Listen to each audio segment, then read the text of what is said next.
I declare open this hearing of the Select Committee on Information Integrity on Climate Change and Energy. I begin by acknowledging the traditional custodians of the land on which we meet, the Gadigal people, the Gadigal, and pay my respect to the elders past and present. I extend that respect to Aboriginal and Torres Strait Islanders people here today. The committee will be conducting today's hearings via teleconference and in person. Committee members attending in person are myself, Senator Bush-Wilson as Chair, Senator Canavan, Senator Darmanin and Senator Roberts. Joining us via teleconference is Senator McLaughlin and the Deputy Chair, Senator Ananda Raja, who is not technically Deputy Chair today. These are public proceedings being video streamed live via the Parliament's website, and a Hansard transcript is being made. I remind witnesses that in giving evidence to the committee they are protected by parliamentary privilege. It is unlawful for anyone to threaten or disadvantage a witness on account of evidence given to a committee, and such action may be treated by the Senate as a contempt.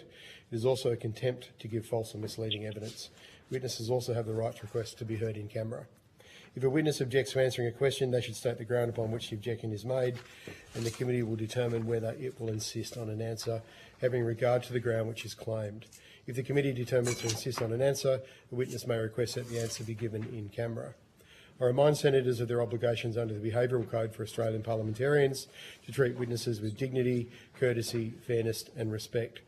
I remind everyone engaging in the public hearing, including witnesses and members of the public, that the behaviour standards for Commonwealth parliamentary workplaces require people to act respectfully, professionally and with integrity, encourage and value diverse perspectives and recognise the importance of a free exchange of ideas.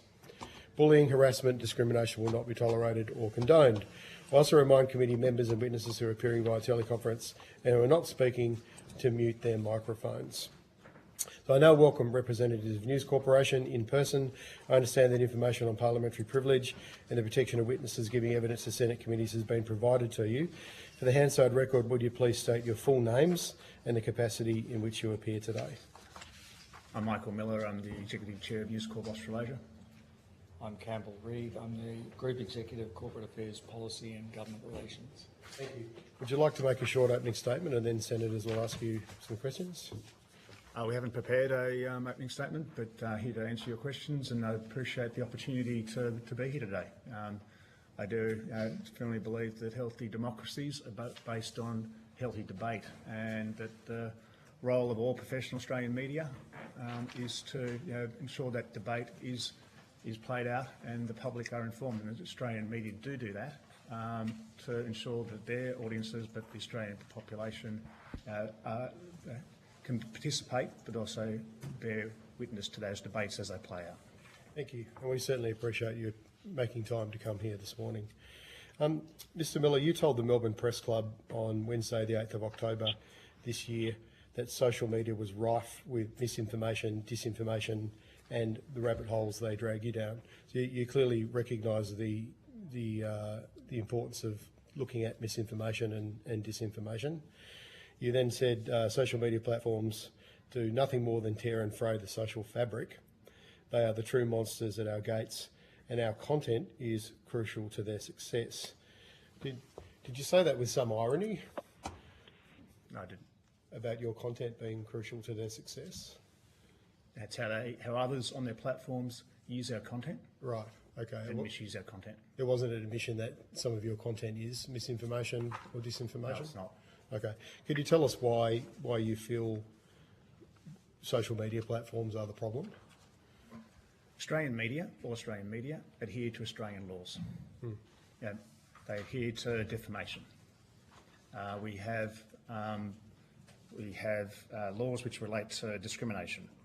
We have privacy laws that are well documented, and we have either be ACMA or press councils in place.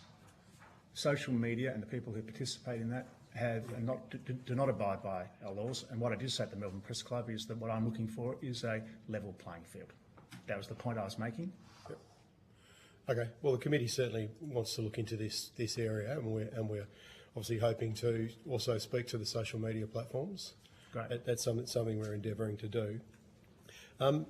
It's probably going to come as no surprise to you, Mr Miller, that there's been a number of submissions made to our inquiry. In fact, many from international organisations of academics, some syndicates of universities, social research scientists, There's too many for me to really name, but I'm happy to give you some examples.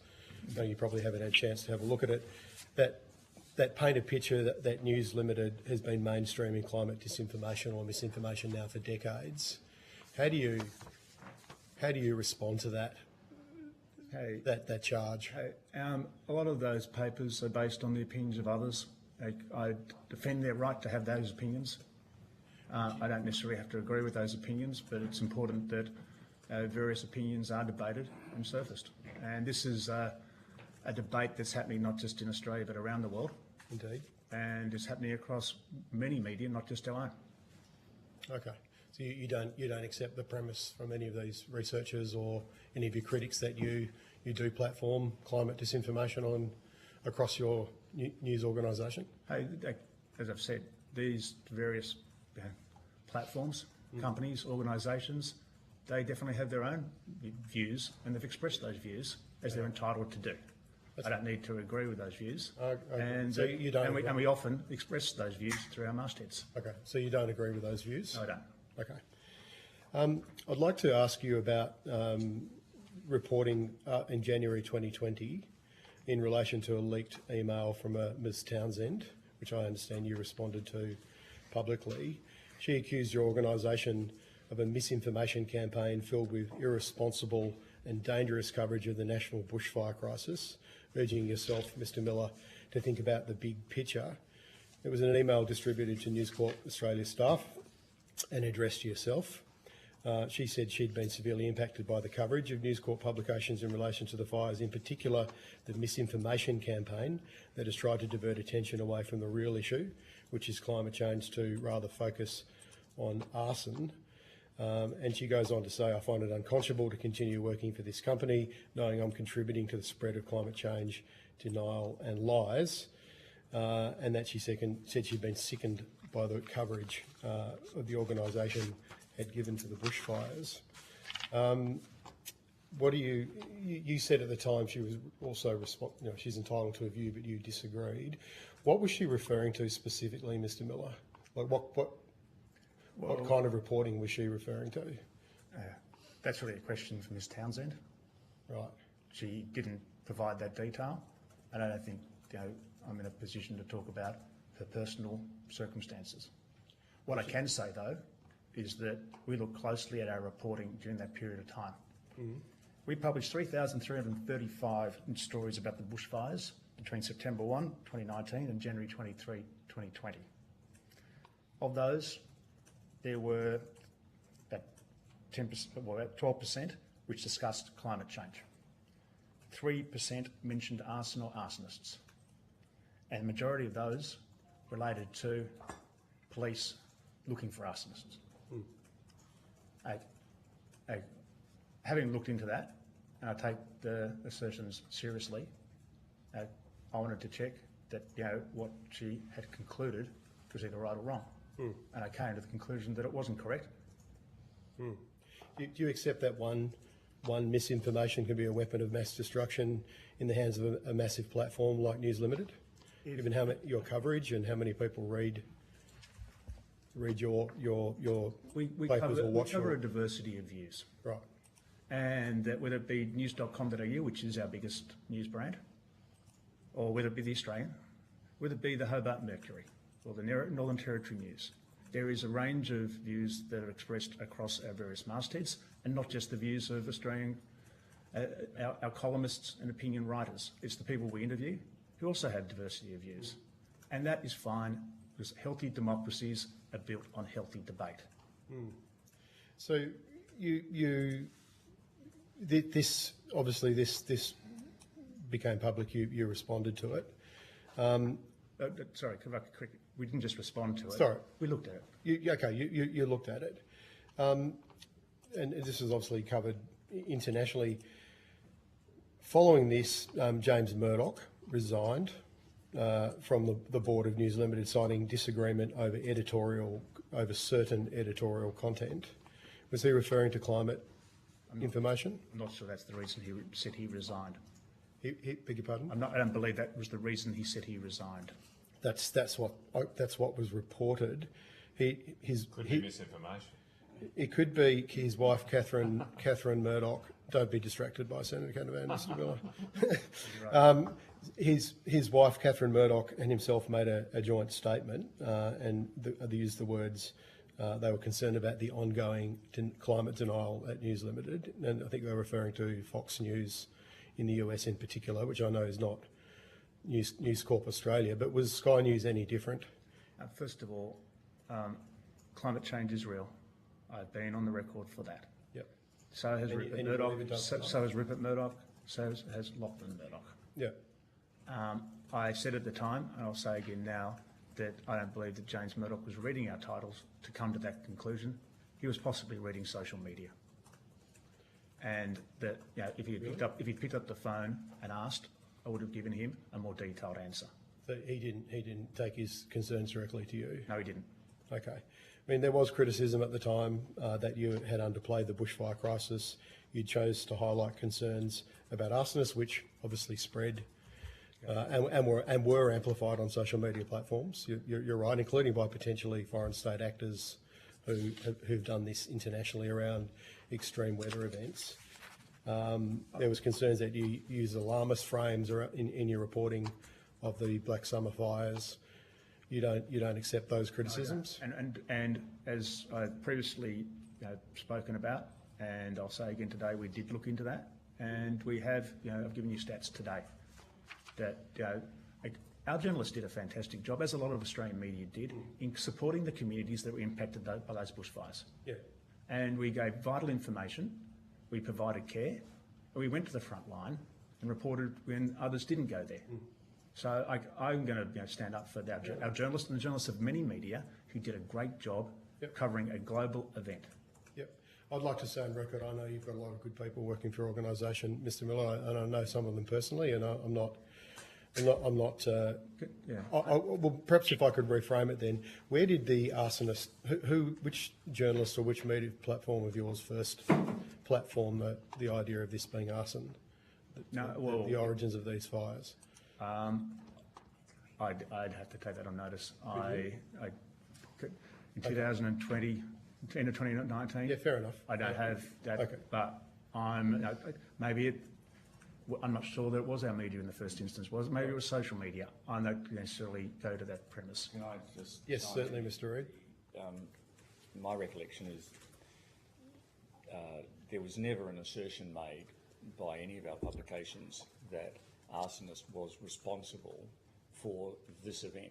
There were multiple fires all over the nation, or effectively, or the eastern side of the nation, and in a bushfire crisis, it is hardly alarming that a question and investigations and the possibility of arson taking place is occurring, because almost every bushfire crisis has instances of arson occurring during it, including the most recent terrifying fires in LA. So to not ask a question about the possibility of arson in a bushfire crisis would be a failure of journalism. Sure. And the reason I'm asking these questions is going back to my first question about how social media platforms can amplify these things, and they can literally become bush information arsonists themselves, or information bushfires themselves. But you don't feel any responsibility. When we're hearing this afternoon from survivors of bushfires who have given some harrowing stories of how they've been victim blamed for wanting to get answers as to what caused the fires and the loss of their homes and livelihoods, and they constantly get attacked and belittled, especially on the fact that there is no climate change and that arson was responsible for these fires. There's nothing to do with climate change. Do you take any responsibility for the impact that this kind of misinformation has on people's lives? We take our role as media companies. We've got a huge responsibility, as do politicians. Indeed. We work so hard to cover as many topics for as many people, but also I don't resolve from the fact that we're going to have at times difficult conversations. And we've got to cover those range of views, which don't always sit well with our broader audience. Yeah. We do cover diversity of views. On Sky News, I would say that Sky News covers more diverse views than any other media in the country. that every one of your parties are frequent participants on Sky News, where those differing views are surfaced. But that's the same for other media platforms, Mr. Miller, where we well, speak for yourself. Whether it be Sky News, whether it be news.com, whether it be any of our mastheads, we are giving platforms for people to express those views. Including, what kind of editorial? But we have editorial standards Around disinformation, We have fact checking and disinformation. Of course. You're trying to answer your question, Chair. I don't think you need your defence, Senator Roberts, as the CEO of I'm not defending him. the biggest media company in the country. I'm not defending I don't think him. you need your. He just needs an Sorry, opportunity Mr. to Miller, speak. please continue. Yep. Do you want to repeat your question? Okay. Look, I might go to. I mean, you mentioned you believe it's an editorial position that climate change is real. You mentioned and that it does harm. And if I could just reinforce News Corp's decades-long commitment to the environment. I'd challenge you to find a media organisation across the world that's signed up to global targets. You can go to our website globally. We had 2025 targets that we have exceeded ahead of time, and that is all on the public record. Sorry, what targets, Mr. Miller? These were targets set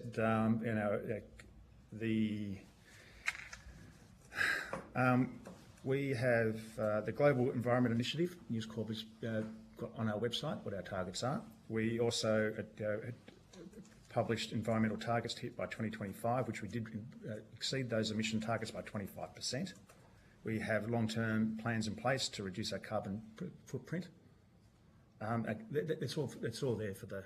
And Okay. I can provide them if you need them, but they are there on the public record, and that we've been doing that for decades. Okay. So Rupert Murdoch very famously said after the fires at an annual general meeting in the US, I think it was, that there are no climate change deniers in this organisation. Do you agree with that, Mr. Miller? Yeah, and Andrew Bolt has also said that. He said no one I know who works for the Murdoch denies climate change has changed. The climate has changed. No one's denying that. And that it changing always will change. And that it does harm climate change? There's climate change does harm? Yes. So there's climate change is real. Climate change does harm, and that we need to act on it in accordance with the IPCC recommendations. So you're asking if someone made that quote? No, I'm just wondering, is that your editorial position as well, that climate change does harm? Individual editors, Yeah. will have different audiences, and they make different editorial decisions. So maybe I'll pass back to Campbell on that point. Just a bit of background on Campbell. Campbell has been our group editorial director. He's edited 2 of our mastheads. He's been recognised by the Commonwealth for his contribution to journalism. Campbell, you're retiring at the end of the month, aren't you? I am retiring. But there's no one I can think of in the industry who's more experienced on how newsrooms operate. But that's the question you're asking. The question I'm asking was that you agree there's no climate deniers at News Limited, as Mr. Murdoch said, but by climate deniers, obviously a very broad term. It is, yeah. But the way the contents of our submission is that obviously there's climate denial, as in climate change is not real, and you're saying that's not the case. That's not your editorial position across different editors. Well, and the second thing is that climate change does harm, which has even been admitted by the CEOs of the big oil and gas companies recently in the US. And then thirdly, that we need to act on it. Well, why don't you talk first, Campbell, and then Okay. I'll come back. So I think you're making a jump here to climate change is occurring, and climate change is changing the planet. And I think on close reading of all of our mastheads and commentators, like in the political arena, the debate has moved to who's to blame for this and whether it causes harm or not, as to what we're going to do about it. And the debate in Australia seems to me is alive about what is the nation's energy future. Yeah. That's what the debate is about. That's right. Okay. And that's what it's what's tearing the Liberal Party apart, and it's what's being reflected in society as I think the vast majority of our readers are primarily concerned about the cost of living. And a huge part of that is how much that they are paying for their energy bills. I think those same readers are extremely concerned about the state of the planet, and the right way to a good solution here is the debate the country is currently having. Okay. Just last question for me before I rotate the call. So going back to Mr. Murdoch's quote, like I said, I know there's lots of good people at the Murdoch Press, and I know some of them personally, and I'm sure they're not climate deniers. But why do you platform climate skeptics then? I mean, it's one thing for you to say no one in the organisation are climate deniers, but why do you platform repeatedly climate skeptics in your across your newspapers, or opinion pieces that you don't editorialise, but you rely on lots of opinion pieces from lots of different writers that are climate deniers, right? I hope you're not suggesting we should censor them. I'm not suggesting that you should. But that's what. But this country has a great democracy and healthy debate. There are differing. Can I answer your question, Bill? Can I answer your question? Do you think disinformation? I'd like to answer your question. That there are people that have differing opinions to obviously your own, but that doesn't mean they can't have a voice. And that is what those various opinions. I picked up a piece from the New York Times 2 weeks ago. I'll just quote the New York Times. Bill Gates did a memo 3 weeks ago ahead of COP30, where, in the New York Times' words, sought to tamp down the alarmism that many people use to describe the effect of rising temperatures. This guy has spent billions and written books on climate change. And of course, what happens? Universities pile on him. Now, the New York Times covers those varying views, the Bill Gates views, the Princeton University views. And, that's what we're doing as well. We're expressing a range of views, and we do express a range of views, and you say that we platform our climate deniers. I need to add more detail on that. Well, I don't think but the point is that we need to be able to have a debate in this country, and that is what we do. Look. Just the last follow-on question from that. In terms of your content, you do platform a lot of information from think tanks, and some of them we heard from yesterday, the Institute of Public Affairs, plus many others. So I'd just be interested in your relationship with think tanks, for example, like the IPA and Centre for Independent Studies, other Atlas Network affiliates. Some of them, like Peter Ridd, for example, is working for the IPA. Plimer's doing stuff for the IPA. I mean, there's so many individuals across these networks that are constantly on either your Sky News, on your TV, in your newsprint.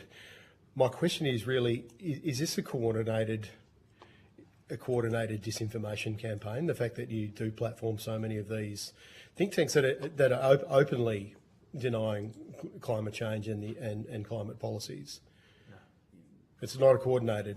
Having spent 40 years trying to get various people at News Corporation to agree on what day it is, I can absolutely assure you that there is no coordination on what opinions are surfaced by which different channels. Each masthead, each editor, each opinion editor on each of those mastheads is entirely in control of their relationships and the comments and mostly they are seeking to have one opinion on this side, one opinion on that side. And there's the notion that there's a coordinated misinformation campaign running through News Corporation's publications is nonsense. One of our submitters called it, like, more broadly, the denial machine.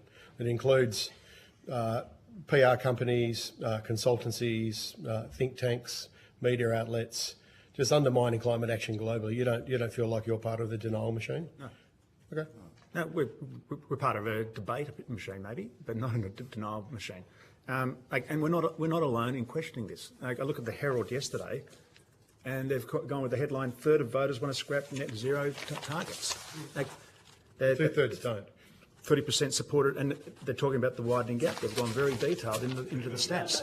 But what I'm getting to is that I'm sure two-thirds want 2050 scrap, Peter, in that poll. Two-thirds don't support. But what they're doing is that people want to abandon targets and take affordable action. Now, that's another media covering this issue, and that's what they should be doing. And I defend their right to do so. But I don't want to kind of come to the conclusion that no one else is covering this topic. Right. I've certainly got more questions, Mr. Miller, but I do need to rotate the call. Senator Ananda Raju, are you on the line? I am on the line. Yeah. Thank you, Would you Chair. like to go next? Then I'll go to you. Yes, Senator. I will. Thank you. Chair, my only request is could you please keep the crosstalk to a minimum because it's really difficult to hear. Yep. Thank you, Mr. Miller and Mr. Reid, for appearing. Can you hear me okay? I'm getting some feedback and I don't know why, but anyway, we'll see how we go. I can hear you. Okay, thank you. I just want to zoom out for a minute and seek some clarification over the your network, News Corp. Would it be fair to say that it is a major media company with numerous syndicated affiliates, and at the centerpiece, with an agenda-setting power, would be the Australian masthead? Is that a fair perception? No, it's not. No. Can you clarify? Yes, no, it's not. The assertion you're making is incorrect. So can you please correct me? I'm trying to understand your question. What? Yeah. What are we? It's not a question. I'm just asking if that statement is an accurate reflection of News Corp. No, it's Major not. media company, numerous affiliates, syndicated, and its centrepiece would be the Australian. No, that's wrong. The centrepiece is not the Australian. Yeah, there is no centrepiece. What? There's a. There's no centrepiece. Okay, so you don't agree that the Australian masthead has an agenda-setting power? The Australian sets its own editorial course, independent of the other publications, and the other publications do not take their lead from the Australian. They make their Okay, own so the decisions. Australian is equivalent to the Daily Telegraph or to the Herald Sun? Sure. Or to the news.com, or to the Mercury, or to the NT News, etc. Yeah, I'm talking about the News Corp ecosystem. All right. Okay, given that these all seem to be, you reject the notion that the Australian is an agenda-setting masthead and No, that we these don't. all seem to work independent of each sorry, other. Senator, we don't reject that the Australian is an agenda-setting masthead. What we're saying is it sets its own agenda. I'm talking about the national discourse. I'm talking with respect to the national discourse. Does or doesn't the Australian have a ability to influence the national discourse? I disagree with that. The reach of the ABC is greater than the Australian. The Sydney Morning Herald and the I'm Film amazed Review. by that comment. I think you downplay the influence of the Australian. No, well, I suppose I'm just referring to the stats. So in terms of its reach, maybe you've got a different interpretation, but that's your view, and that's it. I suppose what you're expressing is not a statement of fact; it's a statement of opinion, which you're entitled to. Yeah, sure. Okay. Can you talk us through how you safeguard journalistic and editorial integrity? What processes do you have in place? Could you step us through some of those processes? Campbell. And you can choose whichever masthead you wish as an example. Well, all professional journalists employed by News Corp, like professional journalists employed by all Australian media organisations, adhere to their code of conduct. They adhere to their personal professional standards as professional journalists. We obey all of the laws of the land and are participants in all of the regulatory processes and the scrutiny that we're held to. Every one of our mastheads prominently publishes that they adhere to the standards of the Australian Press Council. And as today is evidence, we are prepared to represent ourselves and be under the same kind of scrutiny that we apply to others. Thank you. I appreciate that. And internally, could you just give us a little bit more clarification? Say a news article is written by a journalist. What happens if you step us through internally? It's a kind of to peek under the hood. What kind of happens? What are the next steps? Does it go to a copy editor or the editor? Like, just walk us through what actually happens internally. Yes, all of our content is commissioned. Often, the majority of it is commissioned, or a journalist is asked to prepare news content that is then submitted to as you described, say a copy desk, various different roles and different titles, but it passes through several sets of hands before it is published and scrutinised, And there is an absolute expectation, a professional expectation, that right from every part of that process will be conducted in a professional manner, adhering to the overriding principle that it must be accurate and in pursuit of the truth. And there are several steps of hands as the copy is edited, assessed for its accuracy and its and the angle that it's taken. Pictures are added, video is added, headlines are written, and all through that process an adherence to the professional standards of our industry. Okay, thank you for that overview. That sounds pretty rigorous. Can you then perhaps explain to us what happened with respect to an article that was written, published in The Australian, so on the 24th of July 2023, and I appreciate you will not have this article in front of you. I'm happy to send it to you, to table it to the committee. Title is Chalumban Set to be the New Franklin Dam. So this article had its origins from a YouTube video that was published by Nick Carter, the Executive Director of the Menzies Research Centre, who found some wind farm turbine components in far north Queensland on private property and shot a reel and some footage. This was incidentally also mentioned by Rainforest Reserves Australia yesterday and cited as an example of a wind farm graveyard and the pollution of the national environment. This was then picked up by The Australian. It was discussed at length on Sky News, and it went on to be circulated and discussed by other overtly anti-renewables groups and news outlets and commentators, including Advance, Newsmax, People's First Party, Rainforest Reserves Australia, Property Rights Australia, 2GB, Ben Fordham, Greg Kelly, and Wide Awake Media. This story was then subsequently debunked by other media organisations and found to be completely false.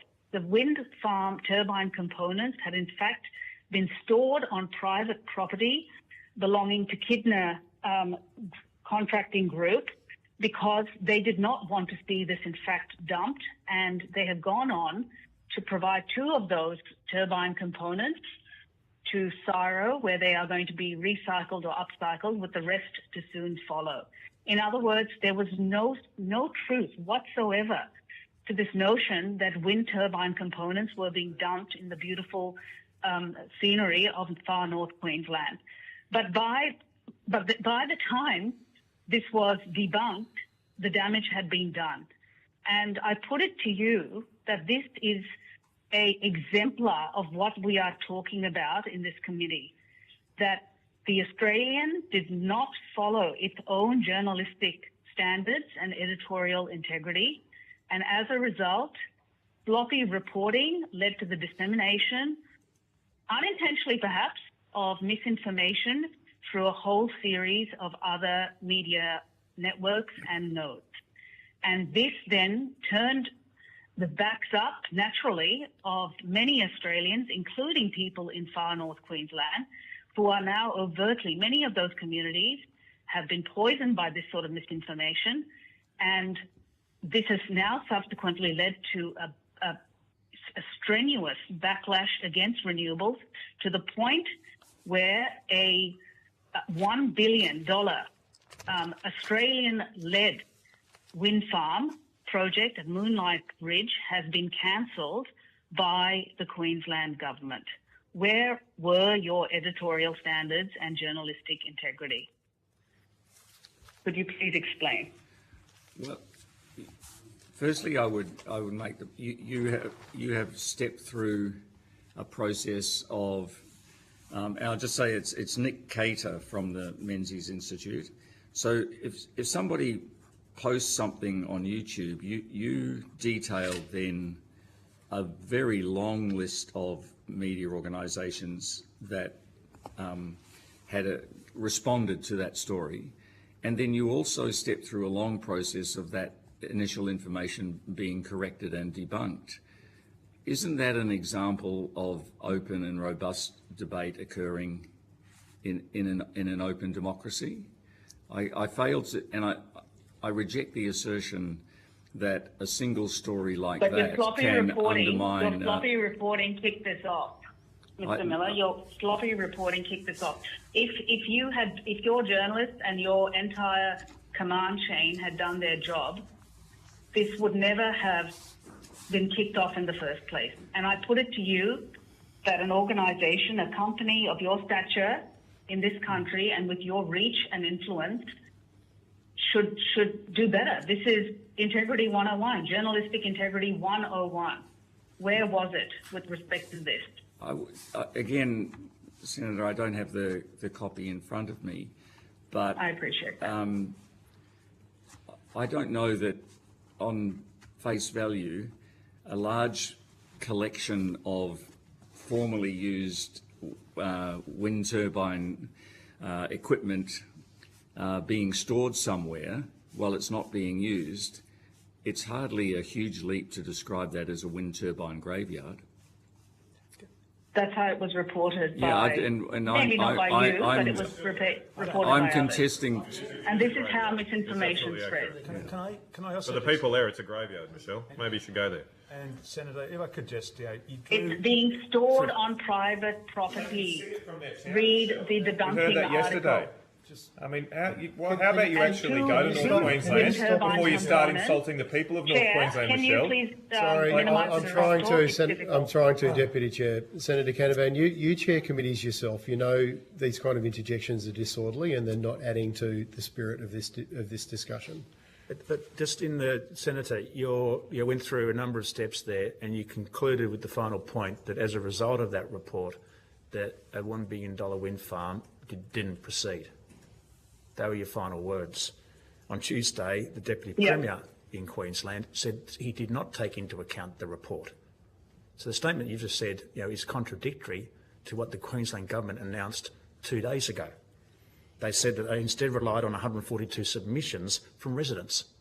And I believe the Courier And Mail... have you read those submissions? And what are the content of those submissions? Oh, no, I haven't read that. I've read the... I have...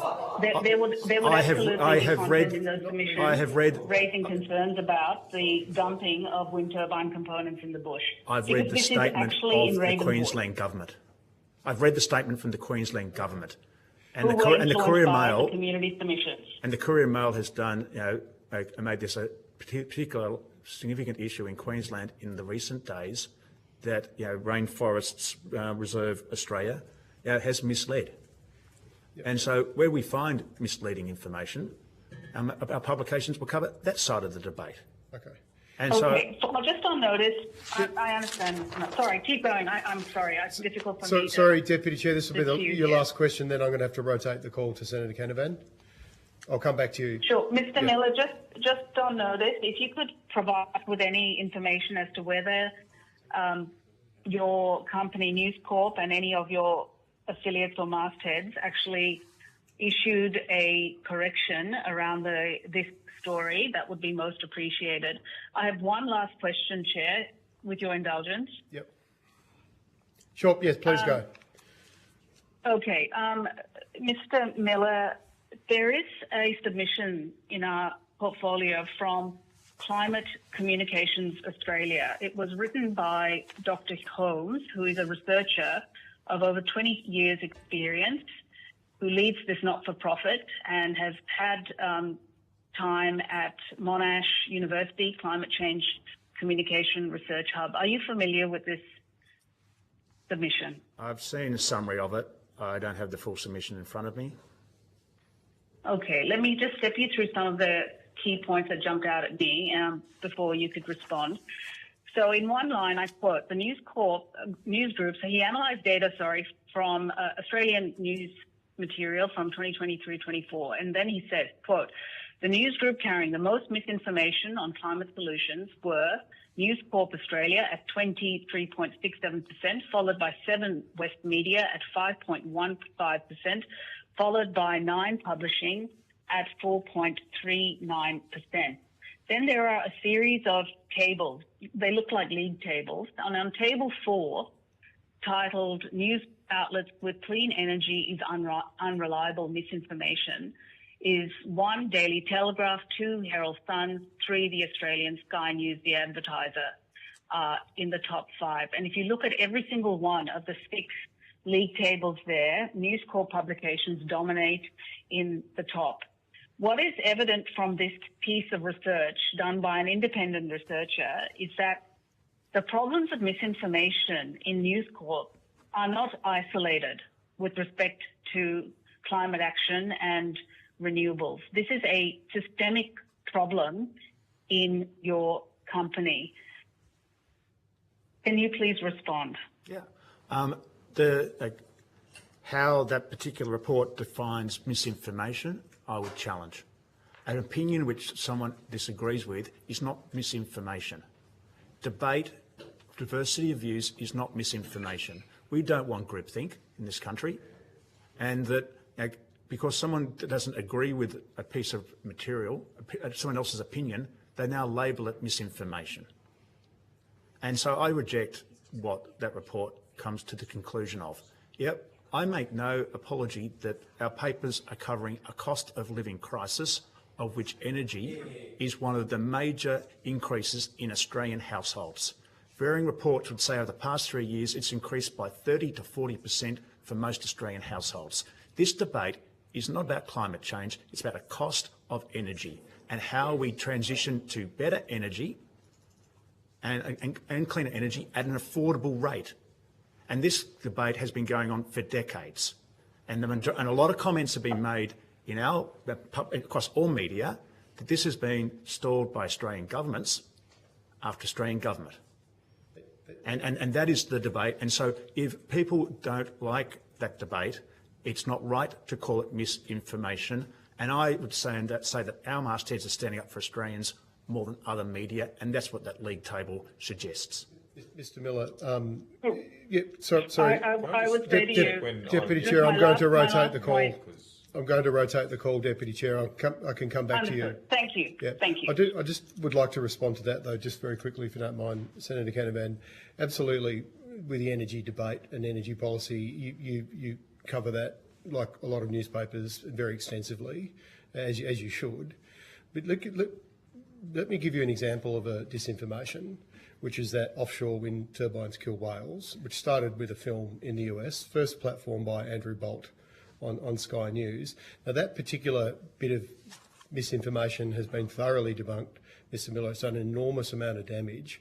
And yes, as Mr. Reid says, there's a process where you might raise that, people come out and debunk it. So you say that's a democratic process, but don't you accept that kind of thing does a lot of damage along the way? Like that, everyone's entitled to their opinion, but not their own facts. And there was no factual basis to that allegation that was aired on News Limited. An increase in whale beach. I'm not familiar with. Could you take that on notice? Because that is probably I get asked, like, give us an example, Senator, of a disinformation, a climate disinformation or a misinformation that you've seen or the committee's discovered. That'd be one of the biggest ones, and it was first platformed on News Corp. So if you could take that on notice, I'd be very interested. It wasn't first platformed on News Corp, was it? It was a film. On social media. But Andrew Bolt first platformed in the mainstream media. In the mainstream media. But, Senator, isn't the surfacing of something like that and having a discussion and having a debunking of it, isn't that a good process? I don't think Andrew Bolt debunked it shouldn't have happened in the first place. I'd like to have seen him. That's not a get out of jail for a company of your stature. I'm sorry, that is not a free pass. Surely. Can't hear Michelle. Okay, I'll go to Senator Canavan. Hopefully we can come back to that. Shows how far we've gone the cycle here. The Greens don't care about whales anymore. There has been an increase in whale beachings in the eastern coast of the US, but apparently the Greens do not care about trying to get to the bottom of why that's the case. What facts have you got? Well, I can send it to you. It is a well-established fact that there is an increase in beachings. There were construction of wind chimes out there. Now, look, I don't know about the issue, Peter. I don't know about the issue, but the point here is we should be allowed to investigate why things like that are happening. As was made the point yesterday, we don't prospectively know why it is. And so if you decide to shut down different explanations or hypotheses, you're effectively making sure that we do not get to the bottom of why these things have happened. There are so many examples in history of people saying that is a fact and that's wrong, and then later on it being proven to be right. And so that is exactly what journalists should do. It's exactly what the media should do to try to investigate problems that are occurring in our society. Clearly there is one here in the United States that's occurring. I don't know what the explanation is for it, but I don't think you have an explanation either. And in that case, we should allow open inquiry to occur.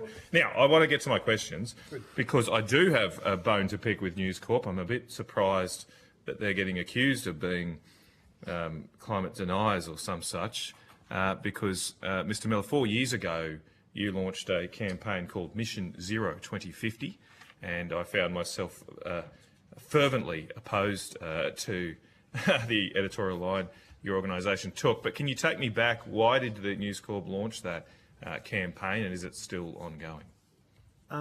It's pretty simple. I think I've probably already covered it. The Mission Zero was in 2021, and that it was, informing Australians on the different pathways to reach zero carbon in terms of energy alternatives, and that a part of our role is to educate, but also give people various viewpoints on what are the different options available to Australia and what will be the cost. Did your journalists meet with the Prime Minister or the Prime Minister's office before launching the campaign? In 2021, You've taken on notice? I take it on notice. Okay. I don't think if your question is going to, did we meet with the Prime Minister in order to get that series, and I would characterise that as a series, not a campaign. It wasn't campaign. Wow. It wasn't campaigning for an outcome. I remember the discussions at the time was that it looks like the Prime Minister is going to sign up to this. We should run a series that educates the Australian public, helps them understand all of the various options. So it wasn't a campaign for an outcome. And while I too don't know exactly what the conversations were between various editors and politicians, if you're maybe suspecting that that was done in concert with the government, that would not be the case. All right. I'm referring to an editorial, an article by the editor of the Daily Telegraph, Ben English, on October the 11th, 2011. In that article, 2021, sorry, 2021, got it wrong, sorry.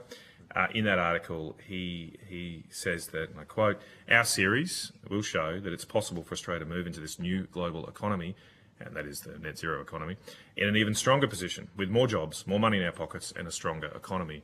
As you've outlined before, Mr. Miller, that's not been the lived experience of Australians. Is it still the position of the new News Corporation that net zero will lead to more money for Australians?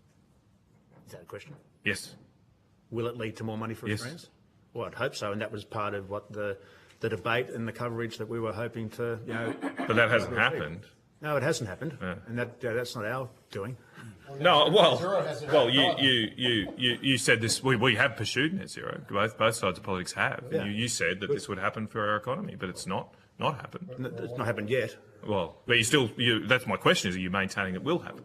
That was that was Ben's editorial, and I think at the time written with a sense of optimism that this could be possible. Now, events unfold. That's right. Another article, this from Joe Hildebrand, started, or the headline was Australia's $2.1 trillion future with 672,000 jobs and net zero emissions. The article starts with Australia's the best placed nation on earth to be the global winner in a net zero world, with more than 672,000 jobs created and $2.1 trillion in economic activity generated by 2050. Where are those jobs? It's not 2050. I think. So you're still saying we will get 600? We're not saying anything. Right. That was an article written about the possibility. It didn't come down the last shower. This was a campaign by News Corp. Joe called me, wanted me to be part of the campaign. You were calling other people to be part of the campaign, and now you're trying to wash your hands of it. It was a News Corporation-led effort. And you were putting out net zero propaganda to the Australian public, and now you're being, I don't know why you're being accused of being climate deniers, because you were one of the key pushes for a net zero commitment, which has turned out to be an absolute disaster for the country. A bit like with social media, clippings are taken, they're put in context. I need to look at the full article. It's pretty clear. But I'd need to look at the full article. Okay. And, quite often we rely on policy settings to get those results in place. And we're not, while you could say this could be the potential, there would be always, assumptions of change that would lead to those outcomes. And that's the context I want to put it into. Okay. And that who sets those policies, who makes those settings, I'd see that our government has. And that this is definitely, as commentator after commentator has expressed across all media, not just our own, there is frustration that we're not moving quick enough. And we don't have an alternative energy solution. And that this has been, you go back to 2009, the carbon emissions trading scheme, which the Greens opposed, that Labor proposed at the time. But I suppose what I'm getting to is that this has been an ongoing discussion for decades. Can I keep the call, Chair? I've had very limited time. But I don't think, don't put it to the media to deliver those outcomes. What many Australians are looking towards is the leadership of our governments to deliver those outcomes. Well, I'm raising this in the context that it seems strange that you're getting accused of somehow being climate obstructing acting on climate change when you've clearly advocated for it strongly, I think incorrectly. But as you said earlier, we're welcome to have different opinions. I've got no problem with you having your opinion. I just don't agree with it. Well entitled to his opinions, and you may not agree with them. I've told him many times I don't. I just met him, saw him the other night and said, mate, where are those? I did say to him, where are those jobs? I'm here to defend his right to have an opinion. Okay, look, I, despite my frustrations, I do want to commend your organisation, and most of the Australian media is very open to differing opinions, and I appreciate that. I suppose I would, though, want to just ask you, does News Corp have a position on the various attempts around the world here in Australia last year to seek to regulate misinformation? So you probably realise we had a bill before the Australian Parliament last year to do this. That eventually failed. In fact, every senator voted against it in the end, thankfully. But there is still very concerted efforts to do that. This committee presumably is heading down that path. Do you have a position on whether or not we should have laws in place that seek to decide what is or isn't misinformation and potentially censor what ultimately is decided to be misinformation? I think we have good laws in place. I don't know that we need new laws in place. I think that, though, other media, particularly social media, need to adhere to those laws. You talking about the voluntary code under ACMA, or? Yeah, just maybe a bit more. Oh, well, I think when it comes to defamation, when it comes to dissemination, when it comes to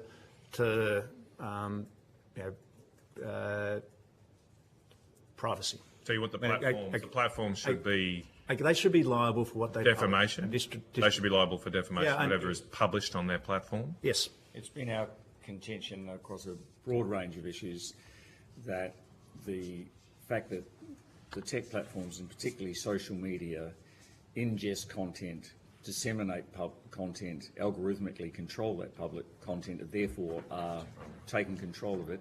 Therefore, they should accept responsibility for that content in the same way professional media does. And that's the level playing field across a whole range of areas that the tech companies do not adhere to. And it's our view, like for example, the recent the case on foot of copyright, Australian laws need to apply across the board to these companies in the same way they apply to all other companies.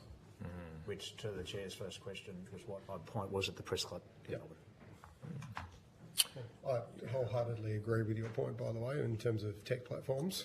Well, I'm not so sure, but yeah. I mean, because the issue here then, look, I don't need to get into a long philosophical discussion, but the upshot of that would be to limit the ability of average Australian people to have a voice. Because average Australian people can't... Hey, hear me out, hang on, I haven't got to a question. Average Australian people can't get an article in Australia. Average Australian people can't call up a journalist and have their views heard. We now have. I think there are positive things about social media in the sense that suddenly everybody has a voice in a way they didn't before. And I think the proposal to do what you do would effectively silence those voices. I don't agree. On social media, people say things that they would never say to their neighbour across the back fence. And if adherence to standards means to apply to common courtesy and the standards that we as Australians enjoy, but seem to abandon when we're sitting in front of us. But hang on.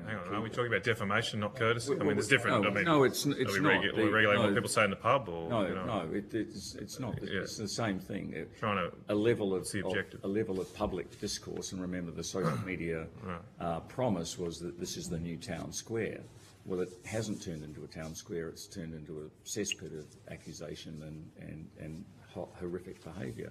And surely, you don't think there's been any positive outcomes? No, there's a lot of positive outcomes, and there's a lot of people who use social media responsibly. Yeah. Yes.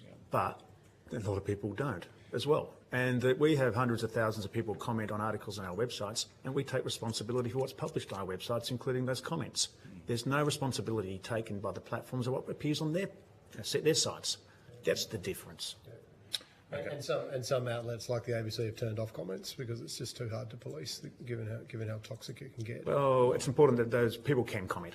Yeah, and they can express their disagreements or opinions based on what someone may say. All right. Just before I go to Senator Dunman, I just wanted to clarify from Senator Canavan's questioning, does News Corp still have an editorial position supporting net zero by 2050? Do we have an editorial position? Yeah, or do you have we have on our website is a corporate position, right, which we have plans in place to reduce our carbon emissions. Okay. It's just like I went to a Bush summit. I got invited to go, and I saw Gina Reinhardt's introduction, and I know she sponsored it, but so did News Limited. Were you? And the local Examiner newspaper in Tasmania, where I got invited to go along to it. But did you guys get to see her opening statement? Did you get to fact check it around climate disinformation? It was clearly anti net zero. The whole Bush summit, as you know, was clearly anti-net zero. I think some of Senator Canavan's colleagues chased the Prime Minister out of a town on a tractor on the back of net zero. I mean, like... I was there that day. Well, you were, okay. But once again, do you feel any responsibility for helping enable something like that that's doing so much damage to people's views on climate action? Yeah, I think, but Gina Reinhardt is entitled to her views, as the Prime Minister is entitled to his views. I get that, but you co-joined with her on that summit. Yeah, and we invited her to speak, and we invited the Prime Minister to speak, and they both did, as did every state premier. Okay, I'll come back to Senator Dunman. Michelle's going Oh, sorry, Senator Ananda Raja. Thank you, Chair. Mr. Miller, I just want to draw you back to the story that we talked about earlier, the so-called turbine graveyard that the Australian published in July 2023. You quite rightly pointed out that, we live in an open democracy. We have a free and frank and fearless, I hope, media ecosystem, and others can debunk these claims. The problem with this premise in this environment, as opposed to 30 or 40, 50 years ago, is that we now live in a social media swamp where the truth is putting on its shoes while misinformation is spreading like wildfire. So my point to you is that it is not good enough as the head of a major media organization, the largest in the country, News Corp, with numerous nodes and affiliates, to say to the Senate and to the Australian Parliament, and indeed to all Australians, that is the check and balance in the media ecosystem. When you know full well, you've already stepped us through numerous hands that handle this kind of information internally, I will put to you that you are abrogating your responsibility as a major media organization to actually do your job. It is not good enough to say that others will debunk our misinformation and our claims and our sloppy work, because that's how democracy works. Because that is not the environment we live in now anymore. It was 30 years ago, but not anymore. And frankly, you don't get, as a major media organization with a stature that you have and the history that you have in this country, you don't get a get out of jail on this. So I put to you that you need to do better. And what kind of processes have you put in place to ensure that this kind of thing is minimized going into the future? Well, before I pass to Campbell, you're entitled to your opinion, which is really an assertion. I don't agree with it. And we publish tens of thousands of articles a year. We go through rigorous checking, and we have a positive impact for many Australians. I take my position seriously, and I take any suggestion that our reporters don't do their best job. I take that on notice, but I also take it that I don't agree with your conclusions. Campbell. Well, I have just cited evidence, and I will ensure that it's tabled to the committee this morning. Senator Ananda Raja, sorry, And, sorry, Deputy Chair, Mr. Reid just wanted to respond as well. I beg your pardon. I'm sorry, Mr. Reid. Go ahead. I still, again, without having this article in front of me, but even in this forum, Senator, there are people in this room who don't agree with your assertion that this story is inaccurate. So I don't agree that this is the example of a cross-organisation failure of standards, when the example you cite in amongst a room this small, that there is a disagreement, that there are people here who disagree with your assertion and characterisation of that story, and therefore You're kidding me, Mr. Reid. 6 people in a room is hardly a representative sample. And by the way, this is exactly how misinformation works. Yeah. You only have to hear a mistruth over and over again before you believe it. It is salient. It is sticky. This is why it is so dangerous. And incidentally, Mr. Miller, I think it was you that sent me and other parliamentarians a book last year called Careless People about the problems of social media, and it was annotated, and I thank you for it. I will be reading it. But you clearly are invested in this issue of social media harming our democracy, harming the views and perceptions of Australians. And yet you seem to be washing your hands of your own responsibility in fueling misinformation. Okay. Not washing my hands. You've cited an article which don't have in front of me, I'm not familiar with. I've made a note of it. I'm going to go back and look at it.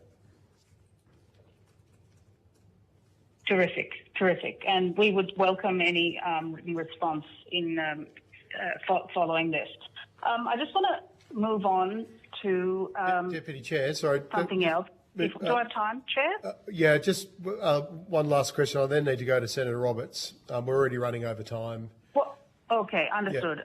Look, it just relates to the Mission Zero campaign, Mr. Miller, that you launched or your organisation launched in 2021. Mission Zero was, by all intents, focused on urging the country to shift towards a net zero position and to decarbonise, and it cited the massive economic opportunities that would avail Australia, including $2.1 trillion as an economic windfall, opportunities of over 670,000 jobs. Can you just talk us through briefly what led to this campaign? Yes, Senator Canavan has asked the same question, but it's the same answer, that at that time there was debate around the cost to transition to alternative energy, cleaner energy, but what would be the cost, and that ensuring that Australians were informed about the options that were available to them. That is the role of all media, is to ensure that that debate of those options and various views were expressed, which they were. Okay, so it was driven by the need for affordable energy, correct? No, it was Amongst not. other No, things. that was not what the economic. That is not what I said. What I said was that there was a live debate at the time in our parliaments around what were the options to transition, and that to get to carbon zero. Pardon? There still is that line. And there still is. It's still ongoing. It's been going on before 2021, by the way. Before the beginning of time, actually. And that are Australians aware of the options available to them? We didn't have an editorial position. It was a coverage of varying views, and that I'm surprised actually that there is a question about we don't want Australians to be informed, that we don't want them to know what the options are in terms of energy. We want them to know what the costs will be in their households, and it's wrong of us to cover those various opinions. Not at all. I am surprised. I'm surprised how you've reframed. Don't burgle me, please. I'm surprised and a bit shocked how you've reframed the Mission my Zero answer. campaign. There's no need to get defensive, Mr. Miller. I'm not getting defensive. I don't want you to. Deputy Chair, sorry, could you just let Mr. Miller finish? You have reframed my answer to your opinion, and I've got to say, what you've concluded is incorrect. So I am correcting you again. Thank you. And of course, Mr Miller, Go on. Sorry. so I'm about to go to Senator Roberts, Deputy Chair. Just one last question, and then I'll go to with Senator indulgence, Roberts. one last question. Mr. Miller, the News Corp papers in 2021 said that Australia could be number one in the new global economy, which is a highly ambitious, I guess, and worthy call. Is the Mission Zero campaign still active? And if not, why not? And when did it cease? And what informed the decision to cease this campaign, Mission Zero? Senator, it's Campbell Reid again. We disagree with your framing of this as a campaign. Remember, it's often said and accurately said that journalism is the first cut of history. That campaign, as you say, and we say it's a series, reflected the debate and the leadership of the nation at that time, raising the possibilities of a net zero future. Why can't Australia be the number one country in the world with the energy solution? We constantly debate about the possibilities that nature and the climate have afforded Australia, and that debate is ongoing. But you're trying to sort of suggest that we are or it feels to me that you're suggesting that we are almost an arm of government and we've abandoned a policy.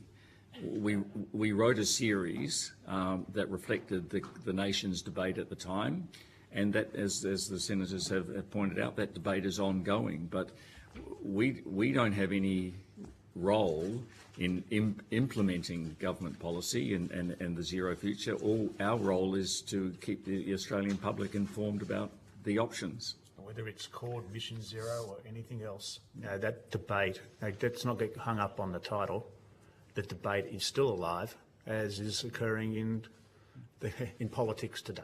Okay, so Senator Roberts. Well, it doesn't seem to be going Deputy Chair, particularly well according to the climate. Sorry, Deputy Chair, I'm just going to have to go to Senator Roberts. We're over time. Index. But thank you very much. Thank you.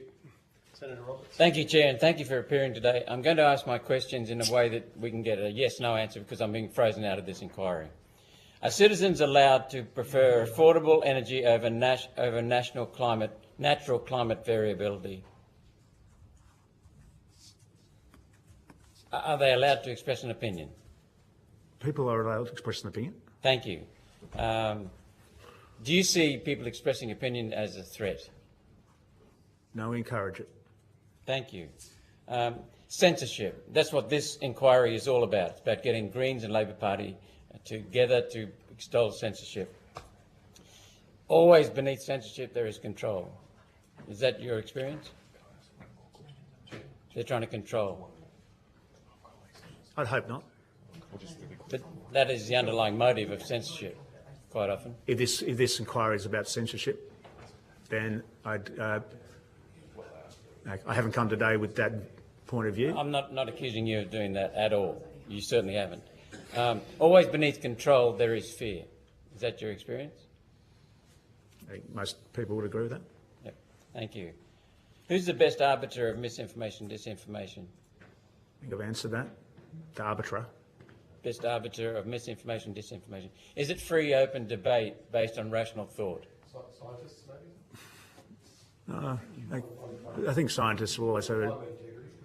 No, I don't think... I quote the Bill Gates article because as soon as scientists and a range of scientists will have opposing views, a scientist... it's interesting that if you have a point of view, regardless of the point of view, you find a scientist who agrees with you is suddenly a scientist. If there's someone who disagrees with you who's an academic, they're a quasi-scientist.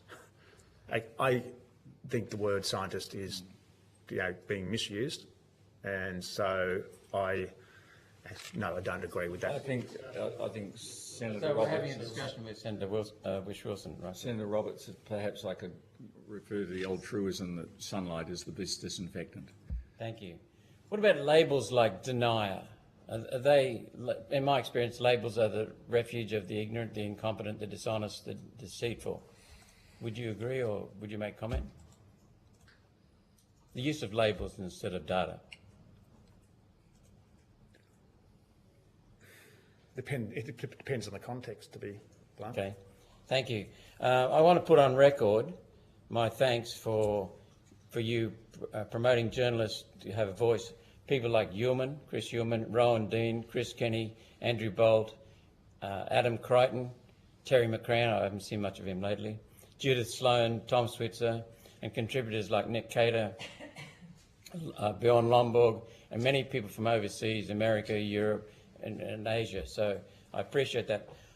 That is unique. And also, I can't leave off Johannes Leek and John Spooner. Thank you for giving them a voice and opportunity to share their thoughts. That seems to be unique to the Australian, perhaps News Corp and Sky. What makes you unique? Why do you do that? You've given us a list of some people who have commented. I've got a list here of people from Beyond Zero, the Australian Forest Production Association, Climate Action Hobart. They're not the list Malcolm wants to hear. No, but what I'm saying is that what makes us unique is that we're going to give a voice to many, and not I want the debate. That I think through great debate we come to great conclusions. We just need to conclude this one more quickly than what it's taken. But what makes us unique is that we are more, I think, courageous as a media organisation to step into these uncomfortable territories that people are, sometimes not wanting to hear. But we need to give those voice to those groups that aren't necessarily always represented. And I believe we do that. And I could go with other names possibly you don't want to hear, but they are voices in our media, and it's important that we encourage them to come forward. Who's the arbiter of your policy? Is it the readers? It's ultimately the policy. Individual editors know their different audiences. The audiences of news.com.au is very different to the Northern Territory News, very different to the Hobart Mercury, very different to the Australian, very different to Sky News. And that those editors need to understand their audiences and how they differ, and also the information that they may need. They come from different perspectives and they need to hear a variety of perspectives. So I don't sit there with an editorial policy. The editors report to me, and I ensure that they are sitting there and don't succumb to groupthink, that they know their audiences and what the issues are in their markets and how they differ. So what I've seen, thank you for that answer, Mr. Miller, what I think is happening in the States, in the United States, is that the mainstream media is dying because people have woken up that some of them are biased.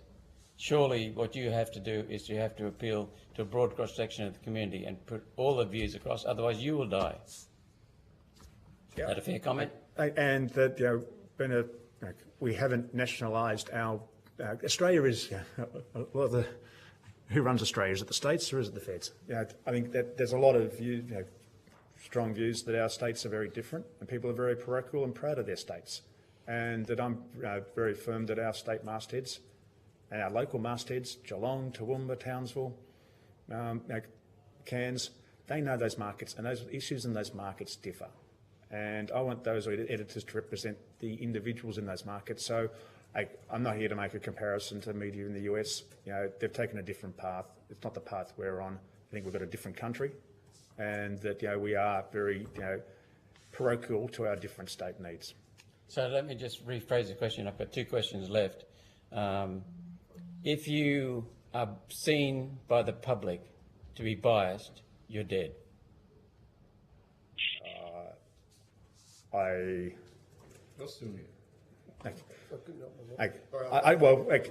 that is the only way you're seen, Sorry? if that is the only way that you are seen, possibly. Yeah. But I don't believe that's the way the public see us. So in many... No, I'm not accusing you of being biased. I'm saying that if you were to be biased, the public would soon drop your readership. Yeah. I think there are a myriad of forces that are applying to media organisations at the moment, and we've canvassed some of them today. Some, I think, to reinforce Michael's point, editorially,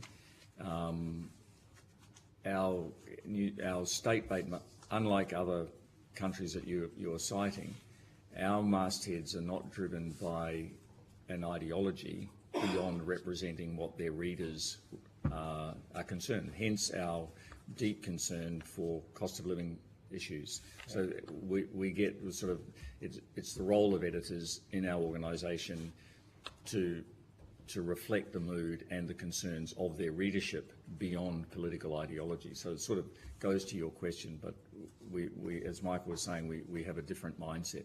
Our approach is different. Thank you for explaining that difference. Last question. Net zero, Paris Agreement, have not been adopted by very many countries, mainly in the West. The rest of the countries can see through it largely, and they want increased development. The wheels are falling off net zero. We've heard Keir Starmer saying the climate consensus is collapsing. We've heard Bill Gates, as you've just quoted, and this is in the West. We've seen the United States pulling out of net zero, pulling out of the Paris Agreement. So isn't your position reflecting those facts around the world? Look, our job is to Report those facts. to report what other countries are doing and the various debates that are occurring in those countries, and to bring them to a context for Australian audiences and the Australian public, to provide that to ensure that they know what's happening around the world, but also what's happening and what's contextual here. So as much as people may be afraid of that, you will still report it because that is what's happening around the world. Yeah, no, we won't step away from uncomfortable conversations.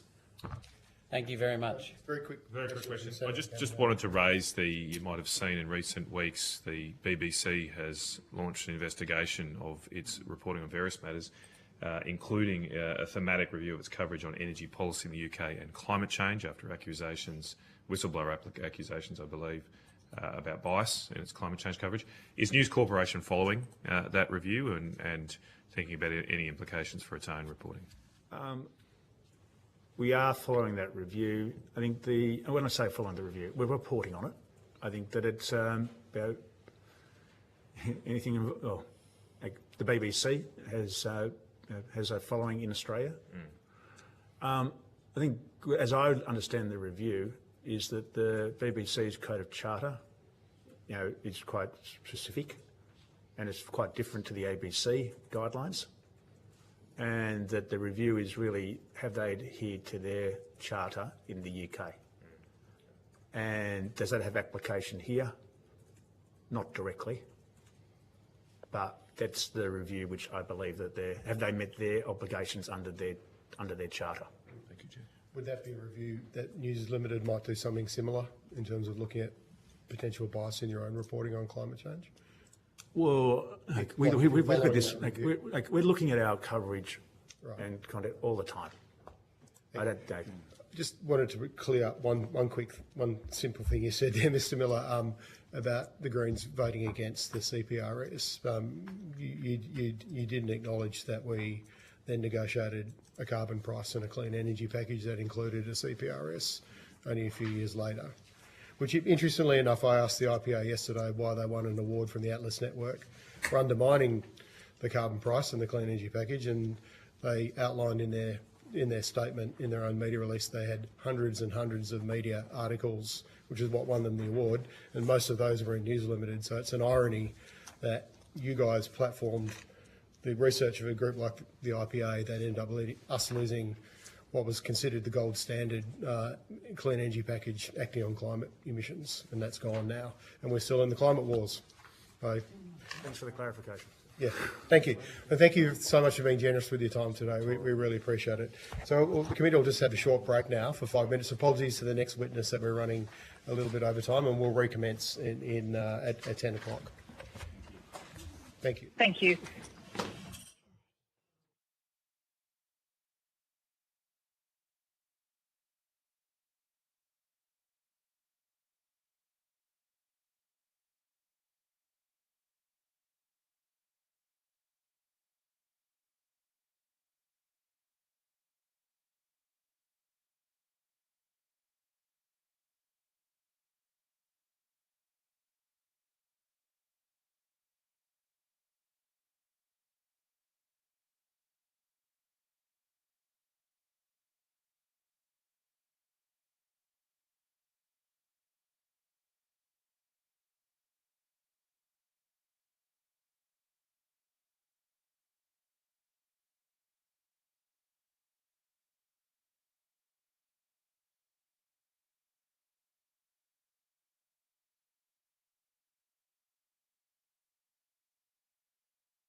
of the National Environmental Law Association, in person and via teleconference. I understand that information on parliamentary privilege and the protection of witnesses giving evidence to Senate committees has been provided to you. For the Hansard record, would you please each state your full name and the capacity in which you appear today? I might get you to go first, please, Michael. My name is Michael Tangonen. I appear as an officer of the National Environmental Law Association. Then I'll pass on to one of our directors, Michelle. Thank you. Michelle? Thank you. My name is Michelle Brooks. I am a director of the National Environmental Law Association. Thank you. Would you now like to make a short opening statement, and then senators will ask you some questions? And apologies for running over time. Thank you, Chair. We would, but I will defer to our director, Michelle, in order to make our opening statement. Thank you, Michelle. Thank you. So NELA is a national peak body for advancing Australian environmental law and policy. We are an independent, multidisciplinary, member-based association focused on environmental law and sustainability. We are managed by a national board that includes directors with expertise in international and domestic legal frameworks for biodiversity, conservation, climate change, natural disasters, environment regulation, regulatory theory and natural resource management. One of our core objectives is to provide a forum for and otherwise assist in the discussion, consideration and advancement of environmental law across the legal profession and wider community. Today we will use the terms greenwashing, misinformation and disinformation often interchangeably.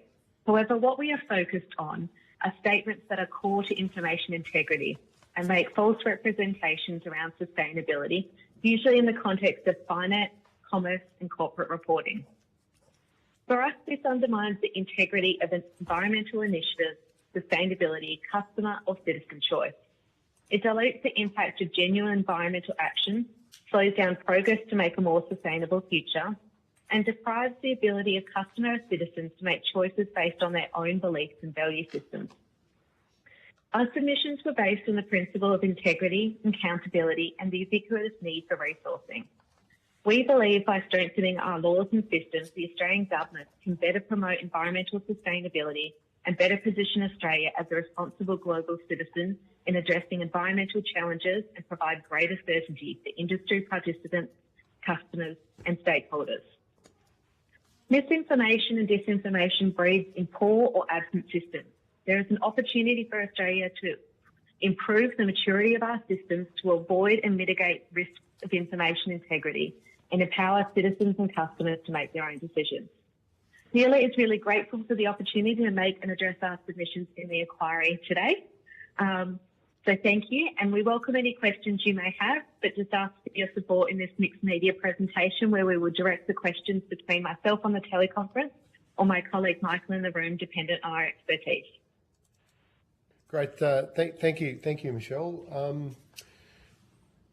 Do I go to you? I'll go to Senator Darmanin first for questioning. Thank you. Thanks for coming today. Your submission, just having a look at it, is really about greenwashing and the disclosures around that, as you've mentioned in your introduction. I wonder if you've had a look at the submission and the testimony that we had yesterday from Climate Integrity around data washing, and how there was a bit of a talk about that yesterday, which sounds kind of similar to what you're talking about, just in terms of what the differences are, and a bit more detail, if you could talk about in your submission around how you think greenwashing contributes to this current dilemma that we're inquiring into today. I might just start on that, Michelle, and thank you, Senator Darmanin, for your question. Unfortunately, I personally did not have the benefit of watching yesterday's submission from Climate Integrity. However, the way we see ourselves as an association is we're looking at a systems level, and what we mean by systems is the laws and regulations which support corporations, citizens and consumers in being able to make a decision and ensuring that when claims are made, they are made in the right manner, the appropriate manner, and have truth to them. Now, what the thrust of our submission is, we see public authorities such as regulators, institutions as having a prime role in either educating citizens, corporations and consumers as to how they can better inform themselves on identifying information which might lack integrity, but also providing guidelines and supportive materials for participants in marketplaces and public forums to ensure that they are doing the right thing and, where necessary, being frank about the limitations of what their claims are, whether it be in a consumer sense facing in a relationship between a product manufacturer and a customer, or in other aspirational statements that they might state in terms of the virtue or beliefs of that particular institution or corporation. Michelle, did you have anything else to add to that? Yeah, similarly, I didn't have the benefit of either reading those submissions or listening yesterday. But for us, we've really focused on greenwashing as part of all data washings, because we see it as a distinguishment from other forms of misleading and fraudulent conduct around misrepresentation, because of the existential urgency of climate and environmental crisis about which it makes its claims, and the ability to really hinder any improvements in those areas. So effectively, what you're saying is that that our strong public institutions, that have been established, have a role in educating around what the claims are, but then what you're proposing is really the enforcement or watchdog when those systems fail. Is that really what you're talking about? In a way, yes, Senator. But it's also that these public institutions have a role of educating customers and citizens so that our customers and citizens are able to make informed decisions on their own. Yeah. And have that education and literacy when it comes to identifying whether claims may be truthful or not, or having at least threshold questions before they make a decision. Yeah. And to Michelle's point in terms of the urgency, but because there is that urgency and some customers, citizens may feel quite drawn to making short-term or quick decisions on that, it would be quite unfair to allow claims which might not have full integrity to be preferred in terms of, say, marketing or anything like that, towards those actors which are actually doing the right thing. And it does create an unfair marketplace or an unfair public forum where the integrity of information and claims is disputed. Yep. Okay. Do you have any examples of misinformation in this sphere that will kind of demonstrate how your proposition would work in real life? I might draw the committee's attention to some of the recent enforcement action that the Australian Securities and Investments Commission has been conducting in the past 5 years in relation to greenwashing. Now, there have been 4 cases on foot, with 3 going to full trial and finality, so to say, of the proceedings. There was the proceeding against Vanguard Investments, there was the proceeding against Mercer Super and Active Super. Now, I might just distinguish the first 2 because admissions were made by the offending party. And to give contextual flavour, so essentially, for the Vanguard case, they represented that products would exclude certain types of industries, such as fossil fuels and tobacco, from the financial product. However, what they didn't fully disclose was there were limitations on how they screened those offending industries from the product itself, which resulted in the product actually containing said company securities that they said that wouldn't exist. Now, if there was more fulsome disclosures as to the limitations, then customers would have been able to make a much more informed decision, because it was promoted as some sort of ethically conscious product, and a customer should be entitled to look at a product and say, well, this is ethically conscious, this resonates with how I want to use my own finances and how I want to invest. I should be able to rely on that with all of the information in front of me. Mercer was a similar situation in which they represented that investments in companies such as fossil fuels, alcohol and gambling were excluded, but that they weren't excluded. And in the case of Active Super, I suppose that one of the more heinous kind of aspects of those proceedings was when they released marketing campaigns to the effect of Russia was out and we would not invest in Russian investments, when about 0.5% of the fund was invested in Gazprom, which is a state-owned Russian oil giant. And there's also been more minor examples recently in the past 2 months. So this month, ASIC infringed an infringement notice on Prime Super, in which they made statements about they would not invest in tobacco, which were unqualified, but in reality there was tobacco investments, but it wasn't a direct choice investment. And in the same way, Hester did also receive an infringement notice as it made statements to the effect of it would remove all investments in carbon emissions, when the real underlying process was it was to the extent of their commitment to net zero, as opposed to that unqualified statement of all. Michael, just a matter of interest. I don't know if you and Michelle were following the news a week or two ago in Europe of Total Energy, the French energy company that got prosecuted, fined for false claims around being carbon neutral by 2050, and a major player in the energy, transition. Can you comment on whether that's going to have any implications for a place like Australia? Was that new? Obviously, French European laws are different to ours. Do you see that as being setting an international precedent, or do you think that's already happening here with these examples you've given?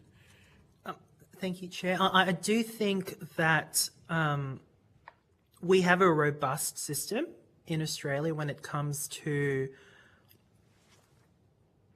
the ability of regulators to ask questions from market participants, to take enforcement proceedings should there be misleading or deceptive claims made for a particular product or service, as well as financial reporting. Now, in terms of, Chair, your question in relation to the total proceedings, we would view that as a signal that our regulators, or at least it's an encouraging signal in terms of this is important. Information that's disseminated by companies in terms of what their beliefs are cannot be frivolous, cannot be, just in the moment in terms of we're making these claims to present ourselves as some sort of transitioning company when we're not. And in our view, the proceedings which are overseas should give encouragement to our regulators, and they could learn from those types of interactions overseas in terms of, well, these are the types of disclosure practices which we can see overseas. Is there anything we can learn from these international jurisdictions as to how we want to use our regulatory toolkit here in Australia? So ASIC already has powers in terms of information gathering. They've got similar powers in terms of taking companies and individuals to court over... Have they ever prosecuted a company like that? Like, is that... Because I remember reading, unfortunately I don't have the article in front of me that it was a precedent globally, but I don't know if that's the case. I think, is that a question that we could take on notice, please, Chair? Yeah, absolutely. Yeah. Sorry, Senator Dunn. No, that's okay. Thank you for that sort of example, I wonder if you could kind of go a bit further and perhaps now talk about, you know, how your proposition would work in a situation around climate mis and disinformation, mis or disinformation, you know, that we have been examining over the last, you know, 2 days at least, and before that in this inquiry. So, like, to be, I guess, more specific around, like, what are the, you know, some example of astroturfing that you see, and then what this proposition would do that would address, you know, consumers of news and social media to help. Yep. I might draw Senator, your attention to the Money Smart website that the Australian Security and Investments Commission currently maintains. The Money Smart website is, in a way, a consumer-focused financial literacy pool of resources. Something akin to that could be helpful in terms of ensuring that citizens and consumers have an ability and resources which they can access to obtain that literacy, to distinguish between types of misinformation or disinformation. At its best, it could be comprehensive guides, but at its lowest, it could simply be types of prompts and questions in terms of, I'm faced with this particular claim or marketing material. Do I, like, why? What further should I ask myself and interrogate from this piece of information to ensure that I'm getting the correct thing? In terms of just the way we've divided our submission, I think Michelle did write in relation to the accessible education in greenwashing. So I might defer to Michelle just for the, if she has any further feedback. Thank you, Michael. I guess just to take a step back, our submissions are really based on about 3 years of research, roundtables with members, and a pretty significant collective expertise and reflection based on our well-recognised legal principles of integrity and accountability. For us, it's not one solution. Our reflections are there needs to be multiple layers of solutions in a system to try and help that misinformation and disinformation and that accountability. And just bringing it back to the Total Energies case, one of the key reflections of the International Court of Justice is that it's a landmark decision because it's the first time we've really seen a clear indicator that it's an obligation on the state to protect. So our submissions are about multiple different avenues that can be taken by the Australian government to try and create those protections, ranging from improving clarity around a director's duties and changing some of the onus around the obligations around making those claims, plus the education that Michael just touched on, but also just the ability to bring change some of the access to civil remedies. If we have a system where all aspects are empowered, this is where we think the biggest change can come. Mm-hmm. And maybe this is my final question. Sure. Yep. So I appreciate what you're saying. It's part of a suite of solutions to what is a very large problem. Do you think that any of the things that you've proposed, or how do you think the things that you've proposed? I think one of the things that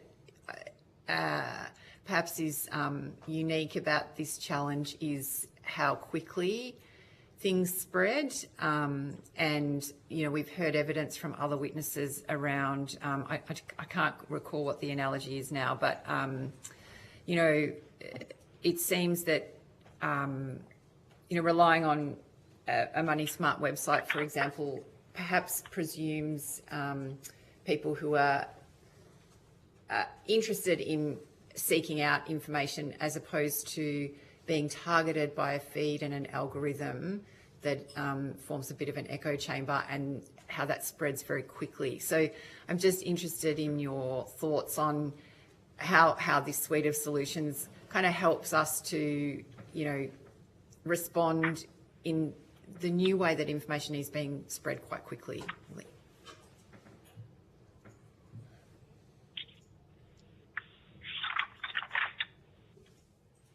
Can I leave that to you, Michelle, or do you want this? Do you want to take Yes. this on notice?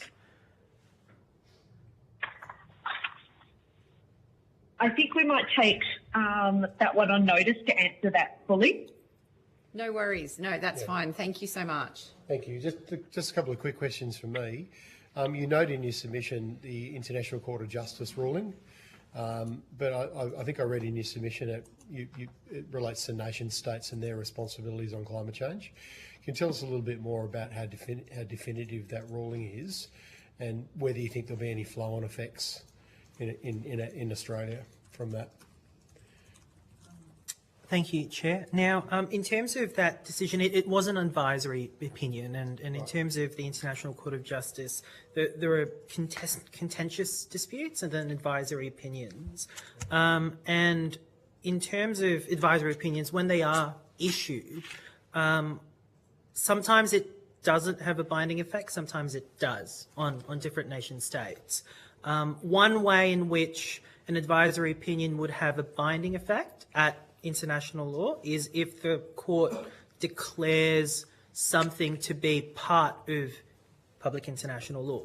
Now, in terms of the recent advisory opinion on the obligations of nation states, there were components of that advisory opinion which declared that there were obligations on nation states. However, that declaration was in the context of nation states have signed up to treaties, they've signed up to conventions, and in the natural course of signing up to treaties and conventions, a nation state would have an obligation in respect of a treaty that it has volunteered itself to be a signatory to. And in terms of Australia, we tend to wait until we pass legislation before an international obligation automatically becomes a component of our domestic law. We're not like nations like Germany or Japan, where international law automatically becomes part of our legal system. And so some examples would be the Convention on the Civil Liability for Oil Pollution Damage we in Australia implemented through the Protection of the Sea Civil Liability Act. We've implemented the Convention on the Law of the Sea through the Seas and Submerged Act of 1973 and the Navigation Act of 1912 in relation to different aspects of that convention. We've got the Ozone Convention and the Montreal Protocol, which we've implemented in Australia through the Ozone Protection and Synthetic Greenhouse Gas Management Act of 1989.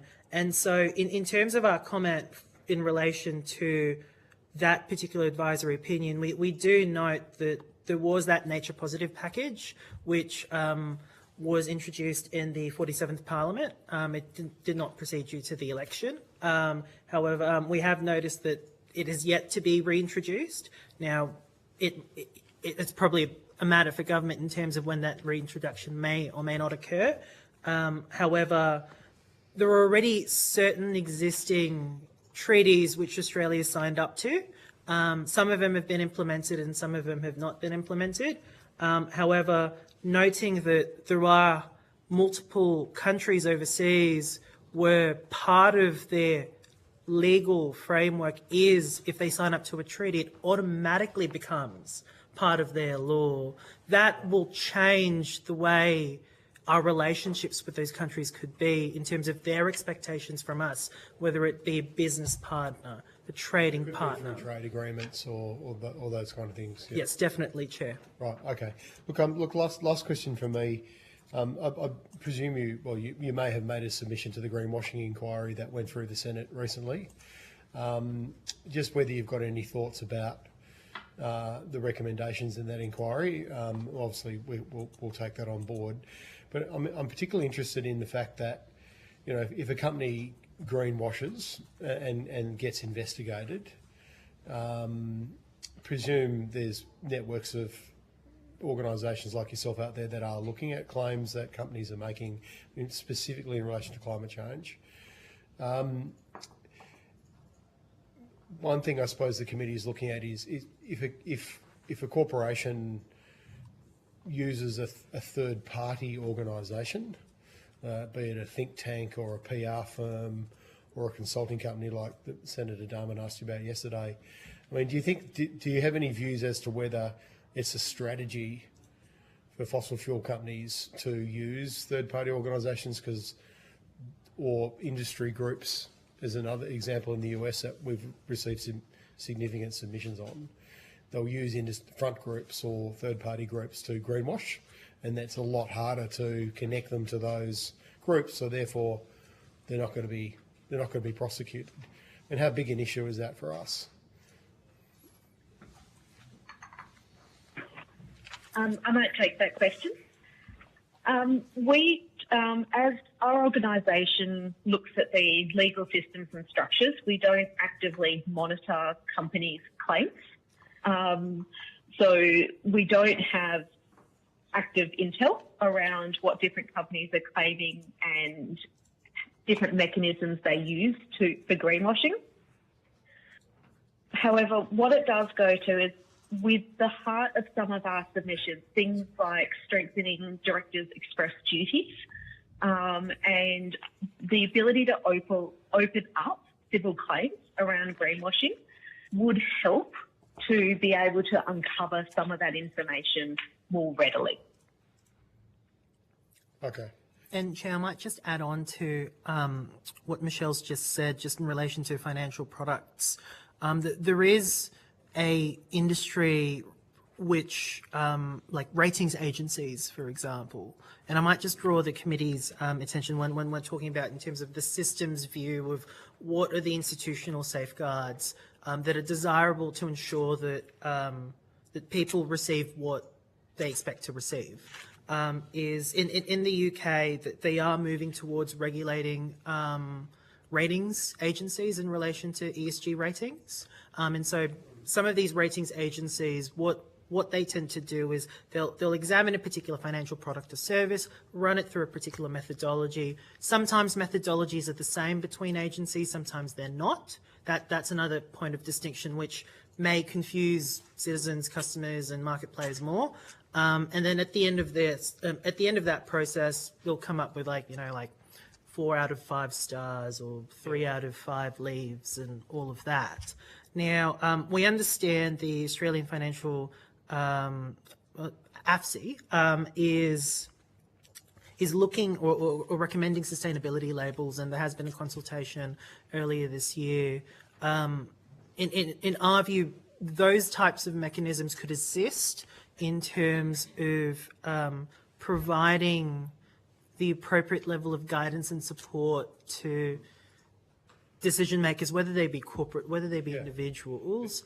But if once again, getting back to my question though, if corporations are using industry groups or third-party groups or potentially even astroturfing, how big a problem is that for us? Like, our laws don't apply to these groups.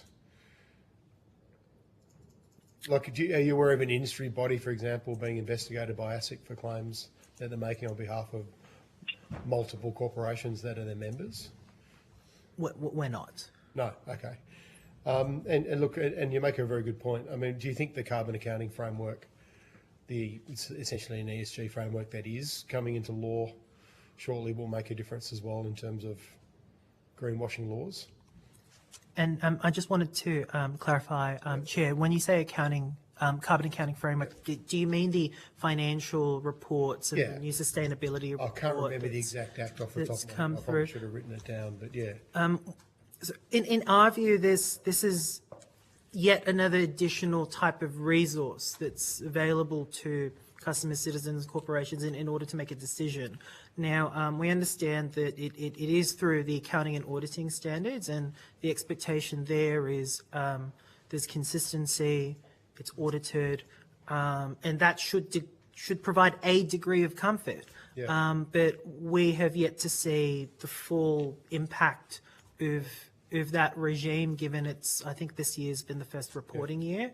I was on a Senate inquiry into this back in 2016, by the way, into trying to set this up. So it's taken a while, but it is kicking into law this year, I think. Yes. Yeah, okay. Senator Canavan, I'll go to you first. Thank you, Chair. Can I ask, does the National Environmental Law Association have a relationship with the Environmental Defenders Office? I'll take that question. We have members of the organisation that have all of their own employment. We do not have an official relationship with the Environmental Defenders Office.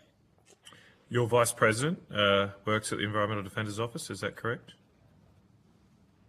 I believe that is no longer factually correct. Okay, I'm just I looking believe at- they now work for government. I'm looking at your website, says Grace Hong. Grace Hong is a solicitor practising in the Safe Climate, Human Rights and Coal team at the Environmental Defenders Office. That's not true? Yes, that was previously the case. Okay, Grace so has dates. recently changed employment. All right. Have you at all, as your organisation, looked at the Santos case, the case around the Barossa project, and the shocking conclusions of Justice Charlesworth in that decision? I personally haven't. I cannot. I would have to take that on notice to see if Neela more broadly has done any research into that case and has any commentary. Right. I'm just going to quote from this case. This was, I'm sure you're somewhat aware of it. It's received significant attention in this country. But to remind people, this was a case around a proposed gas project, in particular the gas pipeline aspect of that project north of Darwin. And the case revolved around whether or not the pipeline would intersect with certain dreaming stories of the local Tiwi Islanders. The judge ultimately found that one of the experts engaged by the Environmental Defenders Office lied to the Tiwi Islanders. I'll directly quote. It's a very significant claim, of course, of mine, but I'll give a direct quote from Justice Charlesworth's decision, which she said, and I quote, Dr. O'Leary's, and he was the expert, Dr. O'Leary's admission was freely volunteered such that he did not lie to the court, but he did lie to the Tiwi Islanders. And I find that he did so because he wanted his, in quotes, cultural mapping exercise to be used in a way that would stop the pipeline. It is conduct far-flung from the proper scientific method and falls short of an expert's obligation to this court. Now, I'm just a little surprised that, Neela, you haven't looked at this. You have made accusations about corporations, greenwashing, distorting their opinions. Why hasn't Neela looked at an instance where an environmental lawyer has lied to traditional owner groups?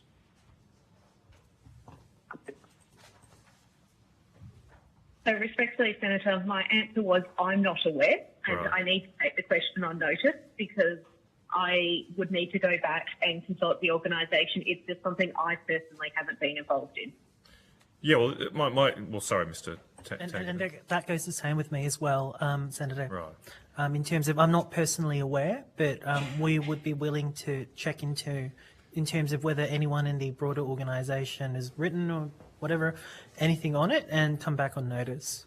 I to date, to today, not really understood. I don't know if I'd ever heard of the National Environmental Law Association. You're a collection, or your members, a lot of your members are environmental lawyers, is that correct?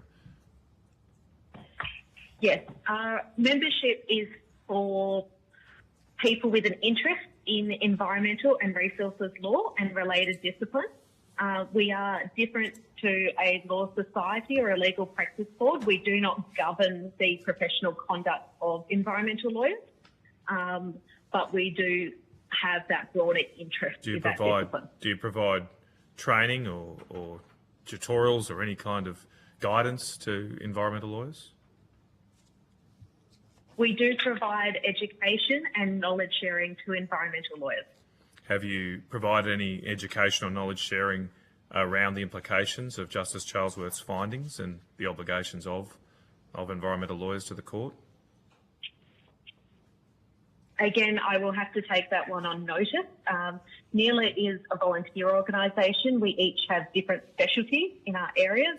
Mine has not been the education of our members.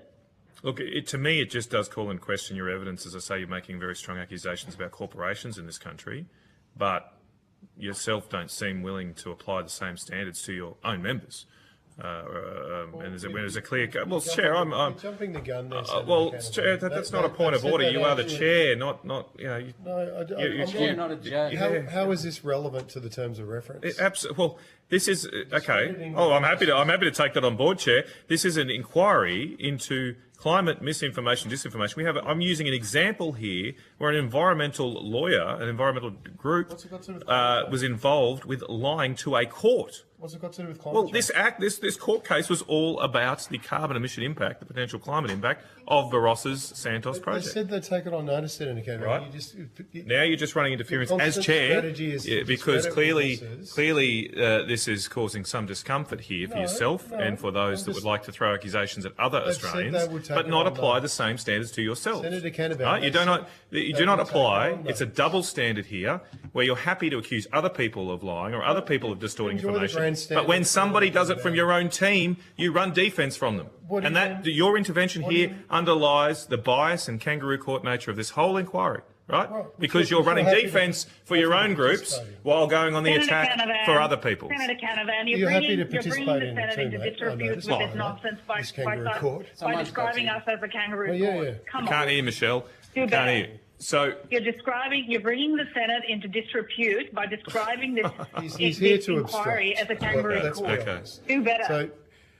Well, the record's very clear. The Chair is only intervening when the questions are uncomfortable for one side of this debate. Senator right? Canavan. That's very Senator clear. Canavan, I'm intervening because you're harassing the witnesses. They said they'd take it on notice. You've made multiple points getting your propaganda across. Have you got another question, or I'm going to rotate? I do. So what are the obligations of an environmental lawyer to the court in this regard in providing truthful evidence? I might just briefly respond to that, Senator Canavan. So I should say, just to make sure, just to take the Chair's point, I'm asking about evidence in regards to impacts on climate change and the like. What are the obligations of an environmental lawyer in that regard? Sorry. The obligations of an environmental lawyer to the court would not be any different to any lawyers to the court, in the sense that there would be the professional and ethical duties that all lawyers hold to the court, including being truthful, being candid, being honest, and there is a whole mixed bag of obligations there, as well as there are relevant regulators at the state and territory level, which enforce those professional and ethical obligations. We don't see how there needs to be any specific ubiquitous obligation imposed on any particular type of lawyer as they face into the court, given your general obligations should suffice. However, I think in terms of what courts should do in the future or anything like that, I don't think our association's well placed to that. However, we would refer the committee to the relevant state and territory regulators if there is a particular concern in terms of legal professional conduct. What about conduct. expert opinion? So when presenting an expert opinion to a court, does a lawyer have an obligation to ensure that expert opinion is not skewed simply to push his or her own case? In a way, Senator, the obligation of the lawyer there would be to ensure that they do not mislead the court. And so if, for example, an expert's opinion is so contrived and is so false that a court would be misled and a decision maker would make the wrong decision, then that could be an issue in terms of that duty of candour and duty of frank and honesty to a court. If they're found not to doing that, one more question? Just one. If they're found not to have done that, what are the penalties that can be applied under those regulations? As a solicitor myself, Senator Canavan, if we breach our professional and ethical obligations, there is a whole range of sanctions that could be imposed on a solicitor. The range of sanctions could stem from being placed on suspension, probation, or their practicing certificate being revoked, to to actually being removed from the role of a particular Supreme Court or Territory Court, in which case, if there is such a heinous breach of professional obligations, the courts could remove remove the right to practice law in a particular jurisdiction, in which case that now non-lawyer will need to apply and provide reasons as to why they should be, they meet the fit and proper character requirements in order to become a lawyer in a particular jurisdiction in Australia. Thank you, and just for the record, the Labor government funded the EDO here as well to engage in this shocking behaviour. Yeah, not. Well, it was No, outrageous Senator behaviour. Roberts, Senator Roberts, you made your statement. Senator Roberts. No, you're ready to go, Senator Roberts. Thank you, Chair, and thank you for appearing, or actually being part of the hearing. My questions go to terms of reference number 1st and 2nd, which is about misinformation and disinformation. Would you agree that misinformation or disinformation is not a disagreement? Simple disagreement is not misinformation or disinformation, is it? It is not. Thank you. Skepticism is not misinformation or disinformation. No, Senator. Thank you. Choosing a different interpretation of complex data is not misinformation or disinformation. It isn't, Senator, because data is data, and the way that is presented is in terms of if you've got a data cube and you cut it multiple ways, that is still drawn from that particular data cube, and the use of that data itself is not misinformation or disinformation. In terms of the particular representations which are made afterwards, that's a separate question, Senator. Okay. But interpretation of data can be from many different perspectives, so that's not necessarily misinformation or disinformation. Inherently not. Thank you. Under the discipline of rational thought, misinformation or disinformation is a claim that fails the test of logic, evidence and transparency. Would you agree? Yes, Senator. Thank you. Misinformation or disinformation is a statement that misleads, not because someone dislikes it, but rather because it cannot withstand examination. Could you repeat the second part of that question, Senator? Misinformation or disinformation is a statement that misleads, not because someone dislikes it, rather because it cannot withstand examination. There is truth to that statement, Senator. There is a difference between expressing a disagreement with a particular statement or opinion that someone's held versus whether that opinion or statement is truthful or not. Right. So misinformation or disinformation is a statement that misleads. As I said, it may be unintentional, sloppiness, which is misinformation. It may at times be calculated deceit, which is disinformation. Agreed? Yes. Science, one of the hallmarks of science is debate, free, open debate, interpretations. Who adjudicates misinformation and disinformation? In a way, Senator, it is the evidence. And what I mean by evidence is there are points in time in which science discovers more about itself and discovers more about the facts, and that can lead to changes in terms of what we thought might have been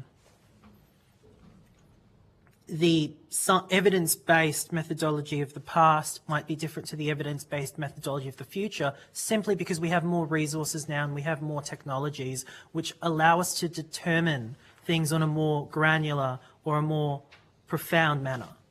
Okay, so under rational thought, misinformation is a claim or communication whose content is materially false or misleading when tested against transparent logic, verifiable evidence and contextually complete framing, regardless of the speaker's intent. I'd agree with that, Senator. Thank you. Under rational thought, disinformation is a claim or communication whose content is materially false or misleading when tested against transparent logic, verifiable evidence and contextually complete framing, and the speaker's intent is to deceive. I'd agree with that, Senator, although I do also wish to point out that earlier in some of your questions, Senator Roberts, that there is that distinction between intentional deception and unintentional deception where it might have been a lack of information or sloppiness or error. All right. Rational thought Last question, Senator Roberts. refers to the process of thinking logically, critically and systematically to evaluate information, solve problems and make decisions. It involves using reason and evidence to arrive at conclusions rather than relying mostly on emotions, hastily formed opinions, intuition or external pressures. Unless we begin with these distinctions, we risk blurring truth with political convenience. Correct? That is true, Senator. Thank you. Thank you, Chair. Thank you, and thank you for your submission and your evidence and appearing here today. We appreciate it.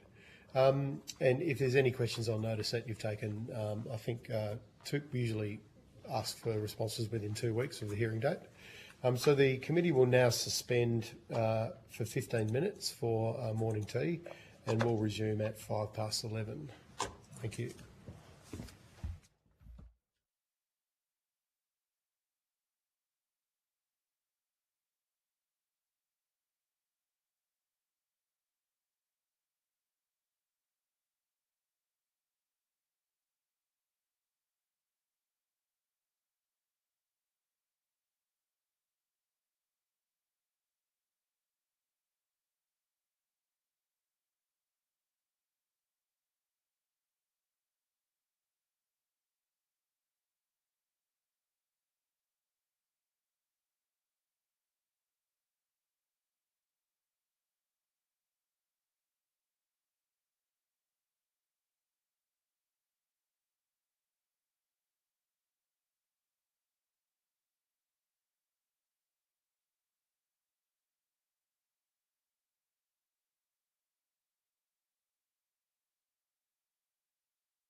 Representatives of No Offshore Turbines Port Stephens in person. Understand that information on parliamentary privilege and the protection of witnesses giving evidence to Senate committees has been provided to you. For the Hansard record, would you each please state your full name and the capacity in which you appear today? And I might start with you first, Ben, because you've got your arm in a cast and you're the most obvious candidate. Thank you. Not a cast. Thank you, Chair. My name is Benjamin Luke Abbott, and I'm President of No Offshore Turbines Port Stephens Community Association. Thank you. Frank? Yeah, Frank Future.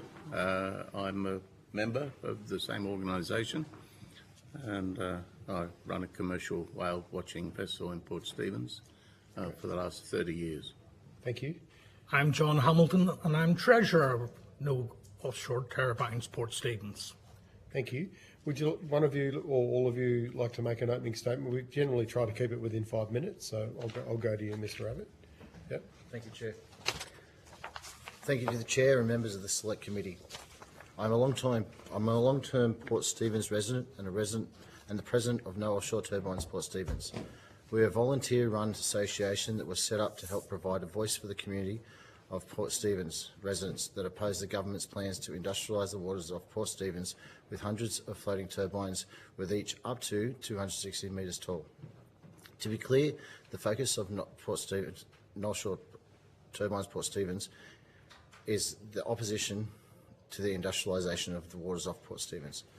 The gentlemen with me today are John Hamilton, our Treasurer, and Frank Future, a local tour boat operator. Frank has been operating whale watching tours out of Port Stephens for 30 years and was the first in New South Wales to do so since 1995.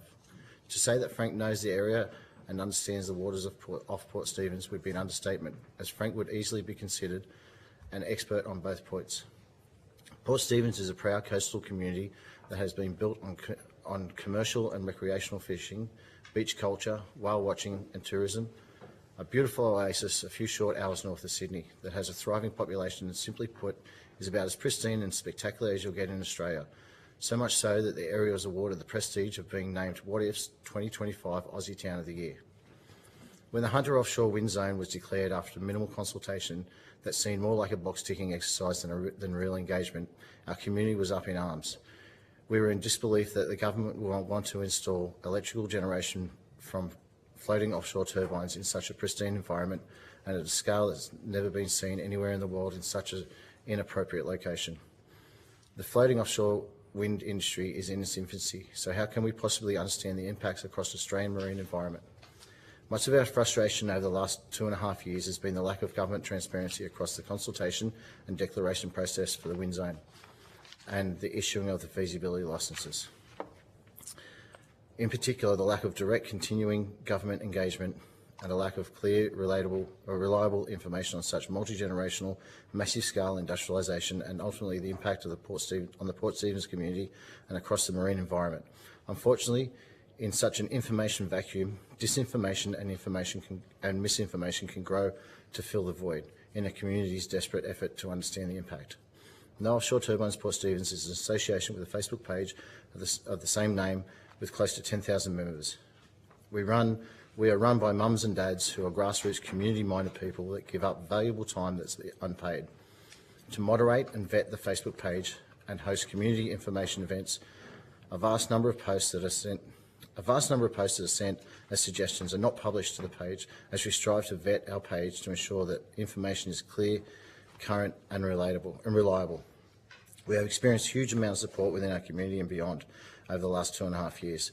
Have run info stalls at local shopping centres, community stalls throughout Port Stephens over 20 times and collected thousands of petitions signatures. We have hosted 3 very well received community meetings that packed out the venues to capacity.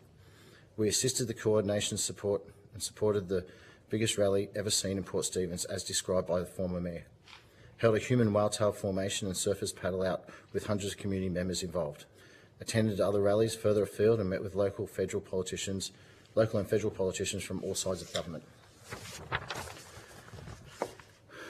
We have run about 21 meat raffles and conducted a major raffle early last year that was generously supported by local businesses.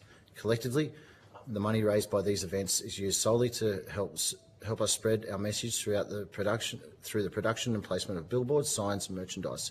In our experience, the welcoming Port Stephens community has shown their concern for the Hunter Wind Zone project and the need for more information and genuine government engagement. In addition to federal, state and local governments, this David and Goliath fight between the big end of town and multinational oil, gas and energy company, that is Equinor ASA, who are the front runners for a feasibility licence, and concerned Port Stephens residents, has been ongoing for 2.5 years. During this time, we have borne the brunt of various claims that are misinformation, such as we're funded by oil and gas companies, we are climate deniers, cookers and fringe dwellers, we're connected with international groups that are funded by fossil fuels, and that we tell people that turbines kill whales. No Offshore Turbines Port Stephens have vowed to raise our legitimate concerns as wide as an audience as possible, to help provide what little information there is on this behemoth of a plan that threatens to industrialise and commercialise such an amazing part of the country, because to date there has been close to an absolute vacuum of information for those who have had it at their fingertips. We believe this constitutes misinformation by omission. I have always asked, why would the government put the cart before the horse? Why would they not be fully transparent and conduct thorough environmental studies prior to zoning decisions? Why was the community not properly engaged and notified? Why did we, the residents of Port Stephens, need to be knocking on the door of federal MP for Patterson, Meryl Swanson's office, only to be told that she really doesn't know much? Her response was a direct contradiction to a subsequent Equinor press release that thanked Meryl Swanson for her hard work and support, for all her hard work and support, whilst her constituents are told to trust the process. Let me be clear, we're a determined self-funded group of community members who oppose the industrialisation of our pristine waters off Port Stephens, and we want to stand up for what we believe is right. We want to see the offshore wind zone revoked, and we want to keep it wild as nature intended. Thank you, Mr. Abbott. I said on Tuesday in Melbourne that I had a meeting with the Environment Department back many years ago when this proposal for offshore wind was the LNP government were the ones who originated this. And I had a meeting with the department, and I said exactly what you said in your submission to us just then, that I was surprised that this kind of work wasn't being done before the zones were declared, because I had a concern about the process that was going to be adopted, which is essentially the NOPSEMA model that oil and gas use, where licences are awarded and then the licence holder has to go through a process of doing environmental impact studies, and these kind of things can take over a decade. My concern was that that information would need to be provided very quickly so that local communities would have access to that. So I'm interested in, so I understand that you're the genuine community group that would start up in opposition if you feel like there was an information vacuum. So when did you actually start organising your community group? Early 2023. Early 2023. And had you had any consultation with the government at that point in time? None. Right. So where were you getting your information from then at that juncture? Some of the information was I'd heard some stuff on the news. I've read some stuff in the papers.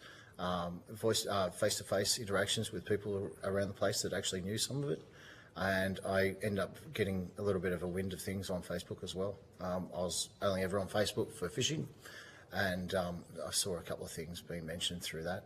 I'd also heard from a previous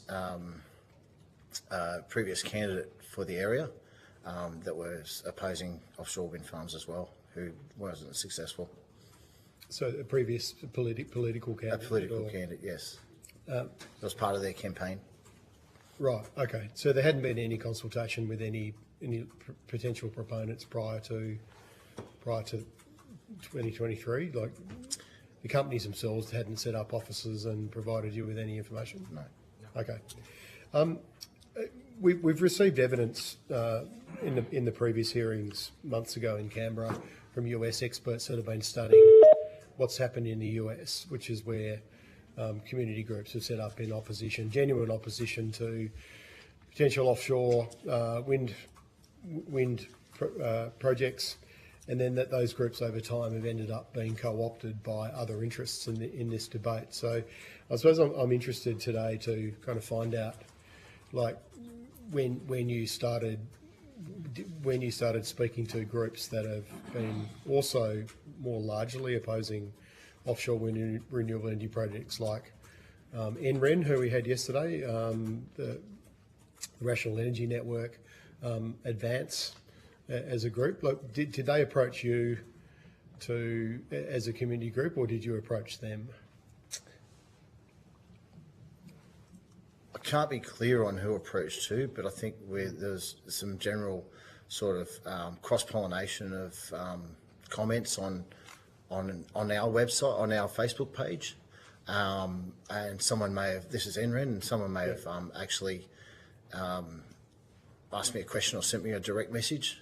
Right. I can't be 100% clear on that. I'm sorry. Okay, no, that's fine. They said yesterday quite openly that they had a focus of coordinating national opposition to renewable energy developments across Australia. Did they approach you about like sharing resources or organising forums and protests and those kind of things? There was some organising of forums. There was some one protest we attended to in Canberra and one in Sydney. Yeah, the reckless renewables. That's correct. We attended that, right? But we weren't overly active at that at all. No, okay. So when was that? Can you remember when that was? February. Early February last January year. Or February. 2024. 2024. Yeah. And they reached out to you to invite you to that. How did you get invited to that? It was just through a series of conversations that they asked if we wanted to be, if I personally wanted to be involved, right. And we said we'd come along. Okay. So we've also, it was pointed out to us in another submission that Addie Patterson, Chair of Nuclear for Australia, spoke at a meeting at the Maitland Bowling Club that was organised by your group. Is that correct? It wasn't organised by our group. NREN organised it, but we attended it. NREN organised it? Yes. Okay. Yeah. They did say yesterday that they did have a meeting at Port Stephens. And was that one that was you had a surprise appearance from Barnaby Joyce at that meeting? No, we didn't have a surprise. No? We didn't have it. We never received a surprise. That'd be scary. We didn't receive a surprise attendance. Barnaby Joyce came out of a cake at my meeting. I'd be very frightened. No. Okay, so was there so NREN organised it at the Maitland Bowling Club? Yeah. And were there people from Advance there? There was, yes. Okay, who were they? I believe that was Sandra Burke. It was Sandra Burke. Yes. And was she working for Advance at that stage? I think so. Okay. And had any of you met her? Sorry, just point of order. I've raised this before, Chair. I think it's a little unfair to ask witnesses what other people are doing. It's not a point. It's not a point. Well, it's not relevant. It's a debating point. It's a debating point. How are they to know? Can you not disrupt my questioning, please? I know that you. I can take points of order. You can take. Every You can take points. I'll of take order. more. They've got to be. They have to be points of order, Senator Canavan. Sandra Burke was present. Okay, but you hadn't seen her prior to this. I met Sandra Burke long before she ever started with Advance. Right. Sandra Burke had never approached me about Advance. Never pushed anything on me about Advance, and we had objections to the Advance pamphlets being on the seats, but being the fact that it wasn't a venue paid by us, yeah. and so on. We carried on, and since that date, we haven't coupled with anybody else for any other community meetings. Did you have any concerns that groups like Advance and Nuclear for Australia that were co-joining you on this meeting or organising this meeting with you have interest and ties to fossil fuel companies and funding? I'm not aware that they have ties to fossil fuel companies. Addie Patterson was invited to that meeting by NREN. From what I'm aware of, I don't know who reached out to him, but he spoke on a number of things, but mainly on hydrogen and the inappropriate and about offshore turbines. Okay. So was it an advanced event, or was it your? No, it was not an advanced event. It was. It was an event we attended that was paid It's for. an NREN event. Yes. Yeah, okay, no worries. Just you've obviously seen this has come up in submissions to us. It was quoted in an ABC article, a photo of a dead whale on the beach with wind farms in the background. Was this who designed that picture? I can't see what it is. I'm sorry. Right, okay. I could Yeah. answer. It's not yours.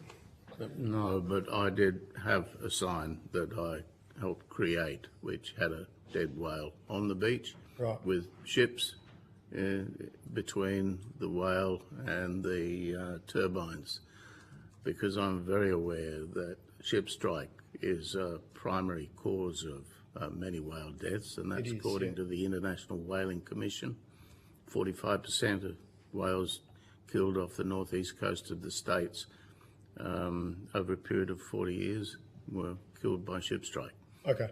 So to be clear, Frank, then your concern was ship strike around development of offshore wind, or it wasn't about wind farms killing whales? No. It was the location of the farms proposed showed that it was going to be in an area where one of the busiest shipping lanes on the east coast. It was the busiest shipping lane, so it's not just Port Newcastle, but Port Botany and further south. I run monthly trips out to the shelf with hunter birders, and I'm very aware of the amount of shipping traffic in that area. And I'm also, because I'm ex-merchant navy, quite aware that ships will have to be diverted around it, either offshore or inshore. And I know that when ships are returning north, they're not going to want to push up against the east coast current, so they'll want to come in closer, which is then directly in the route of the humpback highway during winter and spring. So my major concern is ship strike with not just coal ships, but all ships. So, yeah. Yeah. There's certainly a lot of coal ships, that's for sure. There's a lot of coal ships sure in that area coming in close, and then of course during construction period there'd be cross traffic and maintenance ships coming out of mainly Newcastle, so just a whole heap more vessel activity in closer, and so I'm very concerned about that. Okay. So just last question for me before I go to the Deputy Chair. So you policed your Facebook page and for your group where people were posting information around wind turbines killing whales, which has obviously been thoroughly debunked. I understand that you had a policy of no posts on that issue. Thank you, Chair. Yes, correct. So we've provided 3 copies of different billboards that we've authorised and paid for. Yeah. So the billboard that Frank is talking about, and others that you may talk about as well that are there, weren't authorised or paid for by us.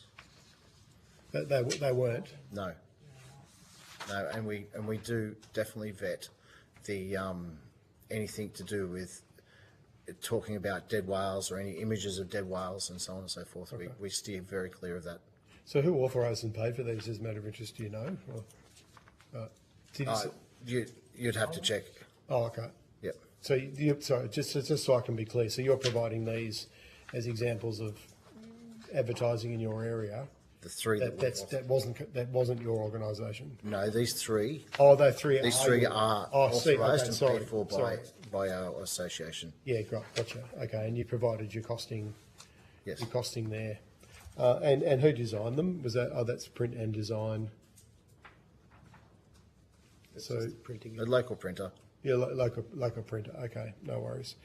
So do you accept that it is obviously been a pretty potent disinformation that came out of the US that offshore wind turbines kill whales, or the whales did wash up dead on the beach, and scientists have looked at those and said there have been a number of causes, but the wind turbines hadn't even been constructed at that stage, but they were being blamed by Donald Trump and others for killing whales. Do you accept that's I'm not saying you're responsible for that, by the way, but do you accept that that's not true? I think from the point of view that the turbines themselves aren't killing whales, It's the but shipping. it's the location and how that may affect shipping. Obviously, areas off the coast of America, have a lot of vessel traffic. So if turbines are, going to be put somewhere in a shipping lane and it's going to force a redirection, there's a big overlap of shipping lanes and whale movements in the world. 94% of whale movement is within an area where there are ships, and whales have to rest and sleep, so it's a very difficult issue to, try and not impact it further than is currently happening. So, but definitely turbines themselves don't kill whales. They have been suggested that they interfere with whale communication with each other because of the noise of chains in the water. Each one of those turbines suggested might have up to 4 anchor chains. And these are very large chains that will make quite a lot of noise in the water. But that's a far cry from killing a whale, but it would possibly interfere with whale communication, finding each other and talking to each other, underwater. But they live in a sea of sound, and, they pass by that eventually. But in areas like, perhaps in America, where the northern right whale is extremely in great difficulty, they were worried about that noise interfering. But ships make a lot of noise too, so. So at the bowling club, did Advance talk about this issue about wind farms killing whales in the US? No, they didn't, because Not from my recollection. I've got Facebook posts here from 2023 where they're saying, for example, whatever happened to save the whales, offshore wind farm projects are suspected to be responsible for 7 whale deaths in a single month. Yes. This is what Donald Trump was saying. So except that in 2023, we didn't know much about it. Yeah. As I said, we're mums and dads, we're community members, and it was quite alarming. We were quite alarmed about it. So we're potentially grabbing hold of information that wasn't 100% accurate. But since, and that was a long time ago now, corrected our ways and made sure that we don't actually sow into the whole disinformation and misinformation. I think it was a movie from Schellenberger not long after it came out. Not long after it came out, because everyone started talking about it. You got to watch it. I didn't watch it, and then it was discredited almost straight away after I'd heard about it. So we got rid of anything of the like. If we hadn't deleted posts, then we haven't deleted posts from way back then. But it was very soon after.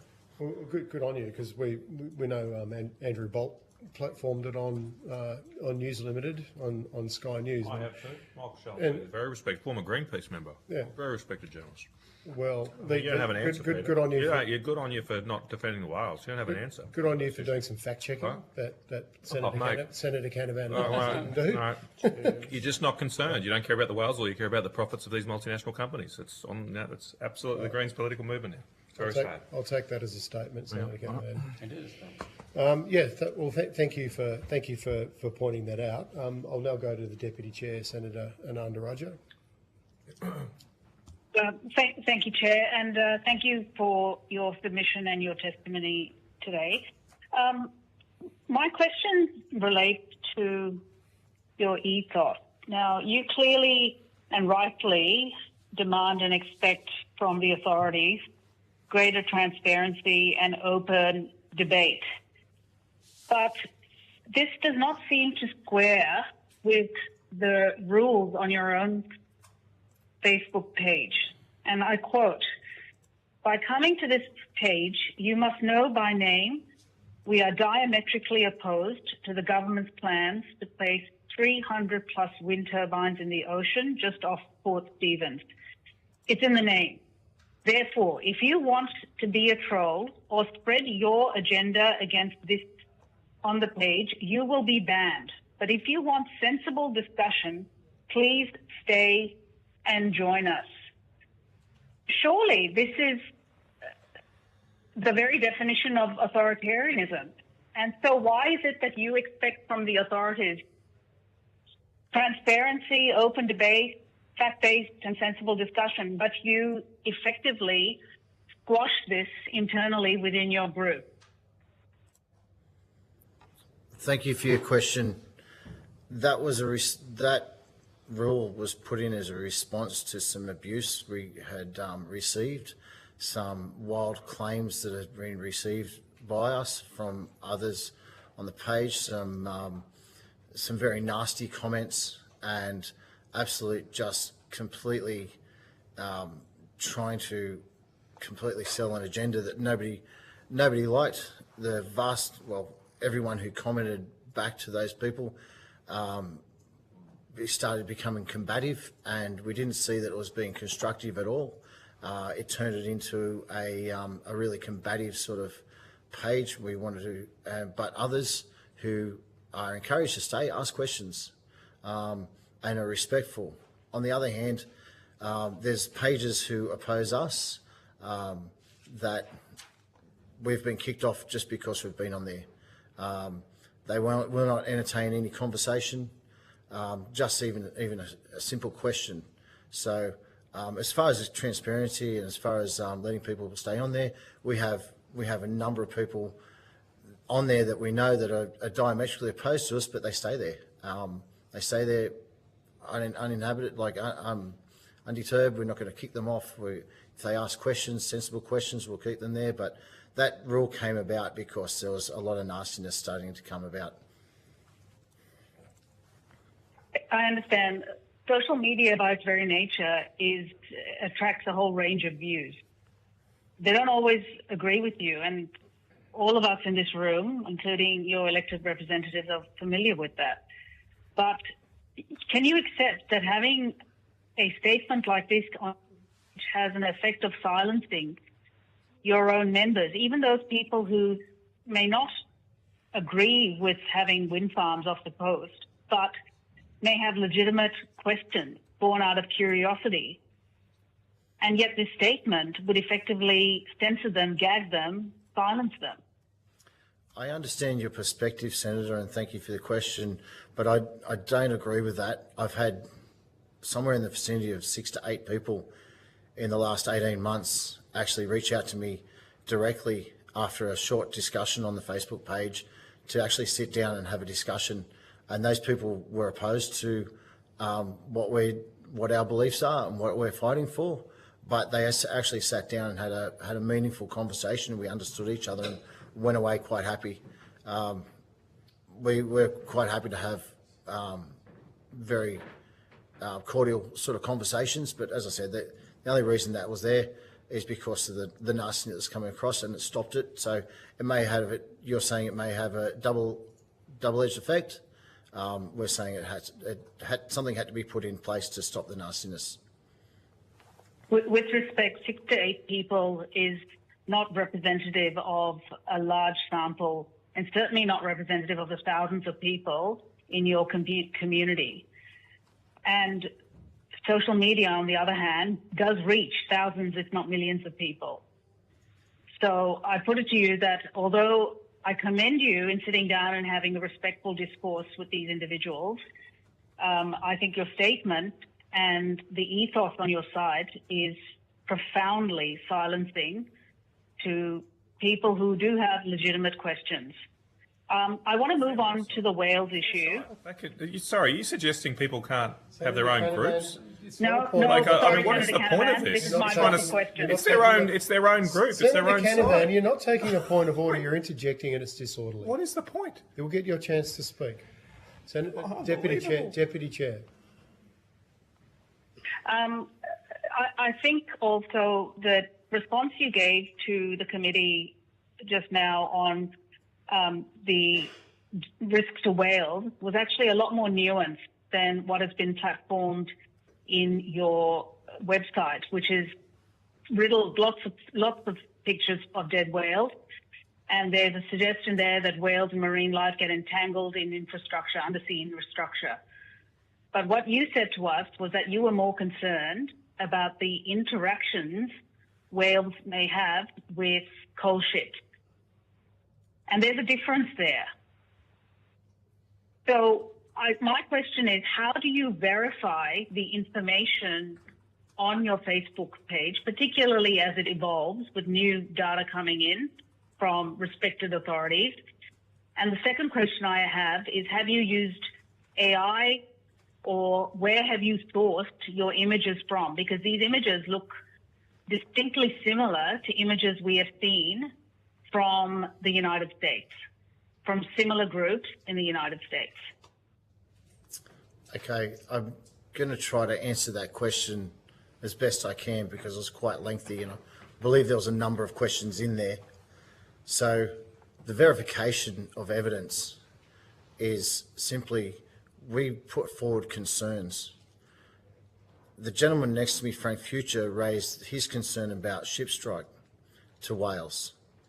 But as we know, the spectrum of people who have concerns across all sorts of dangers or problems that the offshore turbines may create is wide and varied.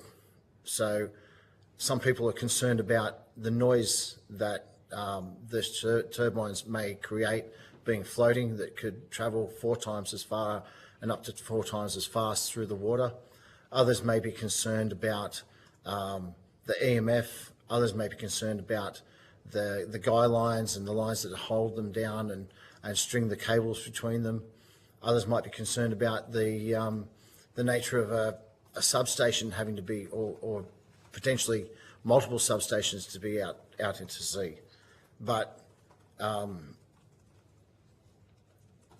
and sorry, you have to repeat part of the question. My question really, the hub of it was, how do you verify the facts you've made on your Facebook page, or the claims you've made on your Facebook page, in light of evolving evidence from other authorities, including scientists?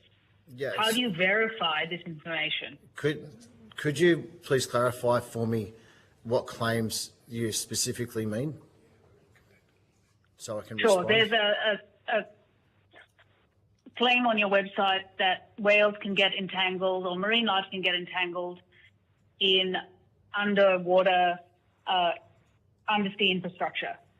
Are we stating that as fact, or is that stated as a concern? It's on your website. No, thank you. I appreciate that, Senator. Can I ask if that's stated as fact, or is that stated as a concern? Perhaps it would be, it's in your website. You tell me. if we're going to put point of order, would it be possible, Michelle, Senator Anadaja, to table that or to at least provide them a direct quote? So I think it's a bit hard for the witnesses to respond to a generic claim. If you can directly quote from the website or table an extract, that might be helpful. I think we can speak to. I can't at the moment. It's just difficult for me. Sorry. We can put it on notice. Let me have a crack at this. But if you could maybe speak more broadly about how you verify the facts on your verify the facts, the claims you make. Sorry, how you verify the claims you make. I'm sorry. Can you please be specific about what claims we're making? Because we're raising concerns. We're raising concerns around what could it's all right. So you can take it on notice. You can take it on notice. Let's move on. You can take it on notice. That's fine. I just don't know what claims I'm making. Have you used AI? No, that's all right. Have you used AI-generated images for your website, or imported these images from elsewhere? There has been 1 or 2 AI-generated. And how do you know that? So does the Minister of Energy. So does Chris Bowen. He uses AI all the time. Senator Canavan, stop interjecting. Interjections are disorderly. I'm sorry. He was caught out using AI. Interjections are disorderly, Senator Canavan. Senator Canavan, You're being disorderly, disrupting proceedings. Please don't talk over me. Sorry, sir, can you continue? You said you have used some AI-generated images. I personally haven't put an AI image up I personally haven't put an AI image up, but there has been, I'm sure there's been AI images previously put on the page, as I've seen across probably 100% of, well, maybe not 100%, many other Facebook pages. Don't you approve the post to your Facebook group? So you would have to verify these before they are uploaded. Are you telling me that you have allowed the dissemination of AI-generated images of dead whales? Senator Canavan, stop interjecting. You're being disorderly. Where'd you get the three-eyed fish from? Senator Canavan, you're being disorderly. Senator You're a chair of a Canavan, committee yourself. stop talking over me. Deputy Chair, I'm going to rotate the call very shortly to Senator Canavan. Sure, but I would like a response, please. I've had so many interjections, I can barely hear. Okay. Welcome to my world. I can't say that we have or we haven't, but I'm pretty sure that we've had an AI generated image on our page, but unless someone can show me exactly where that is, where that's misinformation or disinformation, or simply a bit of fun, I don't know that we've done anything wrong on the page. We vet the page. Yes, we have 2 admin and 1 moderator, and we spend a lot of time doing what we can. As I stated in my opening speech, that we put a lot of time into vetting and trying to make sure that we get, probably there's a large amount, maybe even the majority of posts that do not make it to the page because we can't verify. It's either too opinionated or someone's touting something as fact that we don't believe is fact, and that's, we attend to it the best we know how to, with good intentions. Look, I don't think good intentions cut it. I'm sorry, because what is happening here is that the outcome of misinformation, intentional or not, is that it elicits a emotional response in people. So if people are seeing images of dead whales on beaches with wind turbines in the background that may be AI generated, you can surely see that that is a problem, and that is misinformation. In all due respect, Senator, that we've mentioned before, just earlier on when Senator or the Chair was asking us, that was a long time ago. Those dead whale images was a long time ago, and we've since put other rules in place so as not to mention that. Okay, I'm going to rotate the call now to Senator Canavan. Thank you, Chair. Look, I just want to put on record, I think you're perfectly within your rights as Australian citizens to congregate with whoever you like, to talk to whoever you like. I cannot believe that we've had accusations from Australian senators calling to question your rights to do that, especially from the Labor Party of all people. You should be able to associate with whoever you like in this country.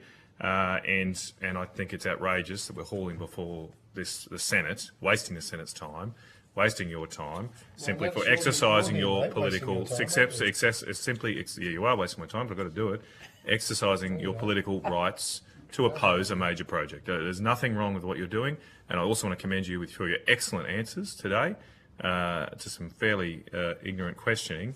But you obviously know. Okay, I'll withdraw that. Withdraw that comment. You'll withdraw it, but you obviously really know your topic, and I've learnt a lot myself. So thank you very much for what you're doing.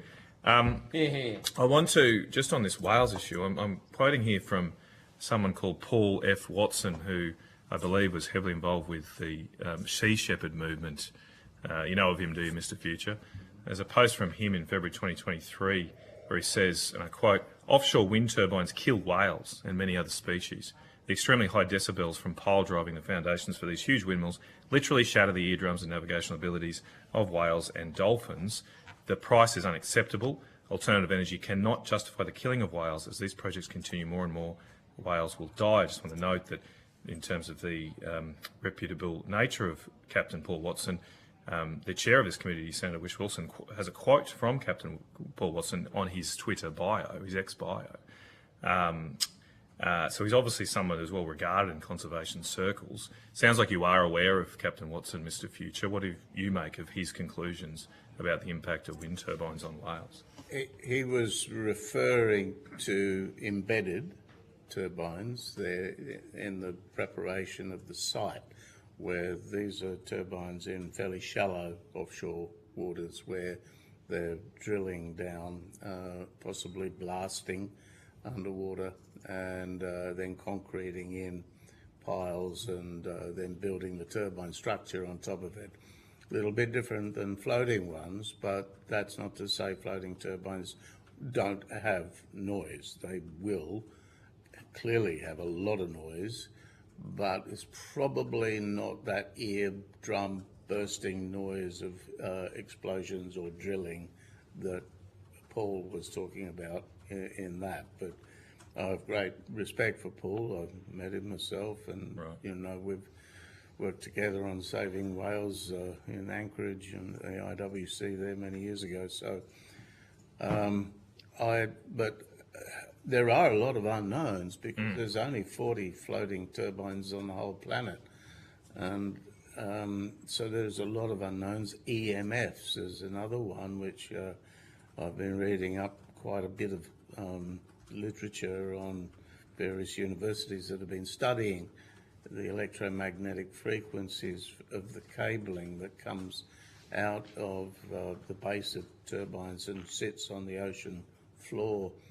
And that itself, although it may not be troubling whales, we do know that it is affecting benthic animals like crabs and lobsters.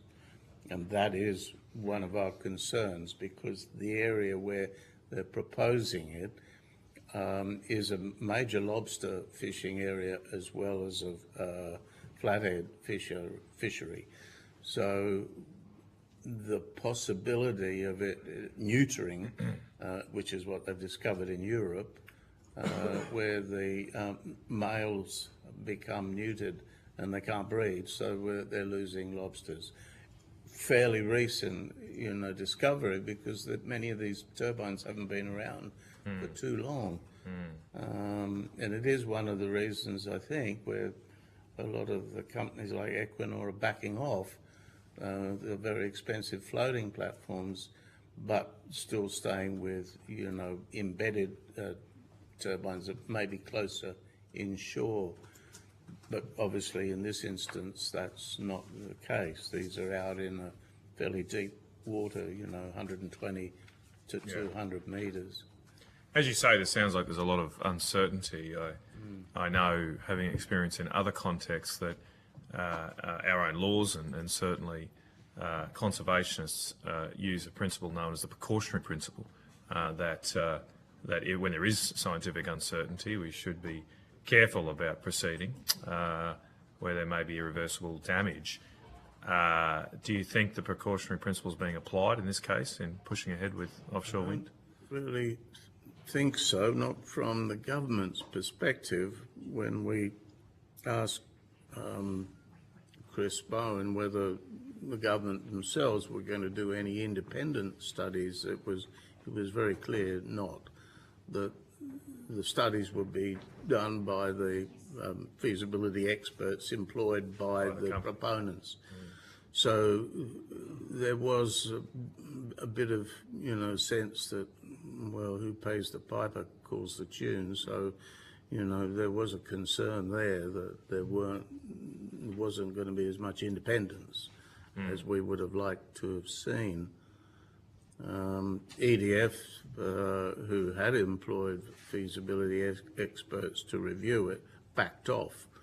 And they're one of the biggest, you know, French government-owned electricity providers that have built floating turbines as well, and they backed right off. Now that may have been because of cost, might have been because of community, you know, concerns. Obviously, Port Stephens is you know, it is a tourist area, but it's a big fishery. And lobsters and flathead, 80% of the flathead in New South Wales comes from that area.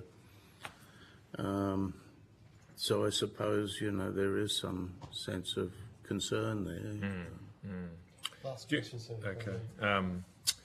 Has there been an environmental impact statement concluded for the projects in the area? Not that I'm aware of. Right. So are you aware of these issues, particularly around, I was very interested in your evidence, Mr Future, around the impacts on shipping lanes and therefore potentially the indirect impacts on other marine life. Have they been at all addressed by the proponents in a formal way? Not really. That I've been to several meetings where the proponents have sort of been around, and but I haven't heard any good answers to it. I've been interviewed by Equinor has been sending a researcher out on my vessel when I've been going out to the shelf. Every month we take a trip to the shelf, largely with studying birds, with hunter birders, and there is a concern because we have Australia's rarest seabird living on an island just off the coast, and it forages in that same area. So I know this researcher employed by Equinor that came out with us was very interested to see if the Gould's petrel was indeed flying in that area. Right. And Can I just add on to that, Senator? We're going to have to rotate the call. Yeah, just really quickly, when asked to the government, to Meryl Swanson MP and to Equinor and to, sorry, not to Equinor, but to others, the proponents, is there a risk analysis? Is there a bridge too far? What degradation would we see to the environment before you'd pull up and say no? It was confirmed back to myself that the department, the government department holds that, and we wouldn't be able to see it. Okay, thank you, Chair. Thank you, Senator Darmanin. Just a couple of quick questions, and then I'll go to you, Senator Roberts. Thanks. I just wanted to clarify in your opening statement, you said that the Facebook group started in early 2023, but I note that and that at that time there hadn't been any consultation, but I assume you mean before 23rd of Feb, because I understand that on the 23rd of Feb is when the community consultation started. There was a 65-day public consultation period that started on the 23rd of Feb to April. So I presume you mean your Facebook page started before then? I can't be 100% clear. The amount of times I've tried to go back and actually get the exact date is difficult, and it does show it on the Facebook page. But what I can say about the consultation, it was minimal. There was one meeting in the whole of Port Stephens, and it was very poorly advertised. It was very poorly attended to.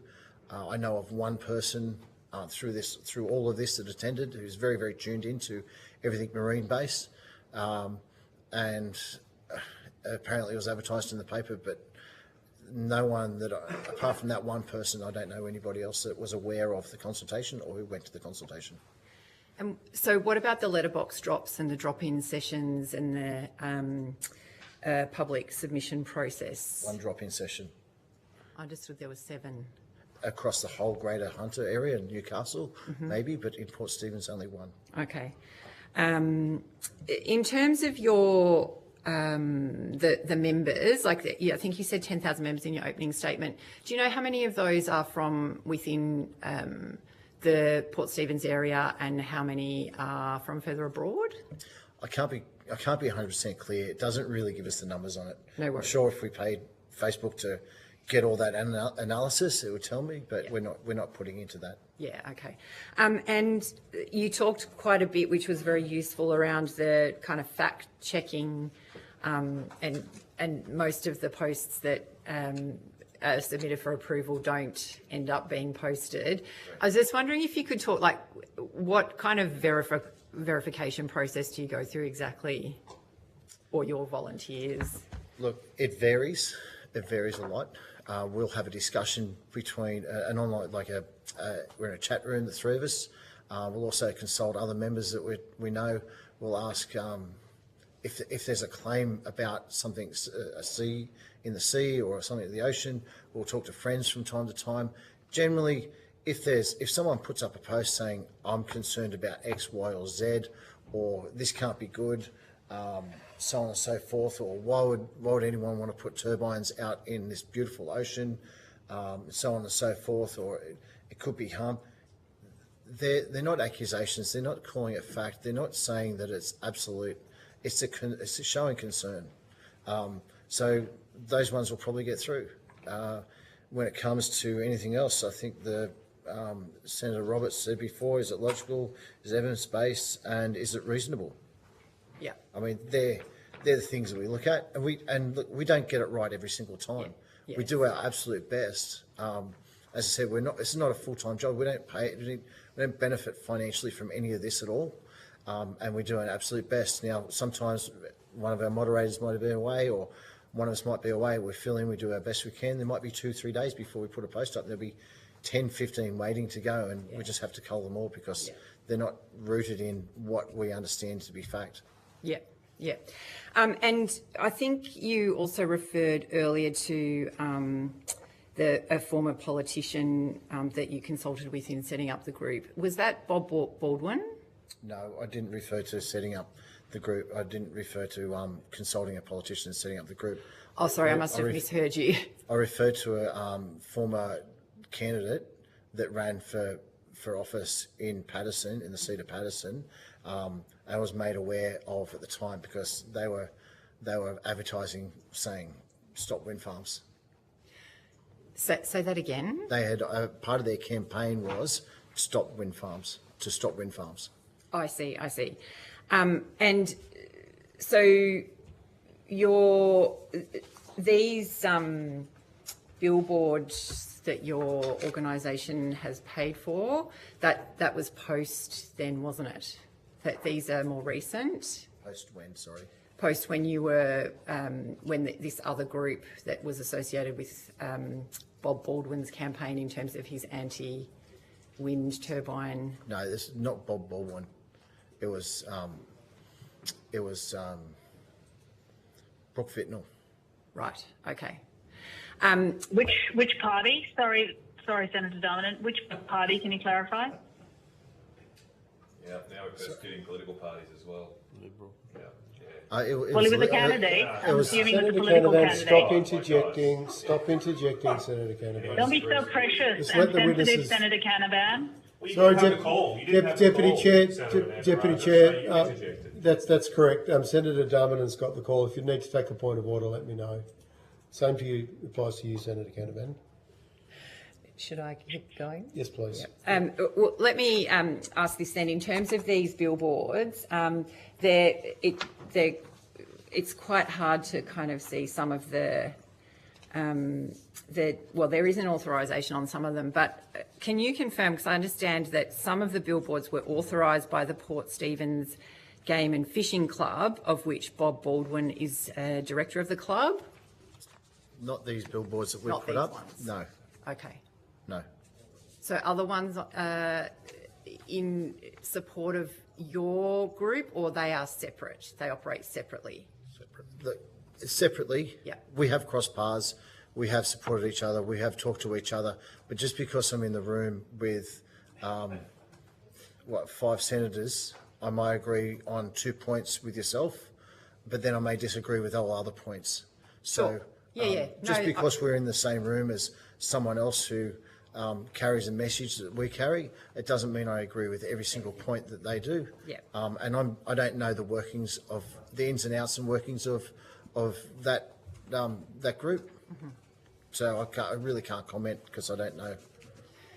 Yeah, no, okay, that's useful. I'm just seeking to understand, how the different groups are working together or not working together. So that is helpful. Thank you. Okay, thanks, Senator Darmin. And Senator Roberts. Thank you, Chair. And thank you all for appearing today. I'm going to go through quickly a list of points I've made from listening to you, and I'm very, very impressed, by the way. Really impressed. So if you could just say yes or no, or just accept it, and if I'm wrong, please correct me. I want the truth and accuracy, very important. You made a very heartfelt statement, opening statement. I want to compliment you or appreciate your active democracy. Democracies that don't have citizens who are active in that democracy flounder, and you're doing the best to keep our democracy alive, so thank you. You have a beautiful area. I've lived in the Hunter. I've stayed at Mile Lakes. We sometimes travel from Queensland down to Myall Lakes. The little bays you have around Port Stephens, just absolutely spectacular. So you've also got, I've been to Anchorage and watched the whales there, so I can see your genuineness. I also commend Senator Canavan and repeat some of the things that he said. In this country we have freedom of thought, freedom of speech, freedom of association, freedom of exchange. You'd agree? Yes. And what you're doing is you're demonstrating that you do your due diligence because you value truth, and you have removed any items that have been misinformation or misinformation from your website, from your materials, correct? Correct. You value truth because truth is the foundation of your campaign. Correct. Long term, you've got to have truth. And you've done it freely, and when you're wrong, you'll correct things. So, Mr. Future, I've also just recently been in Western Australia, where the lobster fishermen there are very concerned about EMF on the floor. You're concerned about the lack of transparency, and you, as I wrote down, you're hiding information is misinformation or possibly disinformation by omission, correct? Correct. Yep. And then I asked the question to myself, why wouldn't they be fully transparent, which is what you're asking yourself too, correct? Correct. Right. Box ticking exercise, it was just a facade, it wasn't really consultation, correct? That's the way we feel, yes. Yeah, great answer. You're all volunteers? Yes. Let me tell you something. I was doing the similar kind of thing for about 9 years, and what I realised, and having been a senator now for about 9 years, every major problem in this country comes out of that bloody building, Parliament House in Canberra. Every major problem. I see the slight smile coming on your face. No. And what galls me is that taxpayers are funding them to create problems, and you're using your own money as volunteers to fight those problems. You've had some success with the rally, best rally in Port Stephens. You've met with politicians. You've done fundraising. You haven't contacted multi-billionaires or wealth funds around the world, but you've done your own fundraising. That's correct. All our own fundraising. We've not been contacted. We have had zero contact with anyone offering any money, apart from local community members offering up $10s and $20. I think, yeah, around about that much. Yep. You mentioned the lack of a risk analysis. Yes. Which, when anybody who's been to Port Stephens would find that hideous. Correct. That is, they're wanting to put in place an industrial scale complex there that's going to destroy your environment potentially. Well, it'll certainly destroy the visual amenity, even if you don't look at anything else. You may be surprised to know that there is no scientific proof behind what they're doing. There's no policy basis behind what the government is doing. There's no cost-benefit analysis. That's ridiculous. There's no business case. There's no business case. There is no project plan. They're completely overhauling the whole of the electricity grid, a number one piece of infrastructure, and there's no project plan allocating resources to it. You've got a question, Senator Roberts? Yes, I have. Can you see that the lack of risk analysis is just part of the operating form for this mob? That's not an accusation I'm willing to make, but what I will say Sorry, is... I didn't want to put words in your mouth. No, that's okay. Thank you, Senator. I appreciate your question. I know where you're going with that. That's not the accusation I'm going to make, but all I can say is that there was a lack of information. There was a void, as I've stated in my opening speech. There was a void of information and a vacuum there. And yes, I think that vacuum gets filled with misinformation and disinformation. And I'd be horrified to think that we were part of it. As I said, we pulled up on things very early when the general consensus that there was not enough evidence there to hang our hat on, so to speak. But we'd like some more information. We've asked for more information, and we really haven't received a great deal, apart from how this process plays out and the steps that you go to, but none of the nuts and bolts within that at all. Right. You've been trying to connect with other groups, which is quite natural. Other people with the same problems are going to reach out to you. That's entirely human and natural. Equinor, are they connected in any way with Copenhagen infrastructure partners? No, I couldn't tell you, sorry. Okay, thank you. Mr. Future, coastline, very, very important. Winds coming onshore, migratory birds going up and down the east coast, is that correct? Yes. As well as your Australia's rarest seabird. So some of these birds, species of birds, are migrating from the northern hemisphere. Yep. We've seen damage potentially done at, would have been done at Chilumban, a major migratory waterhole. Mr. Abbott, have you or any of you experienced abuse or threatening behaviour when out holding information sessions? Yes. Could you describe it for me, please? One time I was wearing our supporter shirt, which has the insignia on it, walking through Nelson Bay, and I was verbally attacked and near physically attacked by a lady who's a little bit older than myself, and she was restrained by her daughter. We've had a number of times at our market stalls and so on. We've had people coming up and abusing us and telling us that we're a bunch of cookers and we've got no idea and so on and so forth. I think that I could pass to John. He's probably got some more, one or two relevant stories as well. Oh, I was doing well because I haven't said anything. Everybody was understanding me. No, it's just some of our members who have put up corn flutes. They've had them ripped off. They've bought some banners. They've been sliced. I've had a couple of maggot-billed dead rats turn up on my driveway. What? Yeah. So, did any of those instances from either of you involve a representative of a political party or connected with a political party or a political candidate? I don't know that. Well, no idea. Okay. Who is accused? There are many things you've been accused of. You've been accused of dead whale claims or posts. You're linked to overseas well-funded anti-renewables advocates. You're funded by coal, oil and gas. You're still waiting for your check, I take it. I'll give you my bank account details later. Trump administration. Who is accused? For the record, I apologise. That is a joke. That's fine. That's fine. We're allowed to have humour. We just find that so humorous within our group. It's laughable, isn't it? It is absolutely laughable. Who has accused you? And are these surely are examples of misinformation and disinformation against you? I couldn't name them. They're from different websites, from different Facebook pages that you see accusations come through.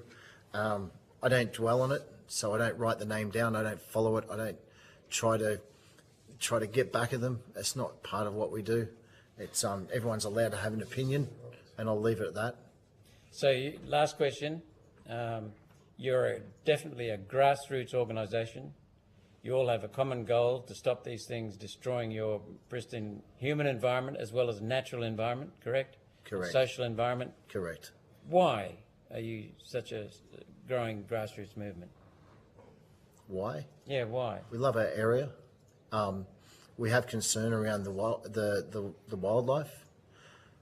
We have this concern around the effectivity of such a large industrial, and I mostly explained it in my opening address, a large industrial installation off the coast, and what that might look like in 10, 15, 20 years from now, 30 years from now. Will it become a dystopian future? Will it become? We have concerns around the ability of the nature of what the ocean can do off the coast of Port Stephens. And just building on that, or did you want to say something then? Roberts, Hang on. Last question. Just building on. Did you want to say something then? We've had the Pasha Bulker come ashore. We have ships going through that area. All it takes is one ship to lose steering for a period of time, and so these are the questions we're asked. These are the questions we're concerned about, right? This is why we're raising our concerns. So a ship loses its steering going around the area, it drifts and gets blown across a couple of turbines. You're looking at potential, and it's potential. I'm not saying it's actual, and I'm sure everyone thinks we're saying it's actual. No, we're saying it's potential disaster.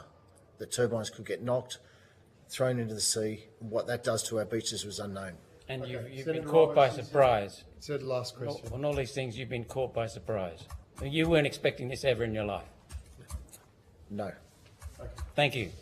Just a couple of things, just to wrap up. You guys would have been concerned about PEP 11, about the plans to do seismic testing for oil and gas off the coast, and just in relation to risks to whales. Frank, you're probably aware of, Sea Shepherd's looked at this in a lot of detail and have raised, obviously, concerns and the uncertainties, but have also said there are methods that they're comfortable with. Obviously, like Paul Watson, they've been championing whale conservation for years, but they've landed in a place where they said, provided certain methods were used, these risks were manageable. Do you accept that? Certainly, yep. I know that he's had a lot of experience looking into that. We don't have any offshore turbines to look at, whereas he does, and I trust him implicably. But yes, there could be, and I've got to say, Port Stephens. Most people in Port Stephens are very custodial about the place, and rightly so. Yeah. But the Sea Shepherds was often quoted on Facebook pages by groups that were opposed to offshore wind, and most of those have been taken down or corrected now because Sea Shepherd were not happy about that, about their brand and their protection of whales for many years being appropriated. Look, the last thing, just before we close it, I just want to correct what I said earlier when I raised the point about advance and Nuclear for Australia speaking at the NREN forum at the bowling club. I said fossil fuel companies. I should have said fossil fuel interests. So advance has links to fossil fuel interests, and Nuclear for Australia doesn't have links to companies. So if I implied that, I just wanted to correct the record, and I'll do so on Hansard. Thank you. And and of course, a lot of people aren't aware of that, and you no doubt. And as I stated earlier, we have no links with Advance. I have no dealings with them. Yes, I do know Sandra Burke. Yes, we have had numerous discussions in the past, but there's no links between Advance and ourselves at all. She's only ever been there as a resident, and never brought that agenda over. We wouldn't allow it anyway. No, that's okay. We did hear yesterday from NREN that she was seconded to Advance so that Advance could get better community representation with their campaigns, but maybe this is an example of that. Anyway, you probably want to know that, Mr. Abbott. So thank you for your evidence today. If senators have any questions for you, questions on notice, we'd appreciate responses in the next 2 weeks, if that's possible. Okay. Will I get a record of that question on notice? Yeah. Thank you. Absolutely. We'll help you out with that. Are you right, I Andy?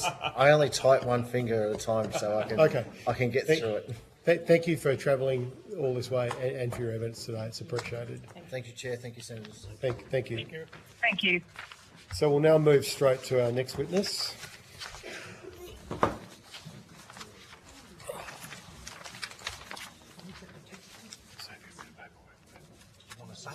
It is an inquiry on disinformation. So I didn't want to. I was just careless. I should have said interests because that's actually what I had written. But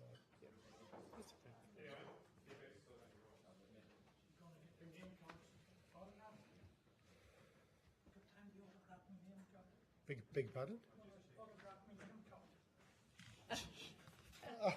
If you'd like that.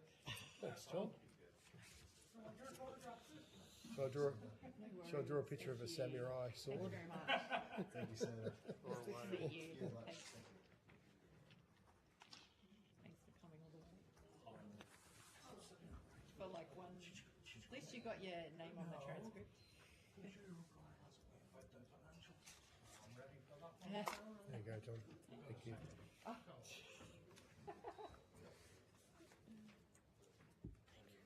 Thank you.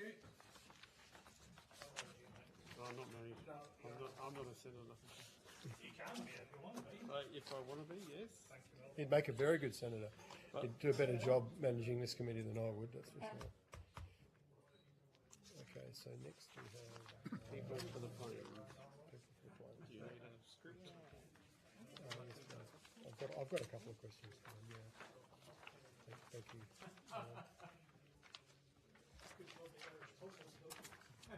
Right. So I now welcome representatives of People for the Plains in person. I understand that information on parliamentary privilege and the protection of witnesses giving evidence to Senate committees has been provided to you.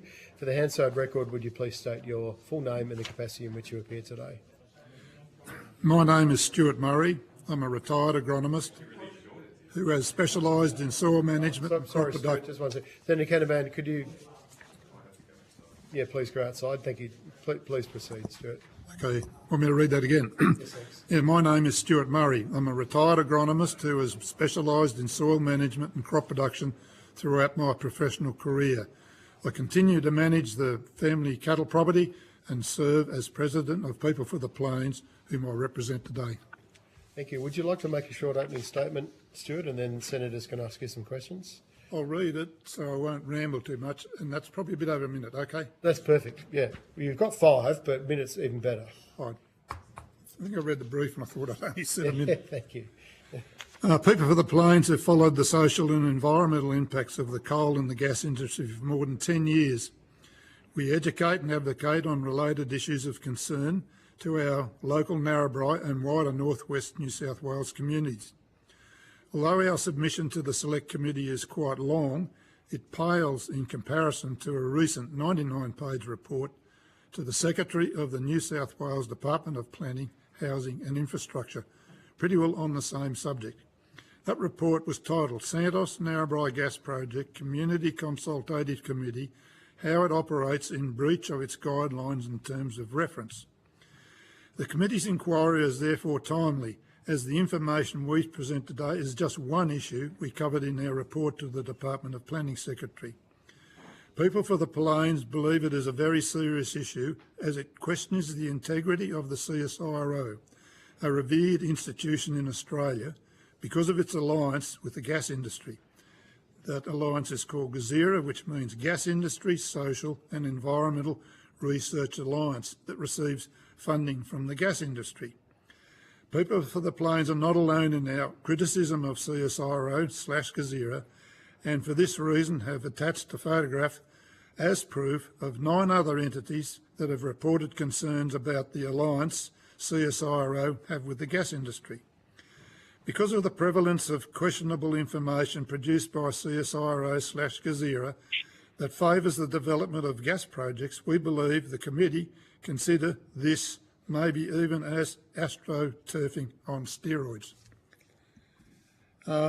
This is only the tip of the iceberg, as Santos have their tentacles in many places. I could give you lots of other examples. I'll give you one. We have had bookings of venues to provide public information forums on CSG cancelled at the last minute because of Santos's influence. So I'm open for questions. Yeah, thank you, Stuart. So can you describe in a little bit more detail what your concerns are regarding?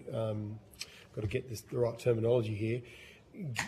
GZERA, GISERA. Yep. GZERA. There you go. Caught me out there. Their funding model and the fact that, as you stated in your submission, up to 30% of their funding is provided by companies and interests who'd likely profit if the coal seam gas industry was to expand in your region? Yes. It's all to do with their research and their surveys that they've done in the area, and there have been surveys now they've done in the process of finishing their third. But the very first survey, I can't remember how many questions, probably between 1 and 200, they focused on one question, and that was people's attitudes towards coal seam gas in the Narrabri area. They came and presented to People for the Plains, wanted feedback. People for the Plains gave them feedback, and we found some errors in there.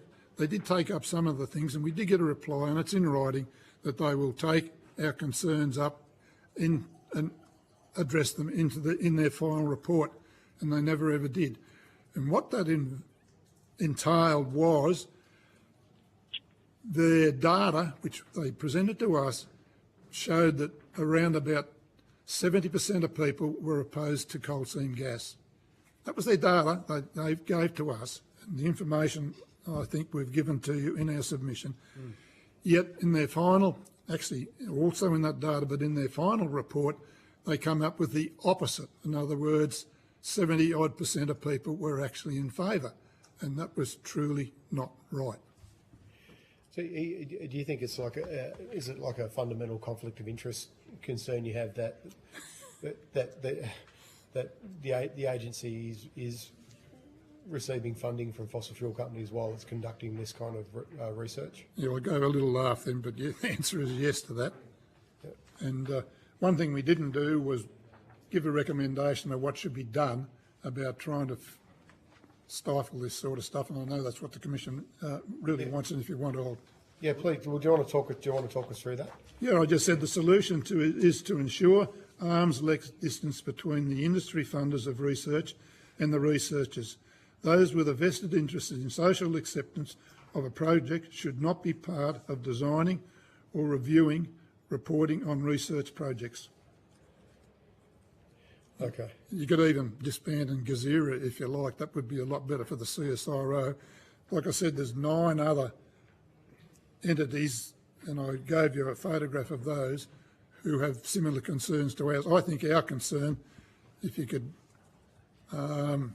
gauge it, is probably more serious than probably most of the others, because it was virtually a total opposite portrayal of a survey question that they produced. So, how did it make you feel when you read a quote from the head of, the gas lobby, APPIA, which has now been rebranded to Australian Energy Producers, quoting in your local paper, the results of the Gizera survey? The survey explodes a myth pushed by Lock the Gate and others that the Narrabri gas project is opposed by the majority of local residents. Did that make you angry? Very. Yeah. For obvious reasons, because we knew that this information has been produced by a reputable, revered organisation for the benefit of a fossil fuel business. Which comes back to the funding that CSIRO needs to do its work. Yeah. Yeah. I've had a long. I'm a big supporter of CSIRO, Mr. Murray, in many respects. They obviously do a lot of really good science and a lot of really good work, but inherent in their model is the fact they need to get funding from outside sources to keep their operations going. And obviously they do have an oil and gas arm, and it's certainly been raised with me many times that produces a conflict of interest. Well, I agree with you. I've got a lot of time for the CSIRO, and for instance, the CSIRO is in Narrabri at the Cotton Research Station, and I presume the cotton industry funds some of their research, but the research that they asked them to do, probably everybody, if you ask them, would be aligned with it. And the first example I can think of is that how do we grow cotton with less water? And not too many people would argue that that's not good research. And I don't know whether the funders or the people that want to fund this research, just more scrutiny about whether everybody is aligned. The other one could be, which is, I think, the fact that they do a lot of research into how to reduce the amount of chemicals and things like that, whether it be herbicides or insecticides. Most people would agree with that. It's probably a good project, maybe except for the chemical companies. Yeah. So you do talk about this in your submission. You've obviously written to CSIRO a number of times in relation to a couple of different surveys. Were you not happy with their response that they had an internal review of this? And what kind of transparency did they provide you around that review? Well, we did give you a couple of letters that we got in reply. One was to the actual greenwashing one, which we came across just by accident, almost identical. And we wrote in our submission, and we thought they were just motherhood statements without proving that, our query about the fact that they'd manipulated the results of a question, an unbelievably important question. Did not answer that question. So what happens from here, Mr. Murray? Like, is there any process underway at the moment? You're obviously not giving up on this issue because it relates to, your community and how they feel about this issue. Well, and also, what do you feel is the reality on the ground?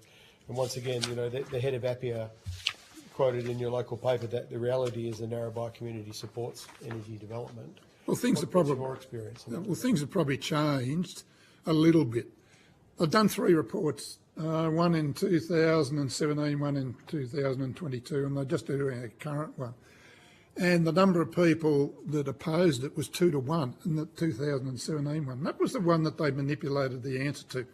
Come 2022, we wrote to the authors and virtually put them on notice that we don't want them to do it again. You want to change the scope of the questions they were asking, correct? Well, they'd done the question and done the survey at the time.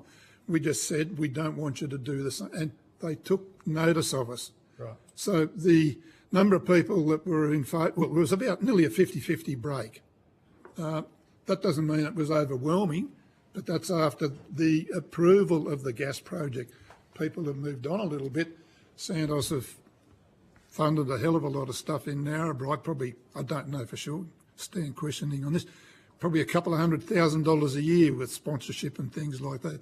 And that was one of the reasons we had one of our venues cancelled, because they sponsored one of the sporting clubs in Narrabri, and we were going to use their hall for a public information night.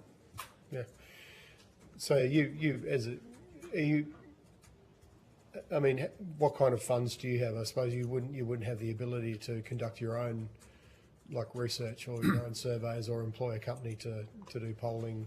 Well, we've got about $1,000 in the bank, Yep. but we have done some of our own research, and we actually did pretty well exactly the same research to the question that Gazira did, that they manipulated. They, I think, surveyed 400 odd people. We surveyed 800 odd people, and that's just in the Narrabri area. Our results were slightly more favourable than the raw data stuff that the CSR. It was insignificant, the difference, but ours was just a little bit better. We got told that we faked it, yet ours was slightly more favourable. Who told you that you faked it? Oh, just a local person that I ended up speaking to on the phone. Right. Who was obviously in favour of coal seam gas. Okay. And did you make that available, that survey? Yeah, we did. We public scrutiny. Yeah. Well, we produced a document with not only those 2 surveys. There was other surveys, I can't remember. Some of them are online surveys, probably one of the newspaper ones. Slightly different questions. They came out, look, they varied a little bit. One of the other surveys we did was, and people might say you could probably query it a little bit, where we went around to all the farmers. I think we got about 98% of farmers were against the project.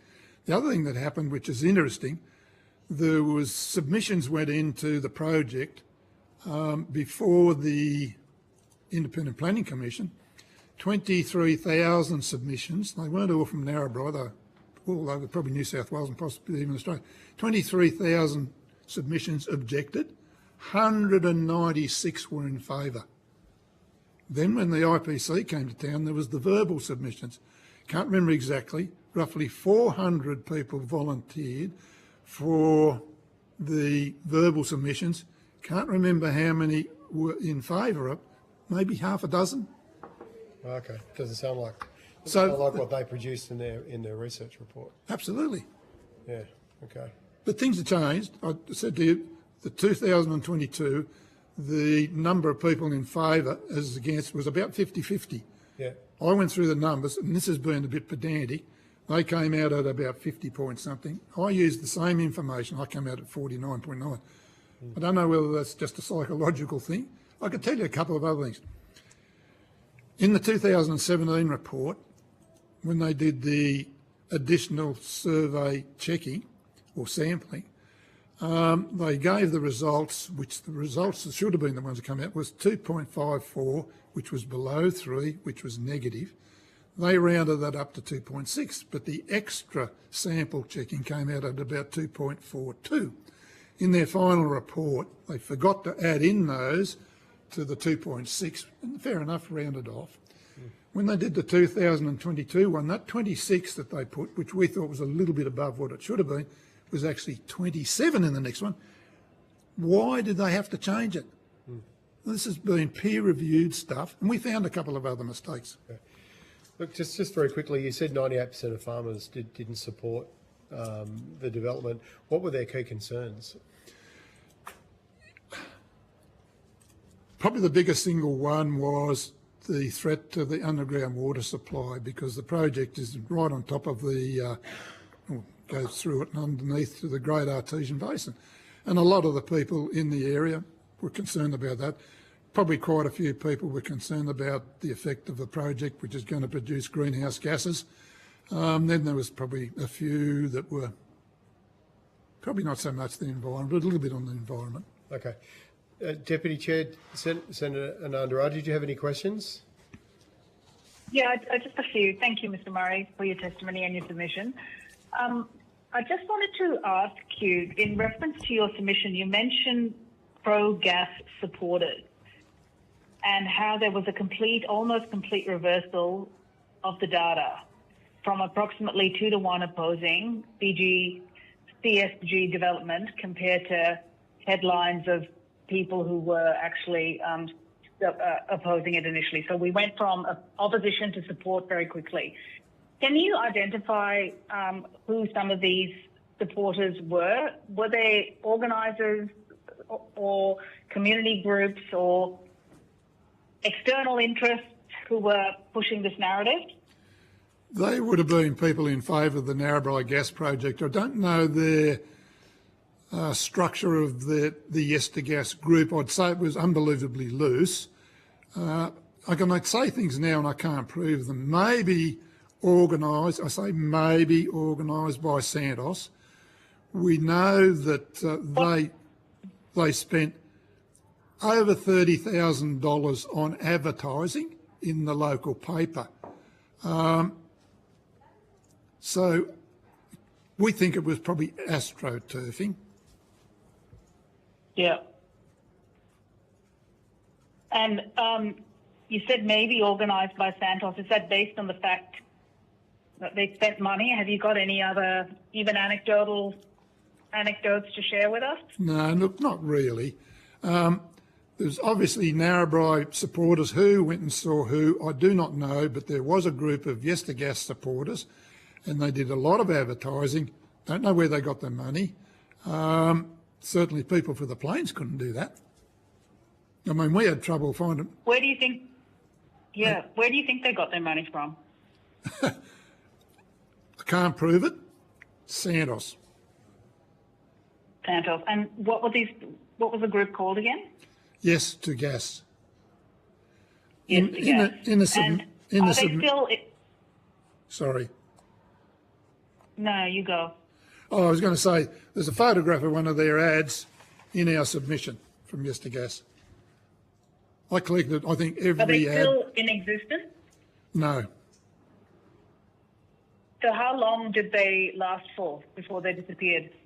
Couldn't tell you the exact date, but probably, I'll pick a date if you want me, when the government or the IPC approved the project. They didn't need to be around anymore.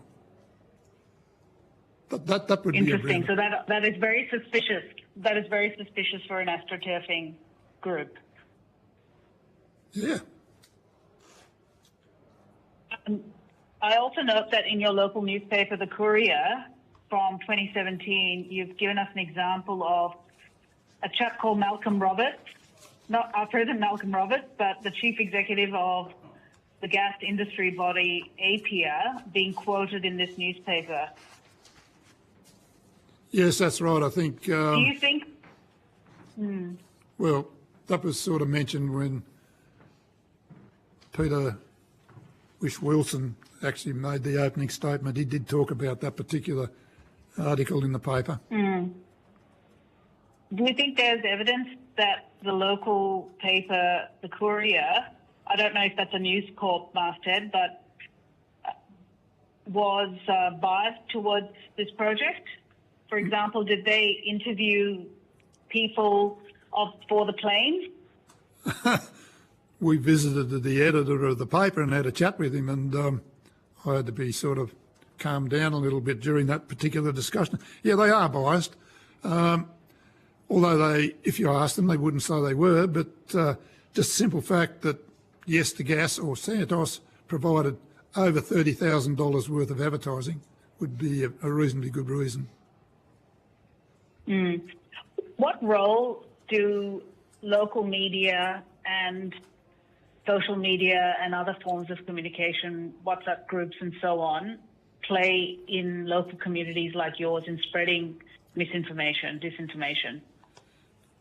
I don't know how to quantify it as far as putting a number on it, but let me just say it wouldn't happen unless it was unbelievably significant. Do you think that they're successful? Your example would suggest that they are. Oh yes, my word. I mean, you read and what lessons? Sorry, Mr. Murray, you go. Oh look, no, I was probably just going to elaborate one way or another on that, but you keep going. Sorry. No, you please elaborate. It's just so hard for me when I'm doing this online. My train of thought's been interrupted and I can't remember what I was going to say. My bad. Happens to me all the time too, Mr. Murray. What lessons, Mr. Murray, I mean, you've gone through this with respect to gas. As you know, we are trying to pivot this country towards using cleaner energy, principally renewable energy backed in by gas, until we come up with better options. But what lessons, based on your experience, would you share with the committee in us trying to combat misinformation, disinformation being spread about renewable energy? Not really sure how to answer that question, but that's one of the reasons I'm here, and I must commend the committee in what they're trying to do. It is an unbelievably difficult thing to probably come up with all these sorts of recommendations, because people have a right to have different opinions, except in instances that we've brought up here about what CSIRO have said and how they've done it by manipulating questions. You can probably do things about that, but trying to bring up something that we've heard the arguments for and against, trying to stop misinformation and disinformation, but this is pretty nasty. We even wanted, but I don't think we would have got or jumped the hurdle, presented that to the NAC. We thought it was so serious. Deputy Chair, could I rotate the call? Have you got? Or Of course. Or do you have one last question? Just one. Yep. I did. I'm just trying to remember what it was. With regards to anti-renewable energy sentiment, are you seeing any campaigns being run on the ground in your community? No, not really. It's just general stuff that, and I don't look at social media very much at all, but it's more the major media, whether it be the papers. I don't read the Australian anymore because I've still got a page of the Australian. I've got to tell you this story.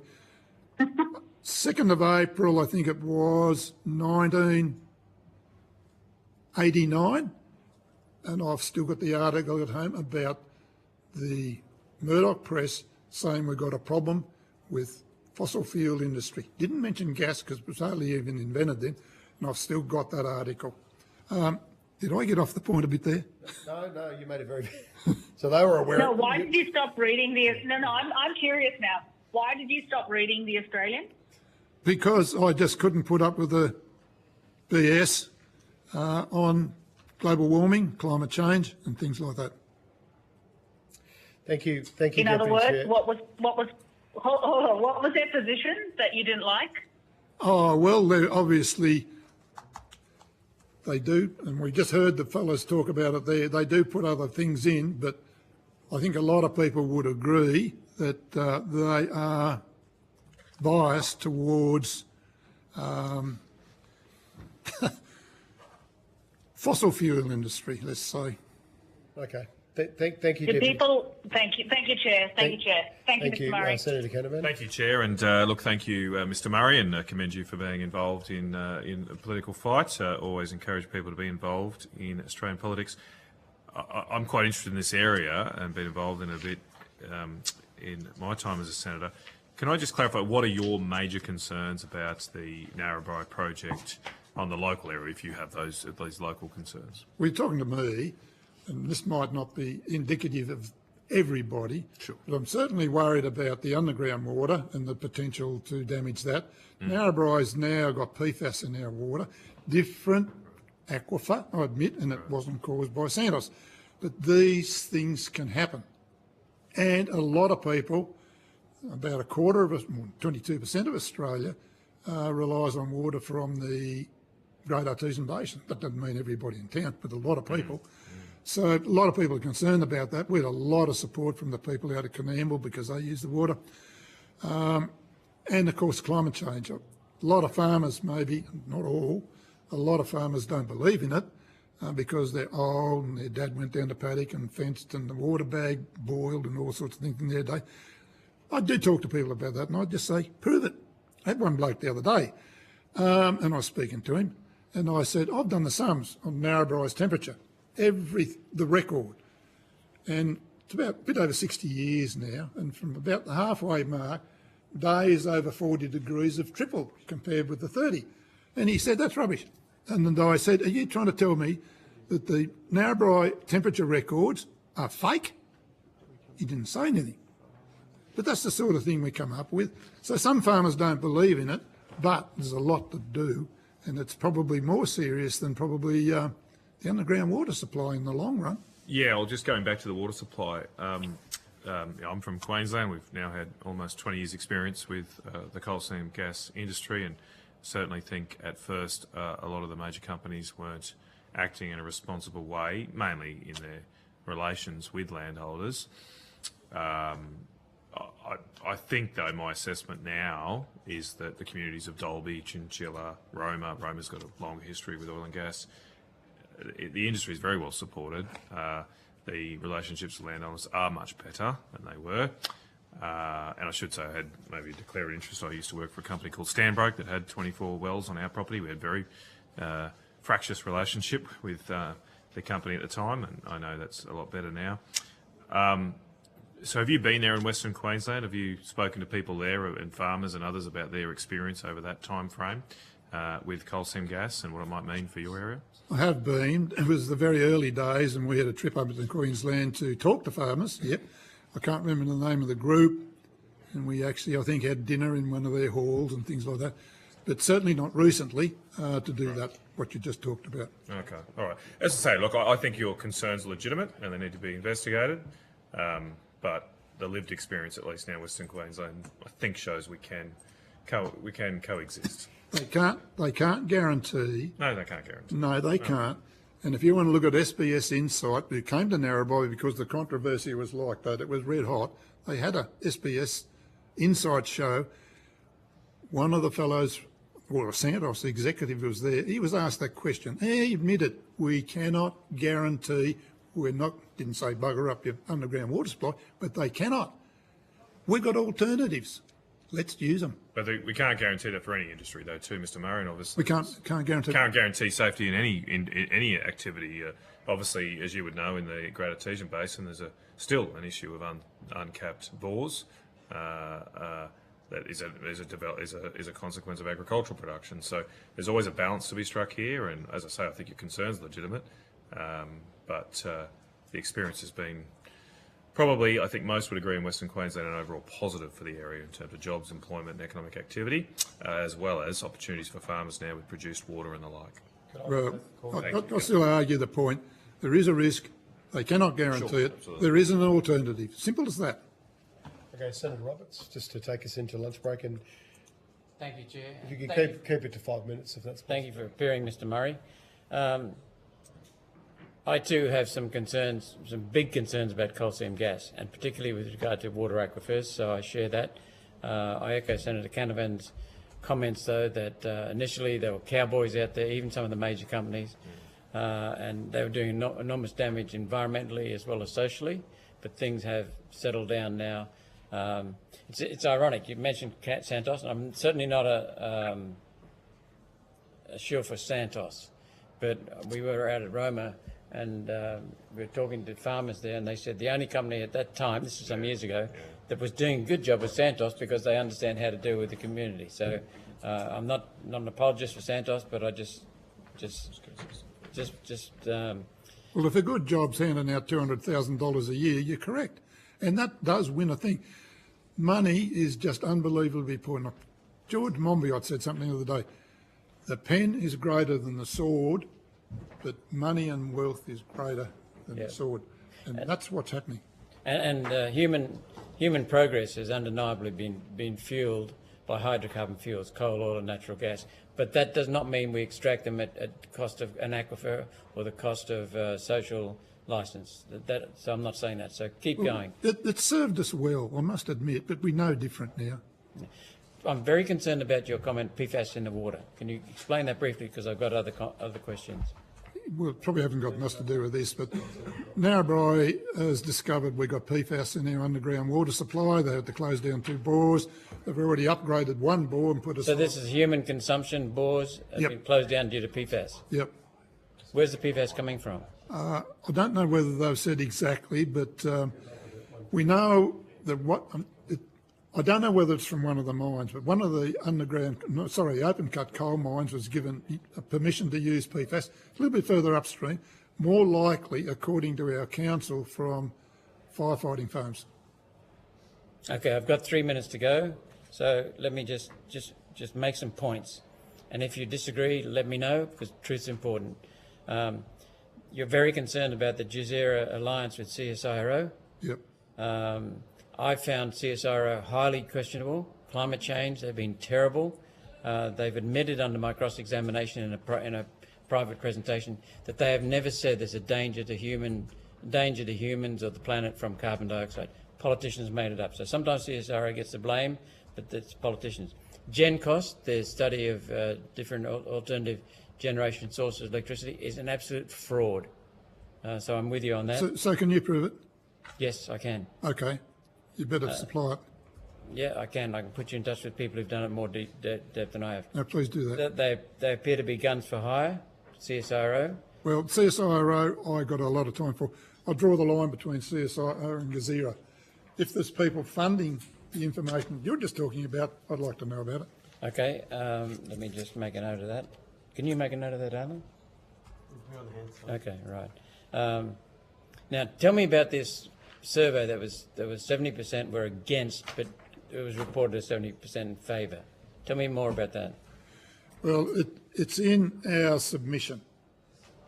And if you look at it, we've got a couple of links, probably 2 main links with little stars on them. The second one in particular is the information, which is fairly brief, that People for the Plains eventually got attached to the minutes of a Santos Narrabri Gas Project CCC meeting. Took me a year to get that on. It was fortuitous that the director of Jazeera wrote a letter to our chairman, which was incorrect and false, put on the minutes the month before, which allowed me a right of reply. And we've now got 7 pages of what happened with the manipulation of that question on Santos's website. You can have a read of it. I commend you. I'm just going to finish now because my 5 minutes is up by saying, and if you could confirm it, science has been hijacked. In my opinion, it's quite often used as an excuse, as a facade for covering up a political move, not a scientific move. And I agree with you entirely that we need to keep an arm's length distance between researchers and funders. Is that what you said? Yep. Thank you very much. Okay, thank you, Senator Rob. Senator Dartman's got one. Just last one question. very quick question. Mr. Murray, you talked about your concerns in terms of impact on water. But I just wondered if you could expand more broadly about any concerns that you might have on impact on farmers. Well, I probably don't have any PFAS worries about farmers unless they use the stuff out there. And I don't know whether they have, but we had a mighty great big bushfire out there 1 or 2 years ago called, I can't remember, Duck Creek Fire. Possibility that could get down into the water, but I don't even know whether they've used it there. 2 separate issues. One is just to highlight the fact underground water is unbelievably precious and it's been contaminated in Narrabri. could happen because of coal seam gas with the Great Artesian Basin. Yeah, no, sorry, I meant the coal seam gas and impact on farmers, not the PFAS in the water. Well, the coal seam gas is going through the Great Artesian Basin. There's talk about the possible contamination and the drawdown of the water as a result, if they're connected. I'll give you another really interesting thing. One of the questions our group asked of Santos, this is before it got approved, was there sulphate-reducing bacteria around their bores and wells? 2 or 3 times they said there was none in their bores. They would not answer the question. I happened to be the delegate at the meeting where I said, it's not the inside of the bore. Are there sulphate-reducing bacteria on the outside of your bore? And he said, no. And I presented him with Santos' document that said yes. That did not get reported in the minutes. That's the sort of thing that happens. They sanitise, control the narrative about what's going on. Yeah, okay. Thank you, Mr Murray. And so the Deputy Chair has one quick question for you as well. Senator Ananda Raja. Thank you, Mr Murray. Just to follow on from Senator Darmanin, can you mentioned earlier that there's a heck of a lot of farmers who are worried about climate change. Can you talk us through just briefly what their concerns are and what they're witnessing in their own communities? Well, I can tell you around Narrabri, and this is also probably the IPCC stuff, but I've only looked at the actual figures. They actually predicted that Narrabri is going to get drier and it's going to get hotter. I've only looked at the Narrabri rainfall records and the Narrabri temperature records, and I gave you the example of the temperature records.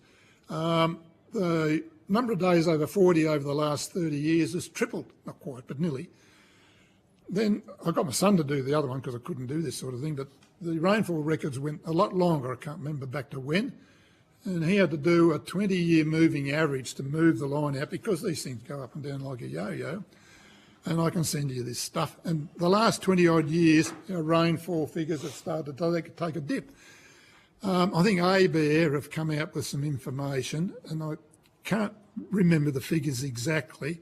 They've already said, and this is probably an average, we've lost this much from agricultural production because of climate change, less rain and higher temperatures. And this is only going to get worse. So that's probably the biggest thing. There might be some places that might get a little bit better, I don't know. But I'm only telling you about what's happened in Narrabri. Thank you, Mr Murray. I really appreciate that. Yeah, we appreciate your evidence and your submission and appearing before the Senate today, Mr Murray. So the Senate's now going to take a break, and because we're running a bit over time, we'll return at 1:45. So apologies to the next witnesses. We'll make up that time in the afternoon schedule.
a representative of the Hunter Jobs Alliance in person.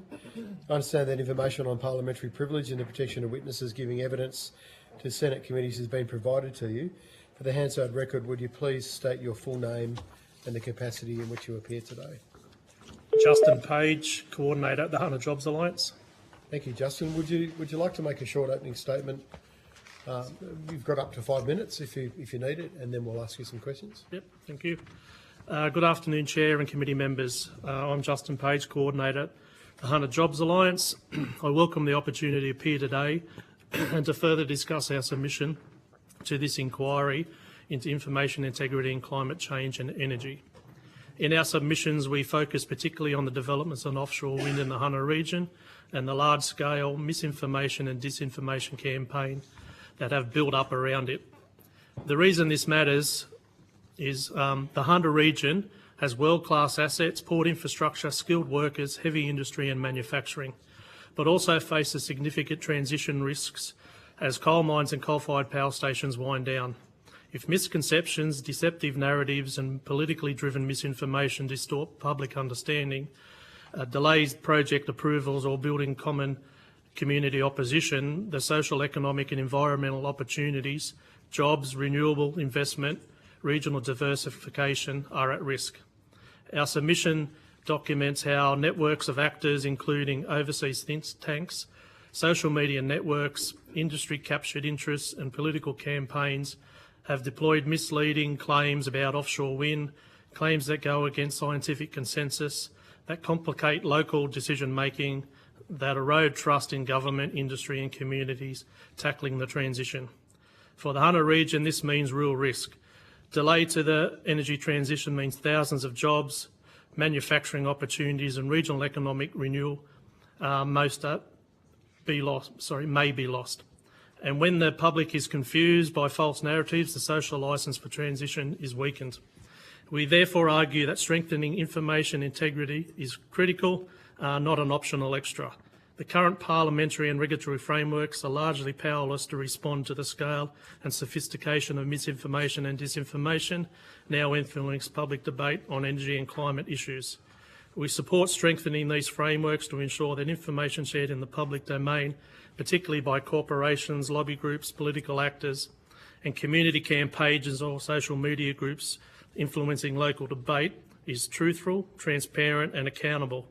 This includes clearer disclosure requirements on campaign funding, enhanced regulatory powers for oversight bodies, and active monitoring and coordinated disinformation campaigns that undermine evidence-based policy and democratic processes. By reinforcing the integrity of information, we can build public trust, enable informed decision-making, and ensure that communities like the Hunter are empowered to participate confidently in the energy transition, free from manipulation and fear. Thank you for the opportunity to appear, and I look forward to the discussion and answering any questions. Yeah, thank you, Mr. Page. I'll go to either Senator Darmanin or Senator Anandaraja, whichever. Yeah, I'm happy. Oh, sorry, go on. Okay, please, sorry, please go, Deputy Chair. do you want me, Michelle? You go ahead, absolutely. Okay. All right. Sorry, we're just trying to coordinate on remotely. Thank you for appearing and for your patience in us being able to get to you today, Mr. Page. I think you've talked in your opening statement. I think you've well covered HJA's support of renewable developments. Do you have members from the existing coal industry in the Hunter region? I'm assuming you do. Coal members? Yes. No. Not from the coal industry? No. Okay. All right. Are any of your members involved in the construction of onshore renewables? Our members, as in HJA affiliate members, are 9 unions in 4 environmental groups, so they're not businesses or companies in construction, no. But those unions obviously have members in the construction sectors, including renewable energy. Yeah. Yeah. Okay. In terms of, I guess, the group of organisations and the kind of members broadly, in terms of the, as you've just described, has so this committee's heard comments from other witnesses, quite a few yesterday, but over the time also in the written submissions around violence and intimidation against people being involved in renewable development. Has that happened in the Hunter members' experiences? Yeah, absolutely. We've watched this play out over a number of years now, ever since offshore wind was first envisaged. And yeah, there's been targeted campaigns against those that support that by some of those groups that appeared earlier today and yesterday through their social media pages. They're also pretty good at infiltrating other social media pages where that support is built. And other forms, what they also use is to use the newspaper social media as well. So the Newcastle Herald and Port Stephens News of the area, the two probably biggest newspapers that cover the offshore wind. And when they post stuff on their social media, they like to, if there's any positive comments about or support of renewable energy, offshore wind, they'll dive into the comments section of that and attack and bully and harass people through that mechanism as well. So they also infiltrate community pages like Port Stephens community, Maitland, Lake Macquarie, so right around the suburbs as well. They will watch and post things within those community groups as well. So there, it's pretty coordinated. But I must say, that's not everyone that's involved within those couple of Facebook pages. There's some key ringleaders within it. I think there are generally people that are generally concerned, but I must stress they all don't use those bullying tactics. There's some key characters in there that do that. Okay, and it's mostly online, would you say? Online, yes. We've also heard evidence that some of these in the early days were actually door knocking. So key people in the environment movement within Port Stephens were being door knocked by, again, some key characters in the opposition to offshore wind groups and targeted kind of that way personally as well. So, yeah. Okay. And you said... Sorry, Lisa, can you just ask who they were who were door knocking? Did you hear that question? Sorry, who they were? Yeah, same key characters. Yeah, so members from the Port Stephens, that offshore wind turbine group and mainly the Port Stephens Fishing Game Club. Yeah. Okay, the two separate groups as we established, I established earlier in my questions. Two separate groups, highly linked. Working together. Working together, and they're members of both of those, so... Common members. Common members, absolutely. Yeah. Yep. And sorry, Mr. Page. Sorry, you go, Michelle. Sorry to interrupt for a minute. What were they, when you say they were door knocking, what were they actually doing on the doors? What were they asking or talking about? Well, they were talking to people specifically about offshore wind and why they opposed it, but they were definitely targeting people that were in support of offshore winds and were publicly involved in other community groups that will come out in support of it. Why don't so you they were keep going, Michelle? soliciting support. Oh, thanks, Lisa. They were soliciting support, were they? They were what? Were they soliciting support for their agenda, I suppose, or their side of the debate? I don't think it was soliciting support. I think they knew they were opposed, and in my view, it was bullying and intimidation trying to do that. When did this happen, Mr. Page? This happened early in the offshore wind, so probably in the late 2023, early 24. And do you know if they had any connections with other groups? Were they coordinating with other groups?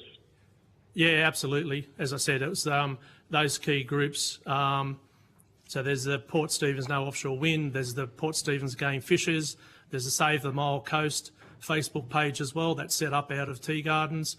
That's where Sandra Burke and Advance Australia are set up as well. So absolutely there was coordination, and as our submission points out, there's coordination between all those groups. And Sandra Burke, we heard yesterday, had been seconded from NREN to Advance. Have NREN had a presence in the region? Yeah, NREN set run a workshop or a community event, I think they called it, in Maitland, where that was attended by no Turbines Port Stephens, with Ben Abbott that appeared earlier. Sandra Burke was there as well. So yeah, they've been coordinated events that have happened. And you mentioned connections with the Atlas network, which a lot of Australians would never have heard of. Can you just elaborate a little bit further? Sorry, I got that. On what the nature of the connection with Advance, for example, and any other local groups have to the Atlas network? Yeah, I think what we pointed out, what we could see as a connection there, but again, it was using reportable and observable patterns and affiliations, and it was using public information to do that. So one of the key sources, and I think we attached that link within our submission as well to point out where we sourced that information from. It was a UTS report, but it drew the links around who was involved in setting these organisations up and register third-party election campaigners, and they retooled to campaign against The Voice, but Advance no longer offers Australians the transparency of profiling its responsible officers, but back when it did, out of the archives, there's versions that names advisory councils, including Maurice Newman, Sam Kennard from Advance, a board member of the Centre for Climate Independent Studies, established in 1976. Newman and the late Neville Kennard and their connections were closely involved in the founding of the CIS. So again, we, using public information is where we've drawn the link. But then what we're trying to do is also show that physically on the ground in Port Stephens, those links have come together. Wow. It's interesting because we heard testimony this morning from some of those groups from Port Stephens, as you know, and they really do project themselves as fairly benign, innocuous community groups, but there's a level of sophistication to them, and door knocking is another level of solicitation and persuasion beyond and above the misinformation on their websites, on their Facebook pages. Yeah, and that was intentional, as I said, to suppress and keep quiet those that were coming out in support, and that was a deliberate acts, and unfortunately it actually worked. There was a number of people there that won't comment publicly on this because of the bullying and harassment that they received. And again, I just want to point out it's not everyone involved in those groups. It's some key ringleaders within that.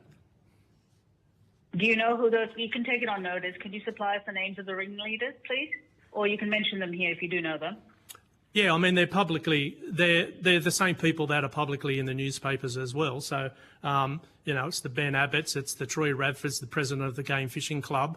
Those people were physically door knocking people as part of this campaign. Well, I just had to take a moment to absorb that. They also professed to be champions of, believers at least, of free speech and free thought, and that was in response to questions Senator Roberts asked them. But on their own Facebook page, they are clearly diametrically opposed to offshore wind, and they have no truck with anyone suggesting otherwise. In fact, they're advised to stay off their group, which effectively has a silencing effect. Yeah, has that been something that you've seen in the community? Yeah, absolutely. They block people that oppose them on their websites. No Turbines Port Stephens group, while they let others post within that, they pick and choose which they moderate. But the other Facebook page, which is Save the Mole Coast, only the moderator is allowed to post in it. So people can make comments, and again, their rules are you can't be part of our Facebook page unless you agree with our cause to stop offshore wind, and then it doesn't let people even comment, even post, and then they heavily moderate the comments. So, yeah, intentionally while they claim they're about free speech, they're actually not. They're just letting their own voices in their little echo chamber bubble away. And are there any political connections, either local or federal, that you're aware of with these groups? We heard that NREN were basically established with the help of Barnaby Joy, the member for New England, but are you aware of any other political affiliations of these groups, either locally or at federal level? Yeah, absolutely. In Bob Baldwin, the ex-federal member, is a director of the Port Stephens Fishing Club. Mark Watson's also, he's now an independent councillor. He was once with One Nation.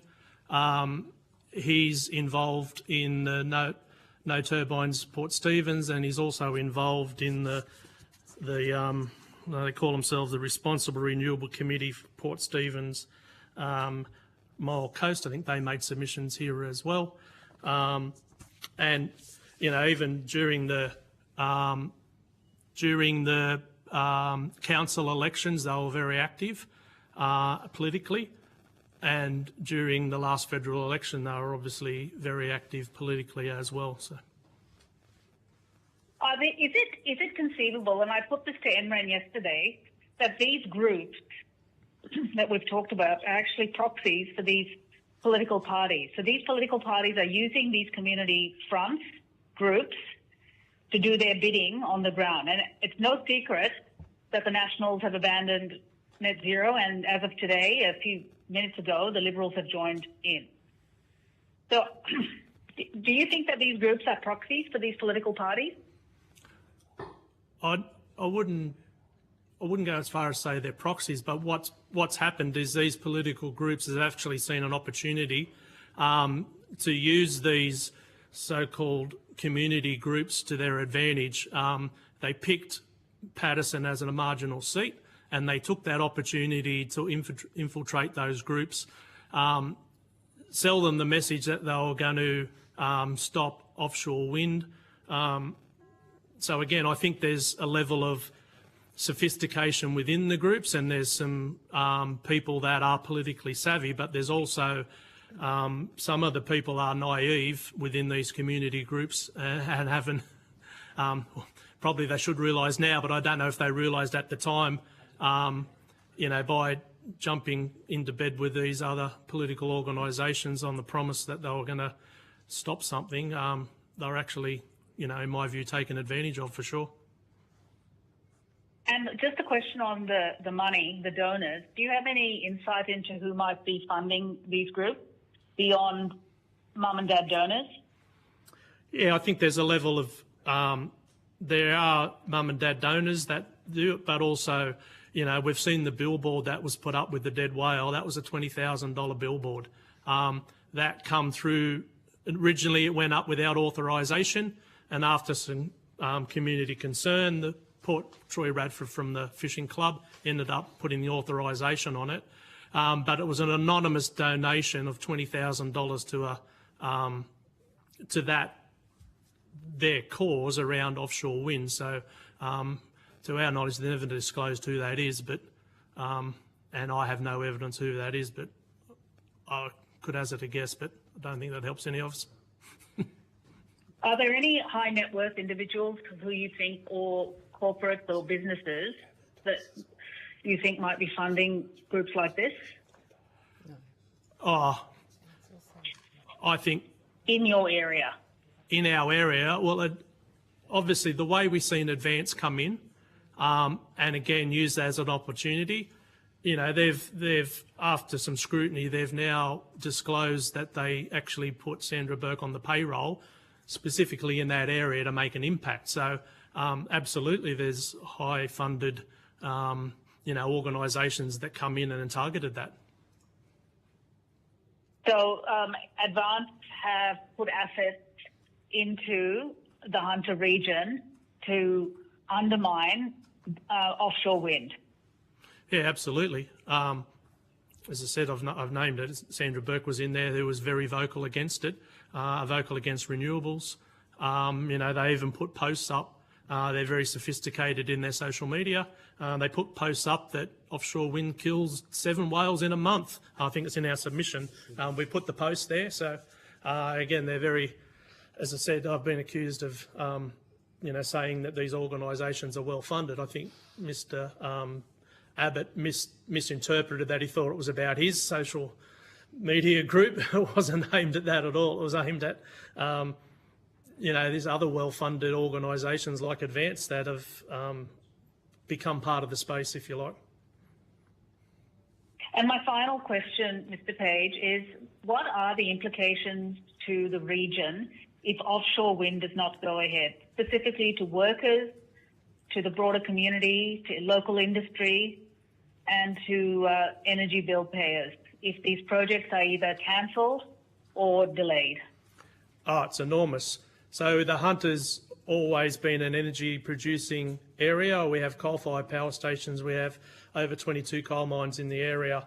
Every single one of those coal-fired power stations is slated for close. We've had 3 coal-fired power stations close already: Redbank, Liddell, Munmora, and Araring's due to close in 2027 or 29, Bayswater in 2032.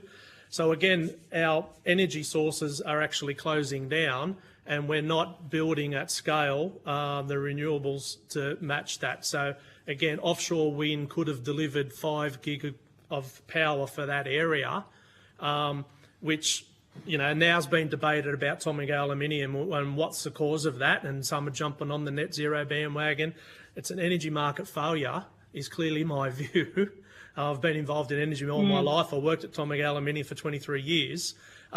This is a failure that's happened over 2 decades of where we're at now. And again, by the opposition to these new energy sources within our region is also exacerbating, it's threatening our manufacturing sector, our industries that rely on energy as well. So while, people have a right to be opposed to it, but what they don't offer is any alternate solution. It's fine to say, I don't want offshore wind in my backyard, but they are offering no alternate solution to, the state that we're actually in. Well, they do have a solution. They just don't say it overtly sometimes, which is nuclear. But of course, that's not going to be ready by the time Araring closes or Bayswater closes in 2032, is it? No, it's not. And I mean, Peter Dutton come to the area as well. He's seen an opportunity in a marginal seat of Patterson, and he spruiked nuclear, and he spruiked he was going to put it on the Liddell power station. Well, those power companies he all had engaged with, not one of them wanted or would say they would actually implement nuclear, not AGL, Origin or Energy Australia. They're all getting out of coal-fired power for commercial reasons, that it's no longer economically viable to run those coal-fired power stations. They're 40-year-old stations that they bought off the government. They're all transitioning to renewables. Not one of them took up the offer or had any credibility in the likelihood of nuclear ever becoming an option in the near future. Quite right. Thank you so much, Mr. Page. It's been a real privilege to listen to your testimony. Thank you. And thank you for the work you do. I'll go to Senator Darmanin next. She's got some questions. Thanks. I think just as a bit of a follow-up, I mean, we've heard, I don't know how to put this succinctly. People have very strong views in all directions, and they can be based in ideology. As has been pointed out on a number of occasions, we're from different political parties. We've got different views about these things, about how to get there. And similarly, we've heard testimony over the last few days around communities and landholders having really genuine concerns about, and all of us should be concerned because we are going into a future that's changing dramatically, requires investment and big change. And so it's right that people should be able to ask questions, to challenge, etc. How do we, what do you think or see as the difference between the genuine concerns that people have and being able to deal with that and engage in political debates as they relate to how we fix these problems that we have versus, you know, what we seem to be seeing through this inquiry as well is the really aggressive tactics and the use of mis and disinformation. That is a very big question, I know, but it's just trying to make that distinction because I think it's very easy for people to, you know, make excuses on one side or the other on political lines, but actually, as we've heard from you and many others, is about people, communities, jobs and futures. How can we take those things, those ideologies out of it and talk, if you could talk to us about, like, what is it that makes this different in terms of being able to respond to the change and how communities can participate and be involved? Yeah, I think there's a major trust issue. What we've seen play out with offshore wind, people didn't trust the government and they didn't trust the proponents, the developers, to actually give them they don't know where the source of truth is and where to go and find that. Again, there was consultation. By all means, it could have been better. And you know, in hindsight, the whole process could have been played out a lot better. And it actually, by that lack of information, created that space for mis and disinformation to thrive. But again, I think what the challenge is actually the community being able to raise those concerns and then credibly have them answered by a trusted source, if you like, which doesn't happen. And again, I think it's just the nature of the way the offshore wind and the legislation works, is that all the environmental impact assessments doesn't happen until after someone's awarded a licence. And that in itself creates, the proponents generally in government, they can't answer the questions because they haven't been determined. And again, I think there was an educational piece that should have happened at the start of that for the community to actually understand that whether you agree with the process or not, you're not going to get the answers till here.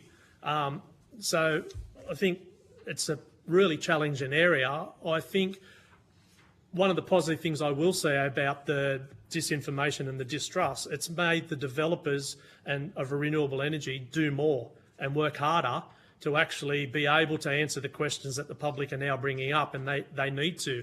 And again, I think governments are now more aware of it and actually trying to help facilitate, you know, that consultation piece to happen more broadly. But again, I'm not going to be critical of anyone that says the consultation could have been better, because it absolutely could have. But there are absolutely people that took advantage of that void to run their own agendas and the disinformation within that. So. Yeah, and so you've talked. So you really. So I think what you're saying is that that people are being taken advantage of where there is a vacuum of information, and some of that is built on the fear that people have for their futures. Is that right? Yeah, absolutely. Yeah. Yep. And so who do you think are the major proponents of that? Oh, well, it's the ones with the vested interest. And again, I'll talk specifically about offshore wind because that's what we've been directly involved in as well. This all started from the game fishers. And again, the vested interest was they were taking their zone off them, they were taking their fishing spot off them where they could go and fish.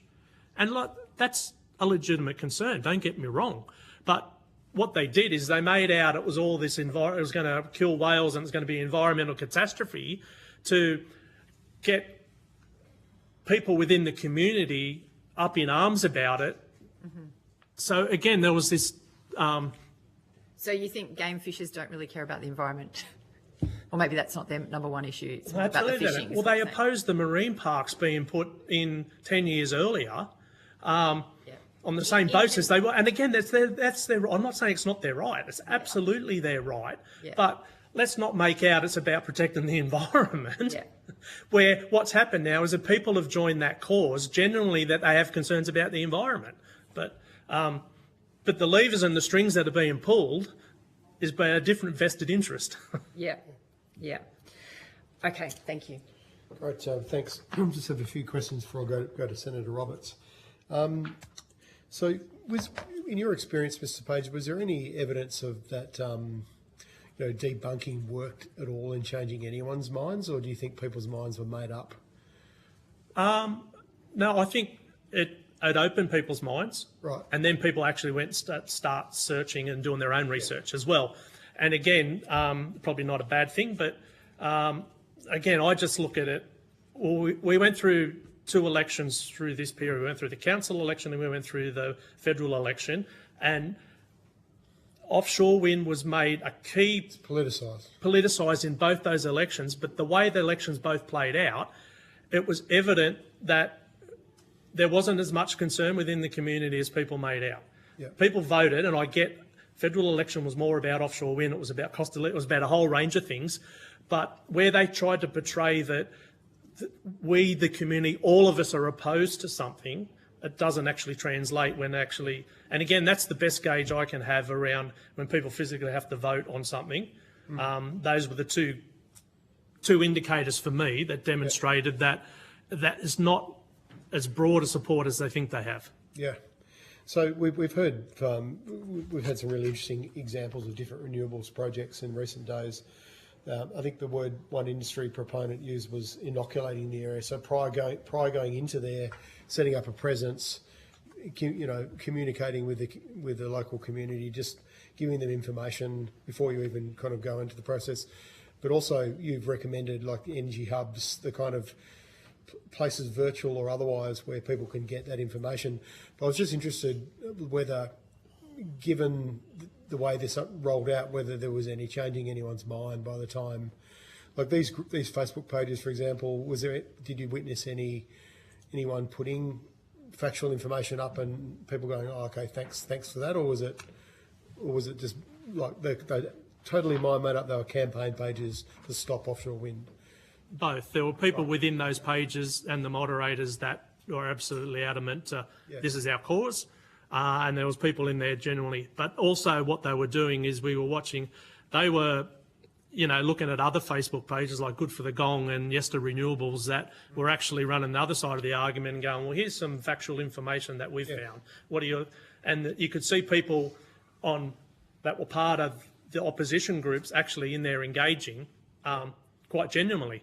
Yeah. There was also people in there engaging to be disruptive, but again, they were trying to look for credible sources of information to form their own views, and that's what was lacking. And hence, while we were part of a campaign around energy hubs, which is about setting up a credible local entity that you could go to, a trusted source of information. Because as I said, what was clear to us is people weren't trusting the government, and they're not trusting the renewable energy developers.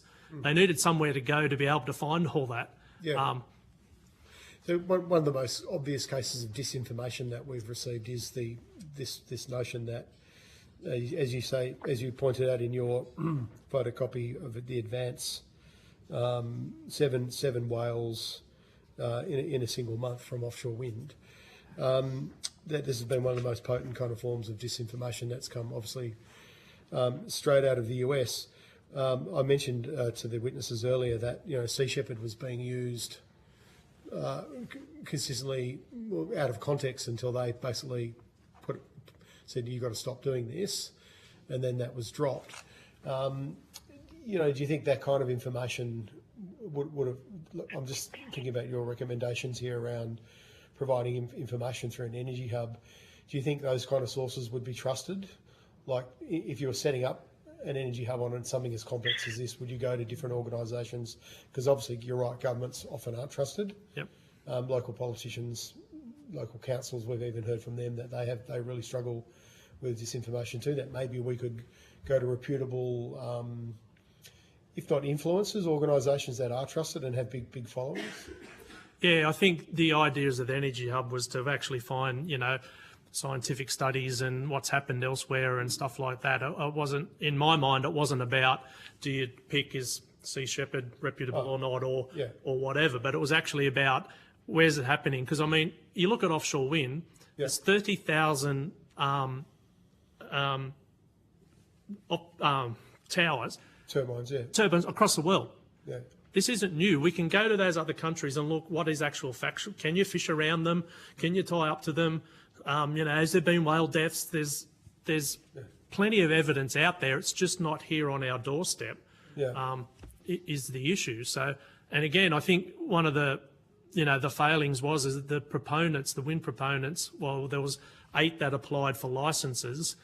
They were told not to engage in the community as well. So it made it really difficult. So they were itching to, the ones I was dealing with regularly were itching to provide information, and, they were told not to, hold off until you get a licence. And I get both sides of that as well. You didn't want 8 proponents running around, promising the world to people. And so again, I think the process within itself had some, hasn't helped us, but I think we're smart enough and we can learn from it. Interesting. I note the Advanced Australia example you've provided here was 16th of January 2023 was just before the consultation process began.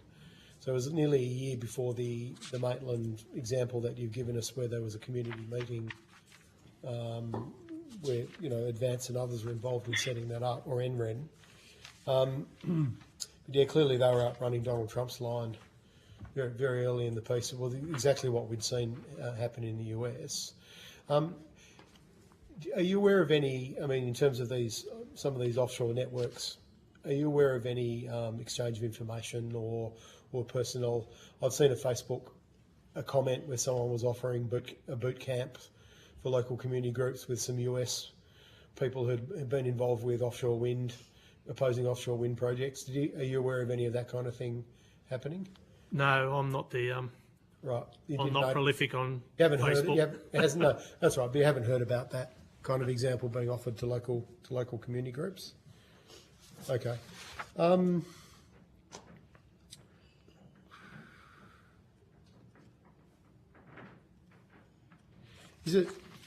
What's the status of that project now? Is there still potential for a licence, or have the proponents walked away?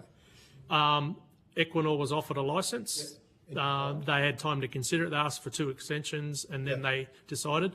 But the zone is still declared. Right. So there's a still zone big enough to support 5 gigawatts of offshore wind is still declared. Our discussions with the government and Bowen's office is that they're not going to go back there at this stage. They're opening it up to, they're doing consultation at the moment on research and development licence applications to explore what else could be done within that zone, but the zone itself is declared and is still there. Okay, so you mentioned the aluminium smelter earlier, so where are you going to get your power from if this... Tomigo's got a current power contract out to 2028. Again, I understand why they're making noise about it now. You want some kind of certainty in future. But again, what they've demonstrated, they've searched the market far and wide. They're pretty confident from, what I'm told is that they can have energy security from 2032. It's that gap between 2028 and 2032 is where the uncertainty is. So there's discussions underfoot with people way above my pay grade at looking at what some alternatives are and how do we fast track them. But they've clearly stated, and we work with them specifically on this, that they wanted to go fully renewable by 2030. They had to revise their target to 2035 because the renewables aren't happening. But make no mistake, they want to, as they've done in their Gladstone smelter, transition to renewable energy, and they say that's the cheapest form for them. And I'll quantify that. At the moment, they're saying it's not cheap enough for them, but it's definitely the cheapest form. And again, there's people on higher pay grades than me that are trying to work through that as we speak. Well, this is, I suppose, the cynicism of politics. In the Senate, in the last sitting week, we had multiple questions from the LNP about the failure of this power arrangement for the aluminium smelter and the future of workers from exactly the same party that's been undermining the chance to get offshore wind put in place. And there are still senators in the chamber and in asking questions and estimates promoting that offshore wind turbines kill whales, especially Senator Roberts's colleagues. Do you find that surprising, even though it's been thoroughly debunked? I don't find it surprising, but it's unfortunate. Disappointing? Disappointing, absolutely disappointing. And again, because let's take it's not just Tomigo, it's our manufacturing sector. In our region, we've got Molycop that's, got cost challenges as well. And instead of looking at how do we actually support those industries, we're arguing about, what the form of energy should be. And as I said, I've worked in energy all my life. This is a energy market failure that's evolved over 20 years. It hasn't just happened in, the last couple. In New South Wales, our major issue is we privatised our electricity industry, our coal-fired generators and our distribution networks. Hence now we can't offer, affordable power to our industries where we once could. Yeah, okay. Thank you, Mr Page. Senator Roberts, do you have questions? Thank you, Chair. I do. Thank you, Mr Page, for appearing today and for your submission. I spent a lot of my formative years in the Hunter Valley myself. It's a wonderful area. It really is a wonderful area. It's got everything just about, particularly an industrial base, which is rare in this country. Huge potential, no doubt about it. There's a void you mentioned. Is that due to negligence or is it deliberate or why is it? The void of information? Yes. I don't think it's negligence. Again, I think it's the legal structure, legislative structures that were set up. Again, legislative structures for? Well, if you look at the offshore wind, that legislation was in for a number of years around the consultation. It was under the previous government that was set up. Morrison government? Yep. So again, I don't think it was an intentional. I don't think anyone had the foresight to see what would unfold and where social media would go. But what it did create is that lack of information, or the department wasn't set up to provide it. You couldn't find it through the department. I had an employer that works for me, gave him the challenge to dig down and try and find what you can on offshore wind within the department's websites, and it's a challenge by all means. So again, but I can't say that was intentional. Okay.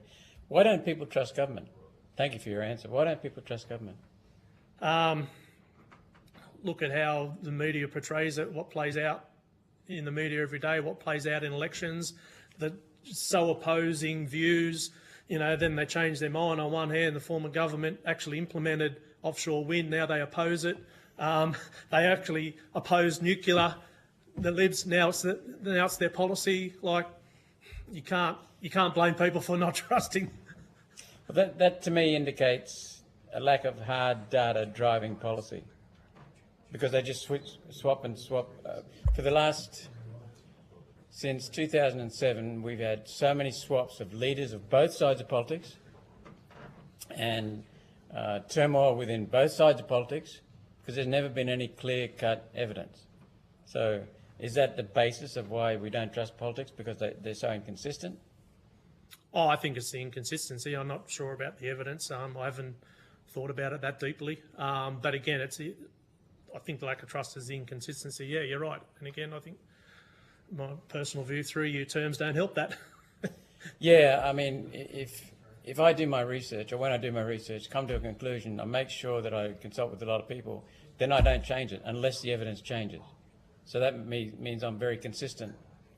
But I don't see that in government. And that's what drives the lack of trust, you think? I think there's a number of factors that drive the lack of trust, not just that, but what are some of the others? I take your point. What are some of the others? As I said, the inconsistencies, the often change in policy direction, no clear long-term policy direction. Again, look, my life's been involved in energy, and I've had a frustration about we haven't had a consistent long-term energy plan for 20, 30 years that I've been working in it. So you got a great point there. Tell me about your 24 years in energy industry. How did you start? What did you do? What are you now? Who's your employer? I'm an electrician by trade. I did my apprenticeship at Atomic Aluminium, worked there for 23 years. Then I went into the union movement, worked for the Electrical Trade Union for 13 years, where I looked after every coal-fired power station in the state. Looked at times. When you say you looked after, what do you mean? Well, the members within those coal-fired power stations. Got it. Electricians, so members within those power stations. Electricians within the power station. Yep. And then also across the distribution network. So at times I worked with, looked after members in Ausgrid, Transgrid, Central Energy. So as I said, I've been involved in energy policy and the politics that go with that. all my working career. So you also said, I think, that wind developers have been told not to engage the people. In the Port Stephens case, they were told not to until the licences were issued. So, and again, I quantify that by saying I can understand that what we didn't need also was 8 proponents running around out there as well with no coordination. But again, they were actually told not to engage until licences were issued. It's a bit of a catch-22, isn't it? Yep. What are your comments about the fact that as the proportion of solar and wind increases, the cost of electricity increases? The proportion of solar and wind, I can't draw a graph in there, but proportion of solar and wind increases, the electricity price increases. It's a pretty linear relationship. Every country that has a high proportion of solar and wind has a high electricity price, and Australia's has increased as our proportion of solar and wind has increased. Yeah, I don't think... Where are your facts, Senator Roberts? I can get them for you. I'm happy to answer that.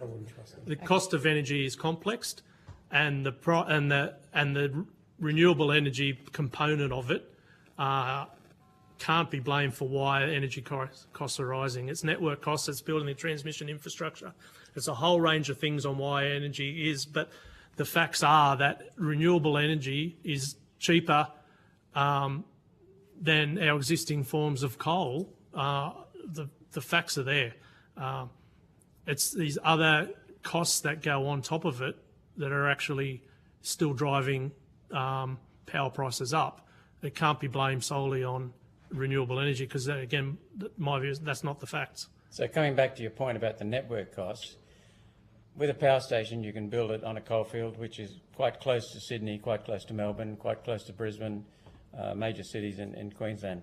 With solar and wind you have to build them a long way away because they take up so much space. Then on top of that, so longer transmission lines, and then there's so much transmission lines between the various sources. And the energy density in solar and wind is very, very low, so you've got to build a lot of them. Plus, they've got to be multiple times duplicated, and that all costs money. Aren't they the reasons? Yeah, that costs money, but you've got to look at most of the renewable energy is private sector investment. That's not government funded. And the other issue is with our networks have been let to run down to be privatised. So again, we haven't consistently maintained our networks over time, and we've privatised them out where, again, rightly so, that those owners now are about making profits for their shareholders. So there's a multiple of factors on why we are where we are, and there's a multiple of failures. But I do not support the notion that it's renewable energy doing all this. It's a failure of long-term energy policy. We sold our coal-fired generators to private entities that are now making commercial decisions that they're no longer the most cost-effective way to generate electricity, and they're all transitioning to renewables. So, Warren Buffett, the world's most successful investor ever, phenomenal success in investment. He said that wind turbines are a lousy investment. Subsidised subsidised wind turbines are a wonderful investment. Why do we still need subsidies if it's so cheap? Oh, I haven't said we need subsidies. Well, they're all subsidised and the government won't let go of them. They are definitely all subsidised and the government won't stop it. What? We're moving a bit far outside the terms of reference here, Senator Roberts. So misinformation, disinformation, the government is guilty of misinformation. Both governments are guilty. I agree with you. Both governments are guilty of misinformation. And we've had previous testimony from others who have actually answered this question. Why do you people jump in all the time? No, this is for Mr. Page to answer. Sorry, Senator He's a very competent person. But you could just read through the Hansard. Deputy Chair, I'm just pointing out to Senator Roberts, I did say it was your last question. And that is my last question. It is my prerogative as Chair to say if we're outside the terms of reference, it's not particularly relevant to what we're trying to collect information. Misinformation, disinformation about solar and normally wind pretty price. bright in latitude, but, well, no, you are... so you're now the adjudicator of misinformation. No, I'm adjudicating your questions about. I'm just warning you that you're throwing outside the terms of reference. But anyway, we have run out of time, and as Warren Buffett would know, as a successful investor, that correlation doesn't mean causation. but we'll take that He as just my, used as, hard as, figures my, that show as my solar final comment. not Okay, worth investing. thank you so much for your evidence and your submission today, Mr. Page. Any questions on notice, would ask for responses within 2 weeks, but we'll clarify with you if there is any. So thank you for giving evidence. Thank you. So I will now call the next witnesses.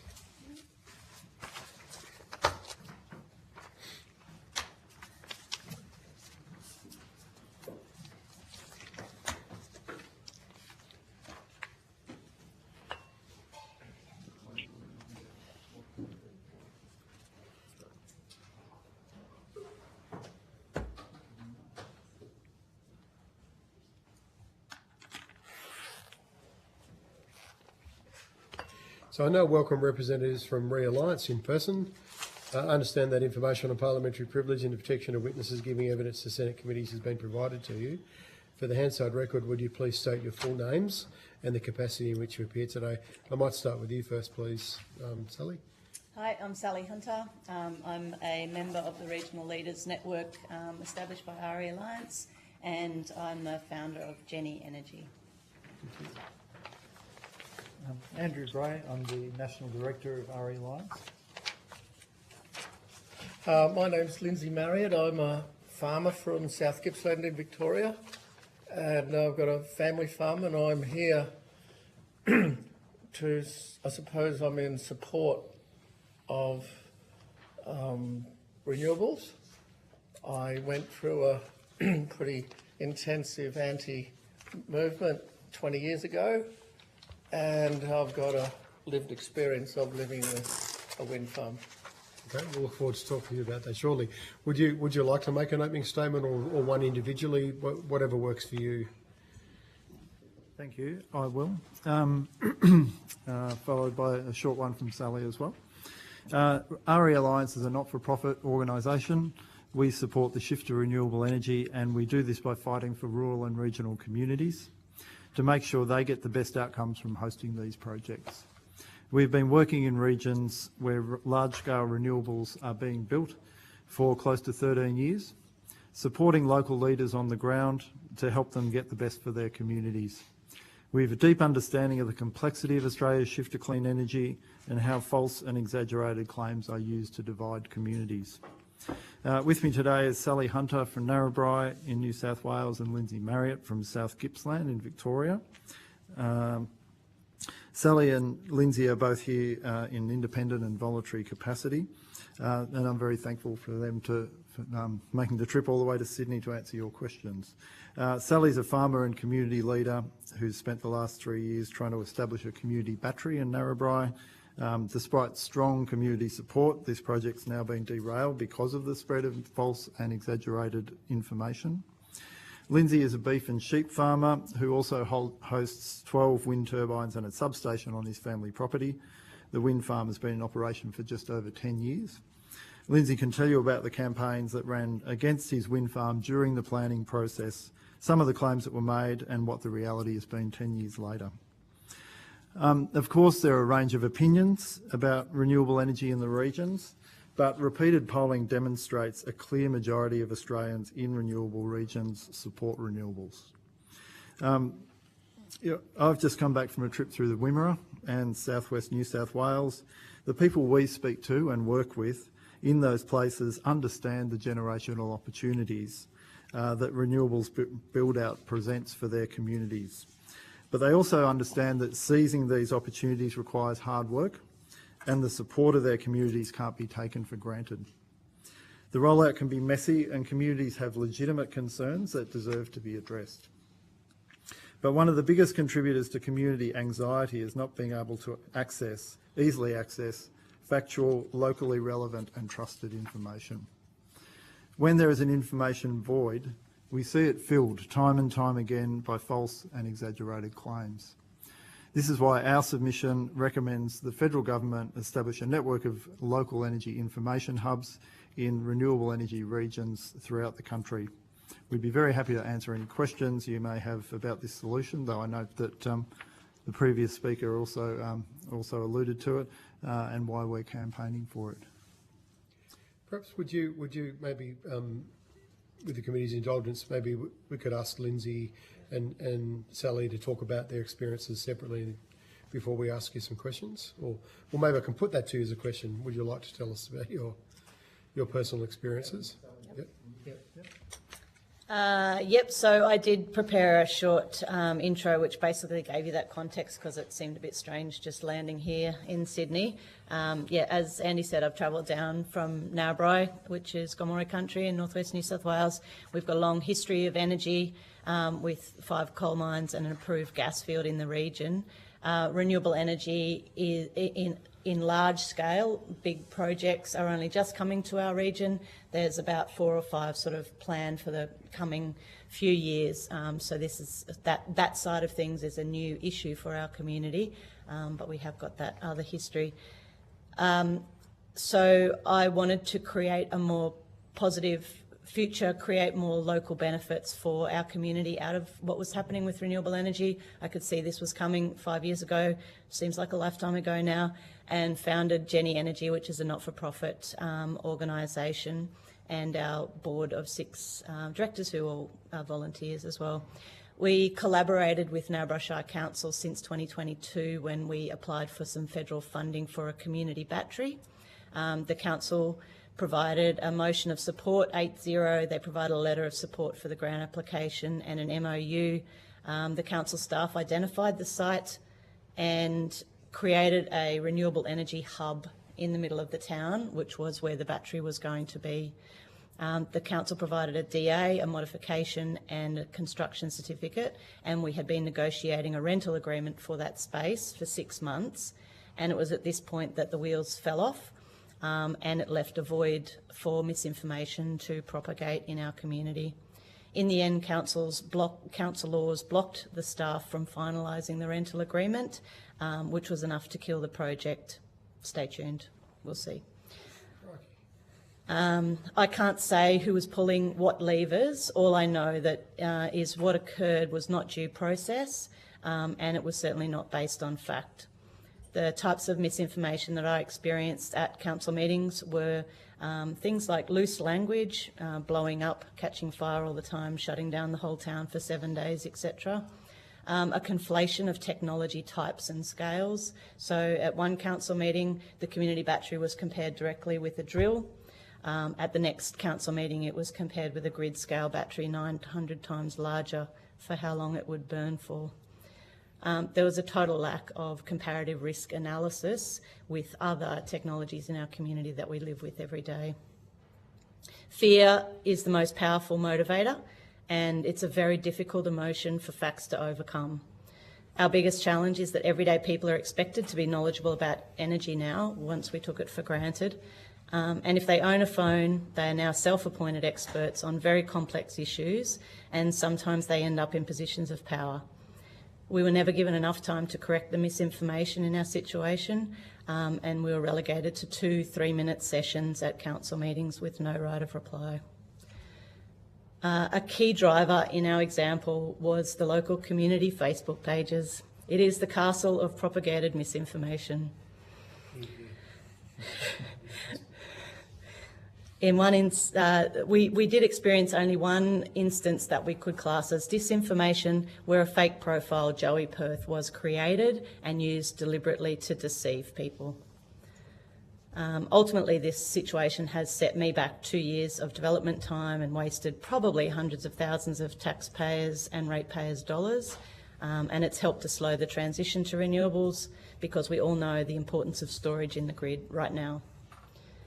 Most sadly for me, it dashed plans that we had for 100% of the profits going to community benefits. We'd hoped that these would create legacy projects that would help community groups reduce cost and improve their resilience.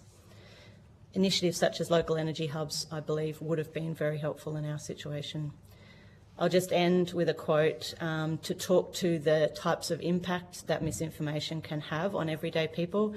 This is a very short part of a letter that one of our supporters wrote to our local paper in what the impact was to her. So in Judy's own words, what is so hurtful to the battery supporters is the misinformation that some councillors are implying.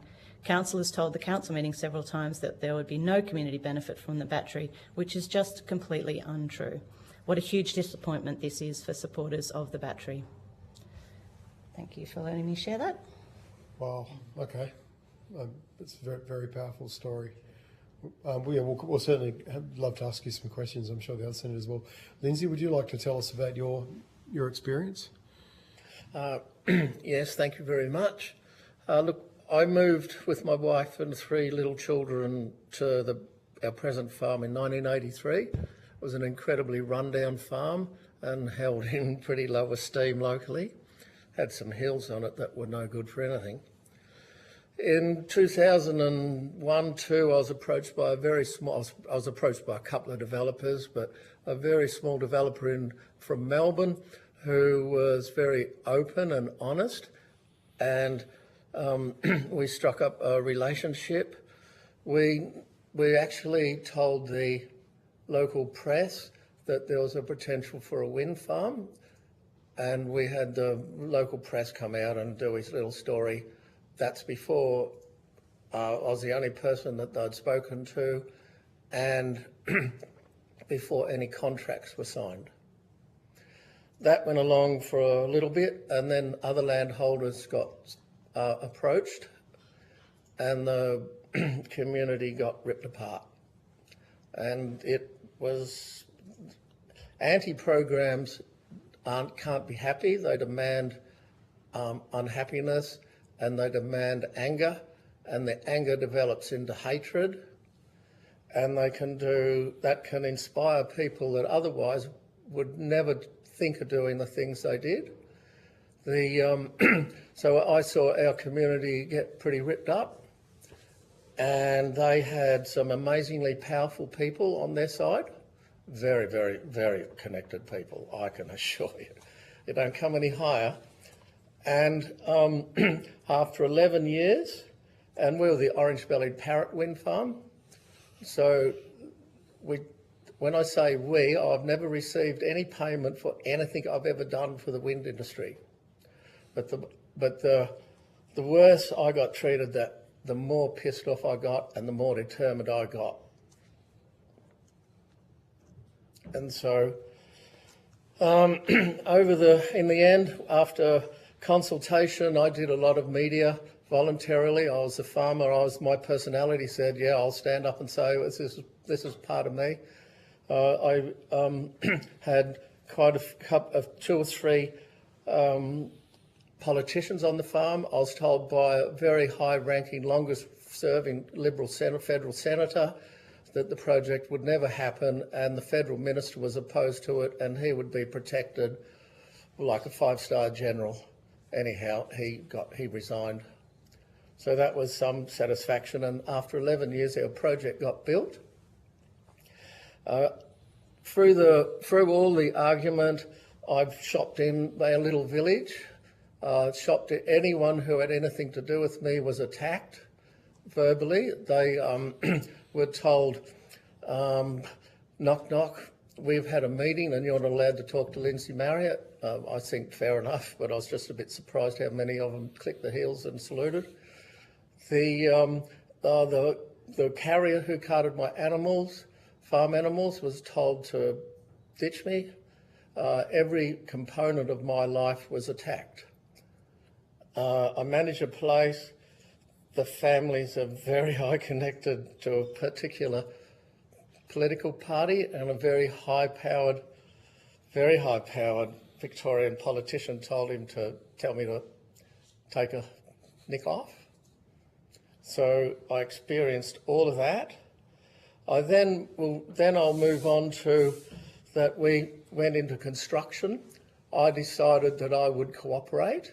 The wind farm changed hands and went from the small developer who got the permit, and that's a normal process in wind farms. And I hope that that's a bit of misinformation, that people will sign you up, sell it out, walk off with a heap of dough, then that gets sold on and so on. That is a normal process. During the process of the development, I got to meet all the 4 major turbine manufacturers from Europe, I was able to ask them questions about the relevance of wind globally. I was able to ask them the relevance of wind in Europe. I found I had total access to the wind monitor on my farm. I knew exactly what the wind speed, average wind speed was for the project, and I was able to compare that to Europe. I realised that in Europe you wouldn't be able to not build a wind farm with our wind regime. During construction, I cooperated totally with them. Look, I don't know. Look, this is look. I'm only showing you this so you can see the transformation of my farm. It went from that to that. I've increased productivity probably by 20% or more. It's allowed me to totally upgrade my facilities. It's the finance, the income has totally helped me get through some very hard, difficult weather events and commodity price crashes. I see running my farm, we've got a self-replacing ewe flock and a self-replacing beef herd. That means the whole cycle of life happens under wind turbines. And I can guarantee you 100% there is no negative impact of a wind farm. There's no negative impact on the neighbours. There's no negative impact on my farm. I live 600 metres from the nearest wind turbine, and I think I've got. Oh, I've lost the point. I've got 10 wind turbines within 2 kilometres. We've got another house that well, it's the only house in Australia this close to a wind farm, I believe. 350 metres from a nearest turbine, 20 turbines within 2 kilometres. Our bedroom is the closest to the nearest turbine. I've been told that the noise goes over our house and lands on someone else's house. I've been told the vibrations go under our house and land up somewhere else. I've seen people, I let people who stop on the road to, if I speak to them and they sound okay, I'll let them go up. I've seen them grab hold of the turbine to see if it shakes. They go up, I let them go, and just to experience it. When the wind farm was developed, all the high skills were European people. The substation is on the middle of our farm, so that red part there. So every day there's workers go there. I think there's about 8 permanent workers there that come and go. That's the office. I've found them to be very good people to get along with. They'll point out anything if they see there's a fault, a calf or a cow or a ewe or whatever. So, and the other side of it is that we've got people on our farm with first aid credentials, so I see that as a positive.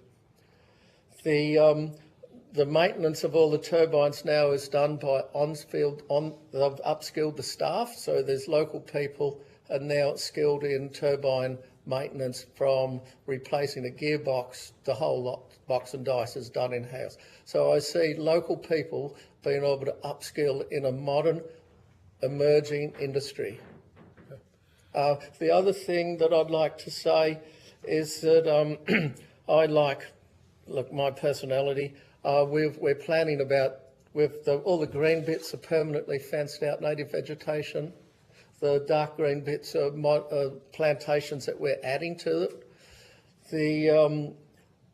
It turns out that just a short time after the wind farm was in operation, I've got a bit of I like birds. I'm not much of a Twitter person, but I like birds. And so I went to the owner's representative and I said, I'd like to keep on, through the panelling hearing, I become aware that a diary entry is held in pretty high esteem in a court of law.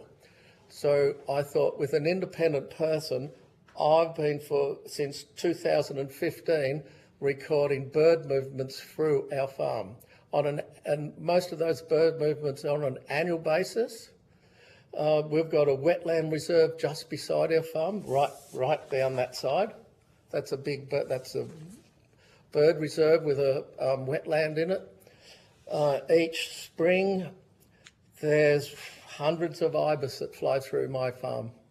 If they want to go southwest, they will fly through my farm and come back again.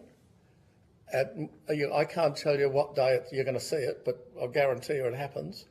They will fly under the turbines, around the turbines, over the turbines.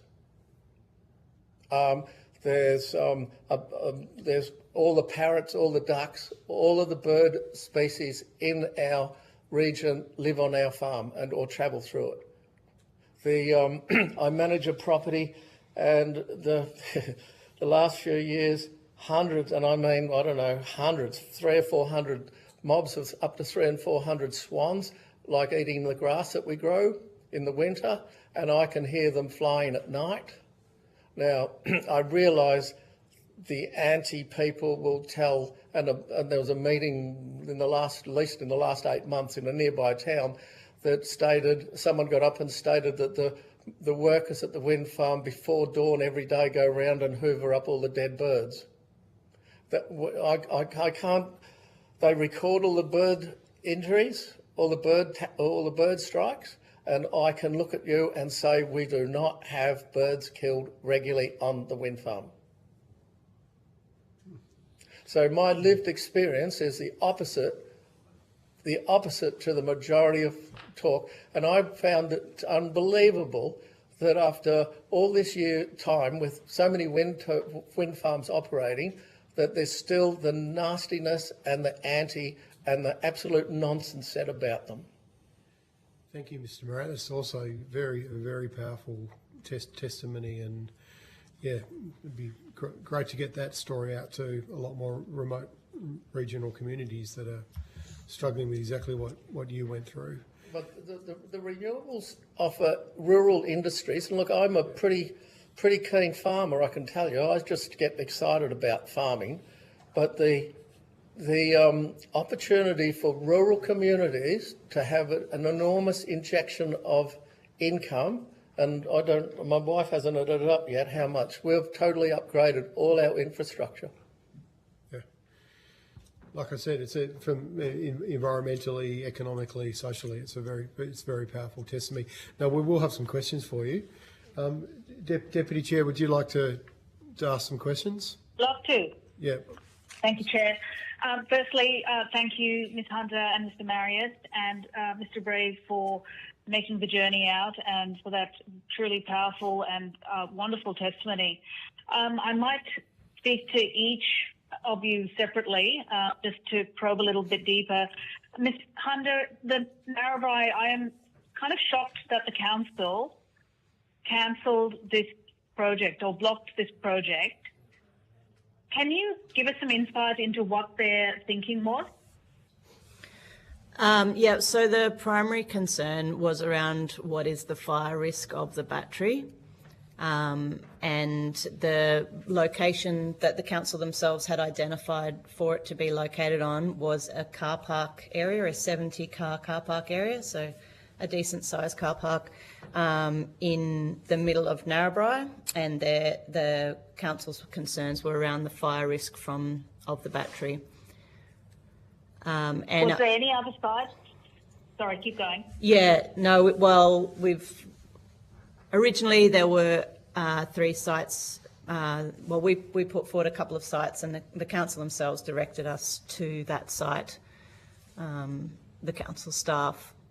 So, yeah, I guess the issue here, without getting too caught in the details, is that, what is the process that these projects should be following in order that these issues are raised in a due process, and that they don't leave the door open for, disinformation or misinformation to come in at a later stage down the track. That's sort of the way I see it. Is the council aware? Sure. Is the council aware that we've rolled out 40 community batteries as part of our federal government program of a larger group of 400 that are due to come online in a staged fashion? There are already 40 that are rolled out. Have they done any due diligence in that regard, speaking to other councils, for example? Yeah, exactly. So we were one of those 40, and there are 400, as you say, in total. And also here in New South Wales, there's a New South Wales state government program that's rolling out batteries in schools, and they've rolled out, I think, something like 80 batteries of a decent size in schools across New South Wales. And you know, one of the concerns or issues raised in this was about the fire risk to the school, which is about 30 metres away from the proposed location, or the approved location. So, yeah, you know, that comparative analysis or looking at what is working in other places, that process really wasn't undertaken at all. The second motion that was put forward was a pause motion that said we're going to wait for 3 months on progressing this project while we seek further information. And I guess the disappointing thing for me was, as I understand it, they only sought one, you know, witness expert evidence to come forward in that, which was Essential Energy, who is the network provider. So we weren't asked to provide information about the project, and no one else was either. So yeah, it wasn't thorough. So the very community that they are supposed to serve was not invited to the table? That process was supposed to be for the councillors to seek further evidence and expert witness, I suppose. So that wasn't a consultation process. There was a consultation process because every DA has a consultation process, has a public submissions process, which occurred in 2024. There weren't any opposing, you know, objections put in at all during that process for the DA. Yeah, we had a program of community consultation over the last 2 years for the project itself, for our aspects of it, and the council, you know, they were responsible for consultation on their aspects, because, as I said, they created this larger project called the Renewable Energy Hub in Narrabri, which included a solar-covered car park, and who doesn't love those, and a community battery, and there's already existing EV charging stations in that same precinct area. Amazing. It sounds amazing. With regards to the example of misinformation you've provided here, the risk of fire related to a battery, what other examples of misinformation around have you come across, and where do you think it's originating from? Who are the players? So I did provide a little bit of background only this morning, which you mightn't have had a chance to have a look at. It does have the references and the exact quotes. So the misinformation I experienced was more around conflating issues and mixing up facts from different types of technologies and different scales to give this impression of a large unmanaged fire risk that, you know, couldn't be mitigated. So that does have those direct quotes in there. What was the second part of the question, sorry? You said... who do you think is pushing who's this? pulling the levers? Can you give us names of organisations or even individuals or politicians in the area? Because we're clearly seeing patterns now emerge from testimony. Yeah, my experience on the ground, I could not tell you who is pulling what levers. It's not clear to me. All I know is that there was misinformation floating around the community and it led to the death of the project. Yeah. Okay, I understand. Well, let's see what will happen. I hope the councillors get some information and roll on with this as the community wishes. Mr. Marriott, I think your testimony was so interesting and really quite inspiring. You described a circle of life of biodiversity underneath your wind farms, underneath your turbines. Can you elaborate on that?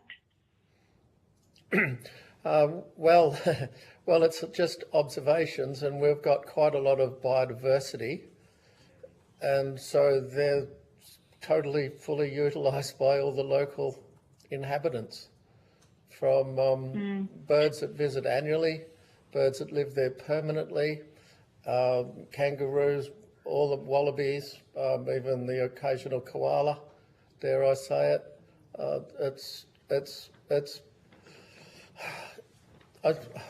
you might not believe this, but two different turbine manufacturers early on, when they came to see the project, made the comment that most of the wind farm sites that they were looking at were fairly degraded, and or in Europe, a monoculture, and that our particular farm had the might fit the bill where we had the three elements of what we'd like to think was a good environment of a very productive commercial farm, livestock farm, the native habitat and the native animals that inhabit it, plus renewable energy, all happening together. And I'd have to say I suffered a little bit of, I just wasn't sure how the farm animals would go with the flicker on the ground. And one particular, we've got a major access to our yards right next to a turbine, so the flicker is very pronounced. And I expected that the animals would balk at that. And I've never seen an animal in 10 years, I've never seen an animal, whether it's an individual animal or a calf, and calves can balk at all sorts of things, or a mob of sheep or cattle, they just take 100% no notice. And I didn't think that was going to happen, but it has.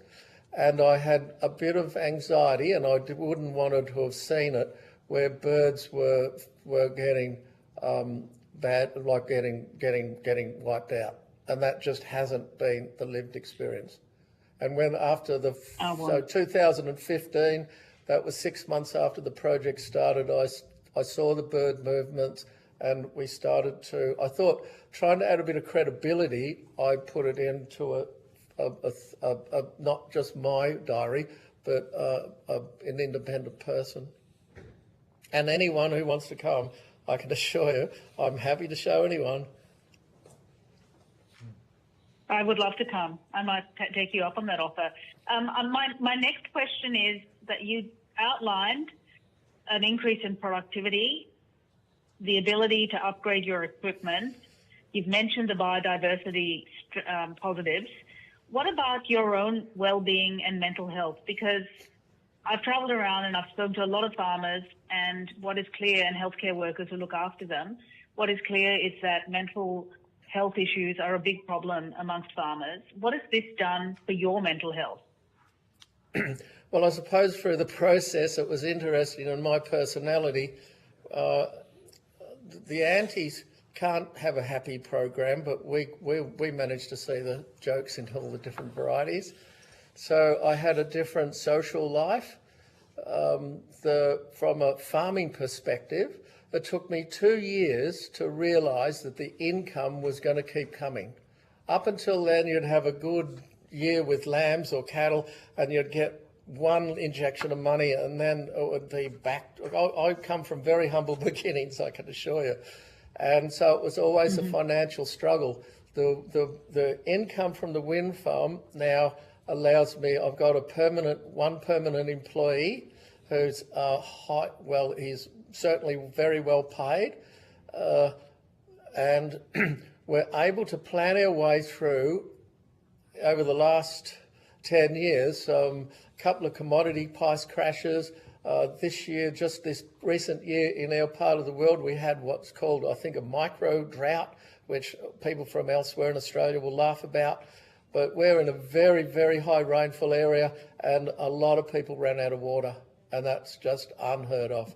And a lot of people ran out of feed, which is quite unusual for us. So we're able to navigate those crippling times.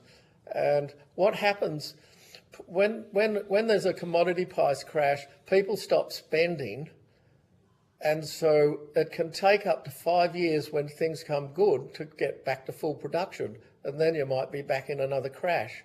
And so with a project like this, we're able to manage it to keep production fully going. So when it rains or when the commodity price comes back up, we're able to make full advantage of it. And it takes a lot of mental anxiety. Look, financial pressure is terrible. when you're struggling for income and you've got a big debt. So I've been able to go through that pretty well. Fantastic. In terms of the misinformation that you've encountered in your community in Gippsland, I mean, look, we heard testimony yesterday, the day before, from Gippsland members who are staunchly in favour of wind because they realise the benefits to the region. But are you aware of who is pushing these narratives, counter-narratives? Groups, names, politicians, vested interests? Back in our time, look, there's some, in every area, there's generally some people that are politically connected, and depending on where you sit in the political spectrum, renewables have never been very popular. And so they generally will hold meetings, and then in those meetings, we went to a few meetings until we were banned. So you were banned by who? Who banned the people you? holding the antis holding the meetings. So who were they? Well, local people of influence. Do you want to give us the names of these people? Oh, look, it's a long time ago, and I certainly can give you names, but it might shock you how connected they were. And so, Mr. Marriott, I'd probably advise at this stage, if you were going to give us names, that we might have to go in camera. Yeah, look, I don't want to erupt all that. But the plan, the pro forma, is that people of influence and high education and privilege who travel the world will say stuff in a meeting, a public meeting, and get people angry. And there'll be people they'll say, I was approached to have a wind farm and I was offered $30,000 a turbine and I said no, and that's what he's getting. And so people just erupt. And then they pick out, I called them at the time suicide bombers, and they went out and they went out in the community, and man, they would tackle anyone. And I think that pro forma is still happening. And that one of the reasons I'm here is because I'm constantly seeing, and I'm getting phone calls from various people up the eastern seaboard and ask how do you combat it? And I suppose the sad thing is that the good outcomes, the people that are living with wind farms, no one ever hears how that's gone. Your voices aren't being amplified. Instead, it's the other voices. Do you know of any organisations that are behind this, like Advance or NREN? We were way before all that stuff. There was just mainly people that were quite connected politically to a certain political party. You might guess who they are, but you can say the political party, but not the. Well, you can say whatever you want, Mr. Marriott. But if you just look, there's people very, very connected, and I mean very connected to the Liberal Party. Okay. Now, Deputy Chair, I'm going to have to rotate the call now. Yes, please. Thank you, Chair. Senator Roberts. Thank you. Thank you all for appearing, especially for coming all the way from Narrabri and Wimmera, was it? South Gippsland, down on the coast. Wow, that's a long way. Mr. Bray, you introduced both volunteers. Are you a volunteer? I'm not a volunteer. No, I'm paid member of the organisation. Okay, thank you. Where does Alliance get its funding from? We have a mix of different funding sources, predominantly philanthropy. We get donations from industry companies. Perhaps in the last reported financial year was about 17%. So it's a fraction part of our thing, but it's done under a no strings attached basis. There's an agreement that they sign, which allows us to be independent. You can see it on our website, and we can remain independent from industry there. We do occasional sort of consulting and fee-for-service work as well. Thank you. When you say industry, which industry or which industries, or just industry generally? Renewable energy industry. Okay. Thank you. Ms. Hunter, I'll spend most of my time with you. I enjoyed your testimony. Thank you very much. I enjoyed Mr. Marriott's as well. Why do you need a battery? Well, how long have you got? The genesis of the project was that we want to prove benefits locally from energy projects of whatever description. We started down a particular track with researchers who was giving us advice about where these opportunities might lie. Paid researchers? We paid them some money for advice around virtual power plants because that's where we thought the direction was going to be, and they were sort of saying, oh, actually community batteries might create a better benefit for your local community. So instead of home batteries, community scale, it's a scale basically, yeah. Okay. And that was, and then the federal government provided an open process to apply for funding. We applied for funding, we were successful for funding. So what proportion of money would come from federal funding, and what proportion of money would you have to raise in the community, and what proportion of money would come from the council? So in this particular project, the contributions from the community were in kind to a certain value of tens of thousands sort of thing. What sort of things would be in kind? I just want to make sure I understand. What sort of... The bulk of the funding was from the federal government, so that they had a grant program with a process that we applied for, and we were successful with that funding, and that was to fund the community battery, or is to fund the community battery. So individuals would contribute through in kind? No. What did you mean by in kind? So there's in-kind contributions to get the project to happen, time, effort, work. Okay. And council also contributed significant staff time and expertise to get it to that point as well. Okay. How long, at peak hour, how long would the battery supply Narrabri? So it's proposed to be a 500 kilowatt hour battery with a 100 kilowatt inverter, so it can only exit 100 kilowatts in an hour. And so the general terms are that can support 50 households as a general comparison of scale, because we're part of the project's objectives is really about education and people understanding the role of batteries in the grid that we're moving towards, which requires this storage at all different levels, and so this is just one of the levels that we need to be providing storage at. We've got household, we've got businesses, we've got community batteries, we've got grid scale batteries, and between all of those, they help to smooth out the peaks and troughs that renewable energy can provide. So you've got household batteries, which are virtual power plants. You've got a grid scale battery, and this is in between. Is that it? There's a few conflated issues there. Yeah, household batteries can or may not be part of a virtual power plant, but there are residential scale, which is maybe up to 50 kilowatt hours of battery storage. Ours is 500 kilowatt hours, which is generally that community scale, neighbourhood scale it's sometimes called, and then you've got your large, mega pack batteries. Thank you. You're clear in your answers. How many houses in Narrabri total? I think the population's like 9,000, so I guess it's divided by 2.5. Yeah, 3,500 something, 3,000. So 3,500. So 50 on 3,500 is a pretty small percentage. How would you determine who gets the backup power? The purpose of the battery and the purpose of the program, which was designed by the federal government, not by me, was to provide storage services in the grid. So it helps smooth out the peaks and troughs. It also helps if it's installed in the right situation. It also helps with the voltage drop and rise that you have issues with in the grid as well.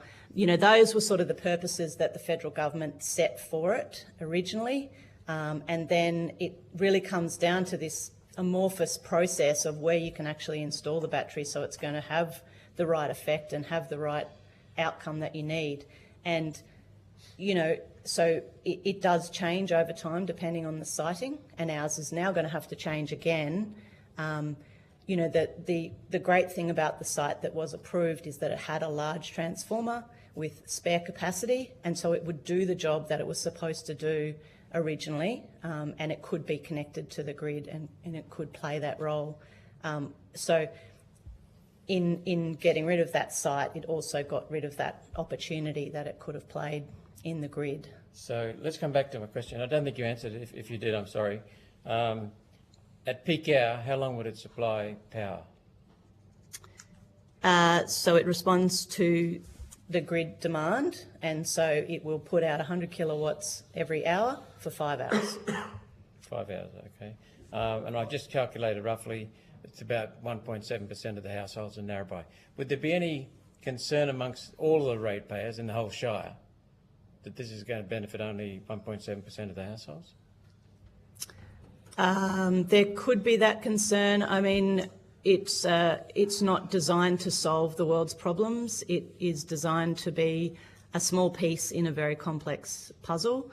And you know, Jenny Energy's perspective is that we wanted to do this project because the profits that we would generate from it by buying and selling into the grid would actually be put into community projects that could create lasting benefits. So they would be solar panels on the footy club, there'd be a battery in the school, or whatever the situation is that would come from those profits.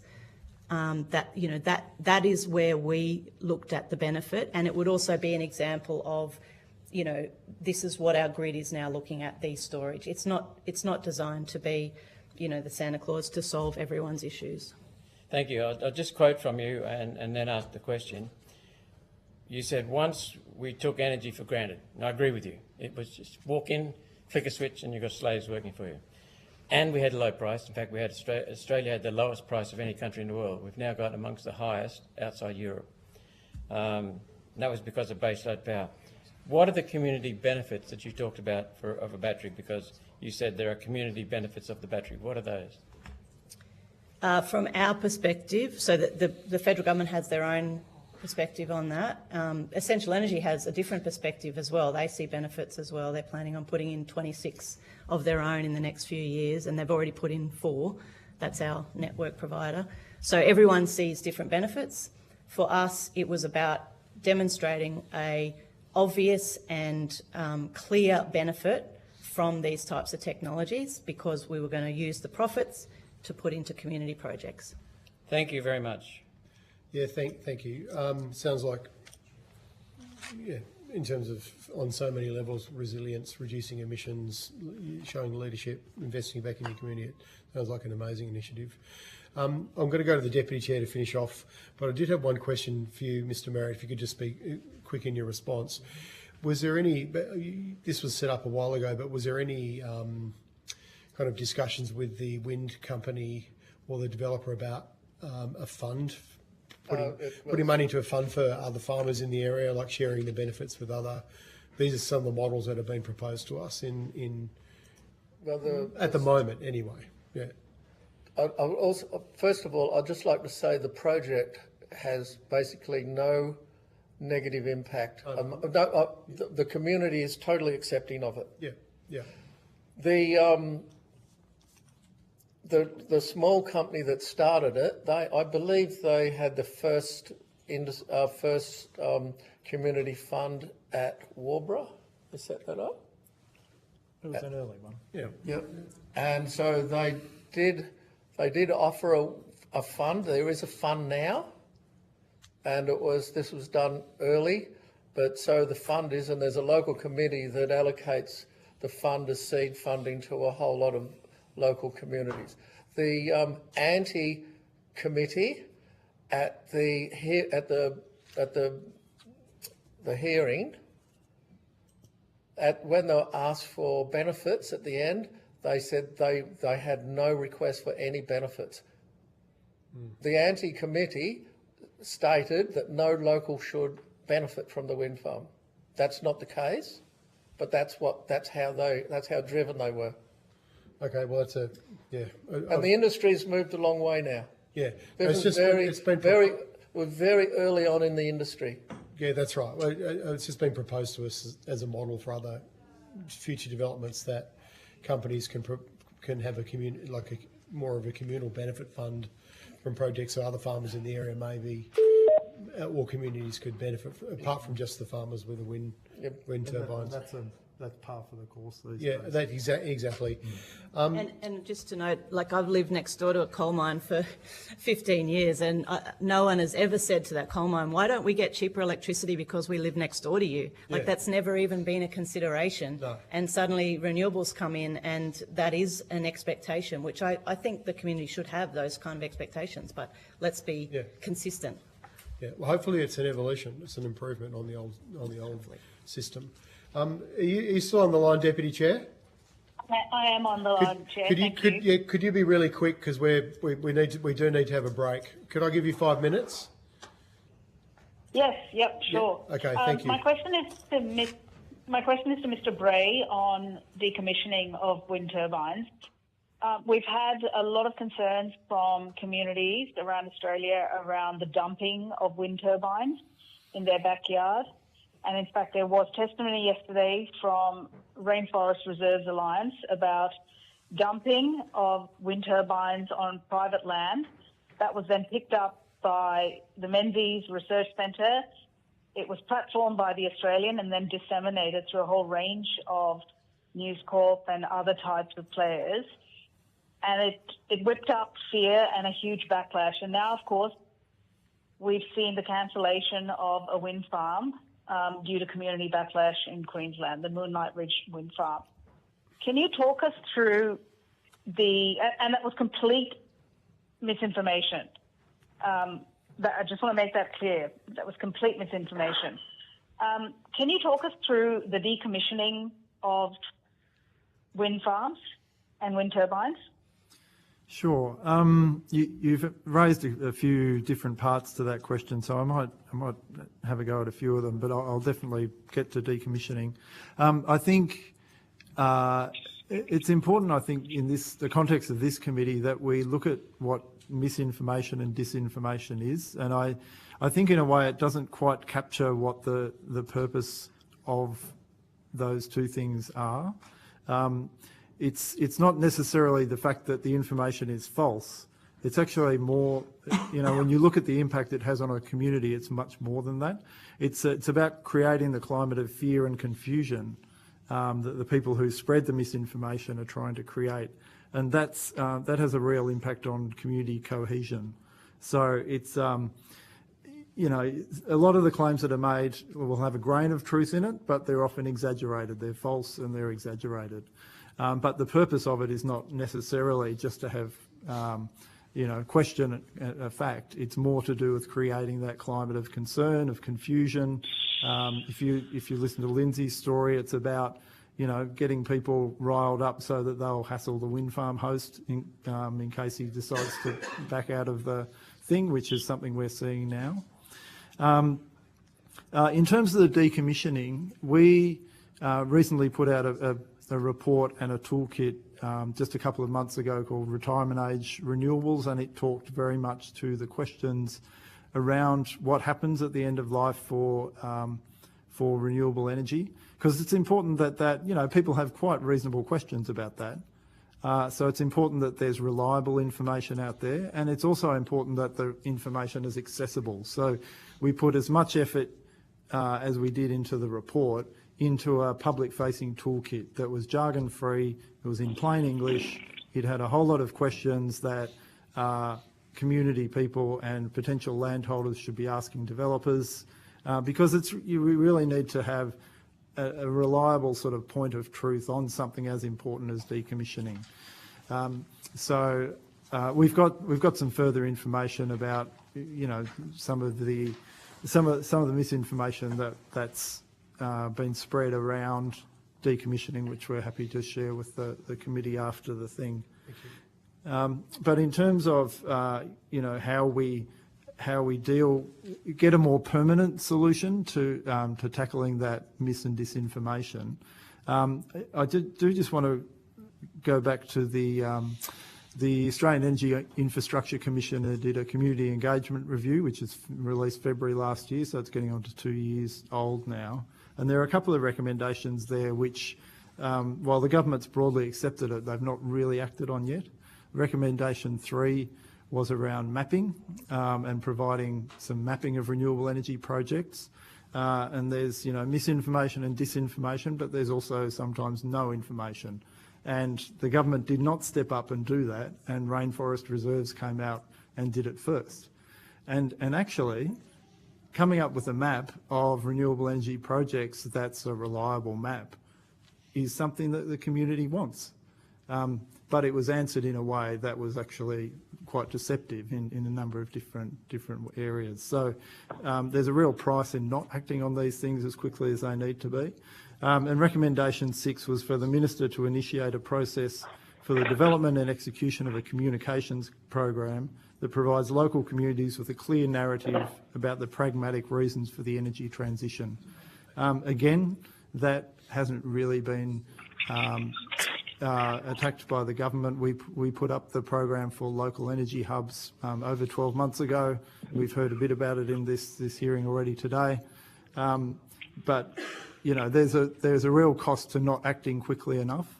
And if you look at the amount of money that's being supporting the renewable energy targets and goals of the government, there should be some same money going into resourcing something like local energy hubs that would deliver on that recommendation.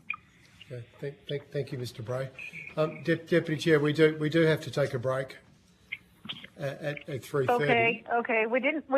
Okay. No. All good. That's fine. Thank you, Chair. Thank you, Mr. Ray. Okay. And the other members. Thank you. Yeah. Thank you. Really appreciated your evidence, especially travelling all this way. It was very, very powerful testimony, and is exactly the kind of stories that we need, I think, to break down disinformation and misinformation in relation to climate change and energy. So thank you for your presentation. The committee will now have a 10-minute break. So 3:40 we'll resume with our next witness.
representatives of bushfire survivors for climate action, in person and via teleconference. I understand that information on parliamentary privilege and the protection of witnesses giving evidence to Senate committees has been provided to you. For the Hansard record, would you please each state your full name and the capacity in which you appear today? And I might start with you first, Serena. Serena Joyner, I'm the CEO of Bushfire Survivors for Climate Action. So, Ms Lee, would you like to go next? Yes, thank you. My name's Fiona Lee. I'm a volunteer member of Bushfire Survivors for Climate Action. Thank you. I just, for some reason, thought there was 3. That's just my eyesight with the extra. Would one of you like to make a short opening statement and then Senators will ask questions? Yeah, happy to. Fiona, would you like to make your statement? Sure. As I said, my name's Fiona Lee. I'm a volunteer member of Bushfire Survivors for Climate Action. Thank you for the opportunity to appear before the committee today. I'm a Black Summer bushfire survivor and my family home burned to the ground outside of Taree on the 8th of November 2019. We just marked the 6-year anniversary of that terrible day where more than 150 homes were lost in the area and 3 people died. We've also recently experienced the highest flood on record in Taree, and my local supermarket in Bridgetown are still wiped out 6 months later. So we've copped it a fair bit in this area. We lost our home with about 1.4 degrees of warming, and I'm very fearful of what the bushfire seasons will look like when my young child is my age. So I decided to speak up about bushfires and climate change and joined Bushfire Survivors for Climate Action soon after losing my home. Unfortunately, the online abuse, it's become an unavoidable part of life for me and people who speak up, and it feels pretty targeted and relentless. Sadly, I tolerate this, but I don't think I should have to. I'm really open to a healthy debate about the way forward. But I don't expect to be abused and met with untrue information, cruel comments, conspiracy theories and outright denial of the role that climate change played in the disaster that destroyed our home. These attacks compound our trauma, silence people and create a culture of fear, and that is the opposite of what we need, which is a democratic debate. I'm trying to do the right thing for my family and communities here and the planet more broadly, but these attacks make it harder for survivors to speak out about what has happened and why, and delays the urgent action that we need to protect people from future disasters. I believe truth and lived experience must be at the heart of how we talk about climate change and disasters in Australia, and survivors are telling the truth about what's happening on the ground, but we need stronger accountability, particularly from the social media giants and government. Social media companies have built the systems that amplify outrage and reward harassment of people like me because it drives engagement and profit, and they've designed this problem, and so I think they now need to help fix it, which means things like transparent reporting, fast takedown of comments and posts, and real consequences for users who engage in this type of abuse and mis and disinformation. And at the same time, I also believe that those who post have a responsibility to moderate the comments on their own pages and platforms. Freedom of speech isn't freedom from responsibility. And I think if you're hosting a conversation online, whether you're a politician, media outlet or influencer, that you should have a duty to protect others from harm and keep that space respectful. Thank you. Thank you, Ms Lee. Ms Joyner? Would you like to say anything? Or? I'll give a very brief statement. Thank you so much for the opportunity to give evidence. Yes, I'm the CEO of Bushfire Survivors for Climate Action. I've held that role for 3 years. I live in the Blue Mountains with my volunteer firefighter husband. BSCA is a charity that was founded by people deeply affected by bushfires, and we have members all over Australia, particularly the states and the regions most impacted by fire. Yes, Australia has always had bushfires, but climate change is making them worse. That's why we focus our work on advocating for faster action on climate to bring down emissions and slow our rate of warming. We don't want to see a future where the 9-month-long black summer fire season is considered normal. And our charitable purpose is using lived experience to highlight the links between climate change and bushfires, as well as making our intention to give real examples of the kinds of mis and disinformation that is directed at people who choose to speak up on climate change. We also wanted to raise the alarm about the uptick in conspiracies around weather manipulation, which is just undermining trust in emergency services and government. Okay, thank you. So could you just tell us a little bit more about your membership and how your advocacy is going? Yeah, sure. Look, it's worth starting at the beginning. The organisation... Support-based, membership's not the right word, but... Absolutely. So the organisation began when a fire went through Tathra on the far south coast of New South Wales, and a couple of members were very deeply affected. Some lost their homes, and they were riled up to act on climate. And the Prime Minister of the day had said this has got nothing to do with climate change, which is a refrain we have heard for a while. It did slow down after Black Summer. They joined with survivors from fires in the Blue Mountains, from Black Saturday, to form the organisation, and felt passionately that while there's important adaptation and there's preparedness, all those things are important, but if we need to stop putting petrol on the fire by reducing emissions with climate action. So gradually members began to join the organisation, and it was only after the organisation formed that we were offered some funding and people started to make donations. We now have a member base of around 2,500 supporters, and about 800 of those people identify as bushfire survivors, and they're across all states. We have a larger membership across New South Wales and Victoria. Yeah, thank you. I suppose, I've been lucky that I haven't lost my property. There's been a few times when I've been concerned. Where I live on the east coast of Tasmania, we've had a couple of pretty big fires in recent years and managed to avoid that. So I can't imagine that how traumatic that would be to actually lose your property and potentially worse. So I'm just wondering, Ms. Lee, how you've, and I think it's very human to want to come to grips with what caused that as part of the way of dealing with your trauma, and I suppose want to make sure other people don't have to go through what you've gone through. So how have you felt, Ms. Lee, when you're wanting to get answers on climate change and wanting people to understand that climate change is a risk, and from your experience, how have you felt when you've been belittled in wanting to ask questions about that or seek answers on climate change?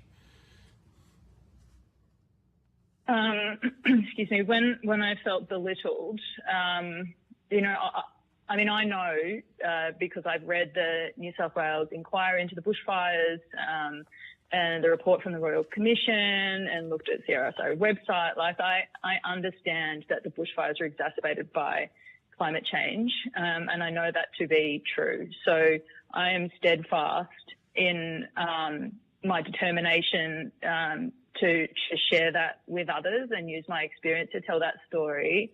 I consider myself to be like a pretty thick-skinned person, I guess, which I think allows me to speak up in this way.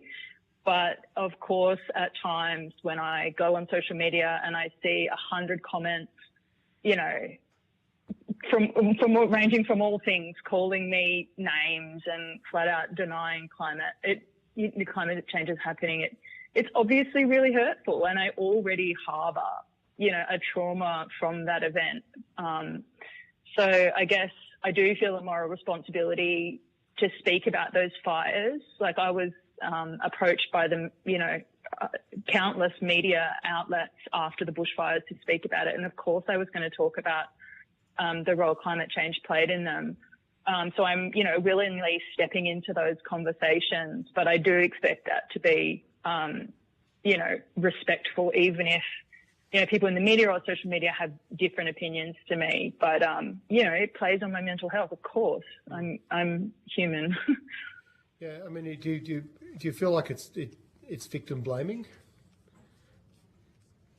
Yeah, like it's flat out victim blaming, of course. Like, you shouldn't live in the bush. You shouldn't live so close to the bush. You should have, I should have done this or X or Y or Z. Like, yeah, it's very directly victim blaming sometimes, not all the time. Yeah. And with the Black Summer bushfires, there was a considerable amount of disinformation. It would have started as disinformation and then have been shared around arson being responsible for these fires.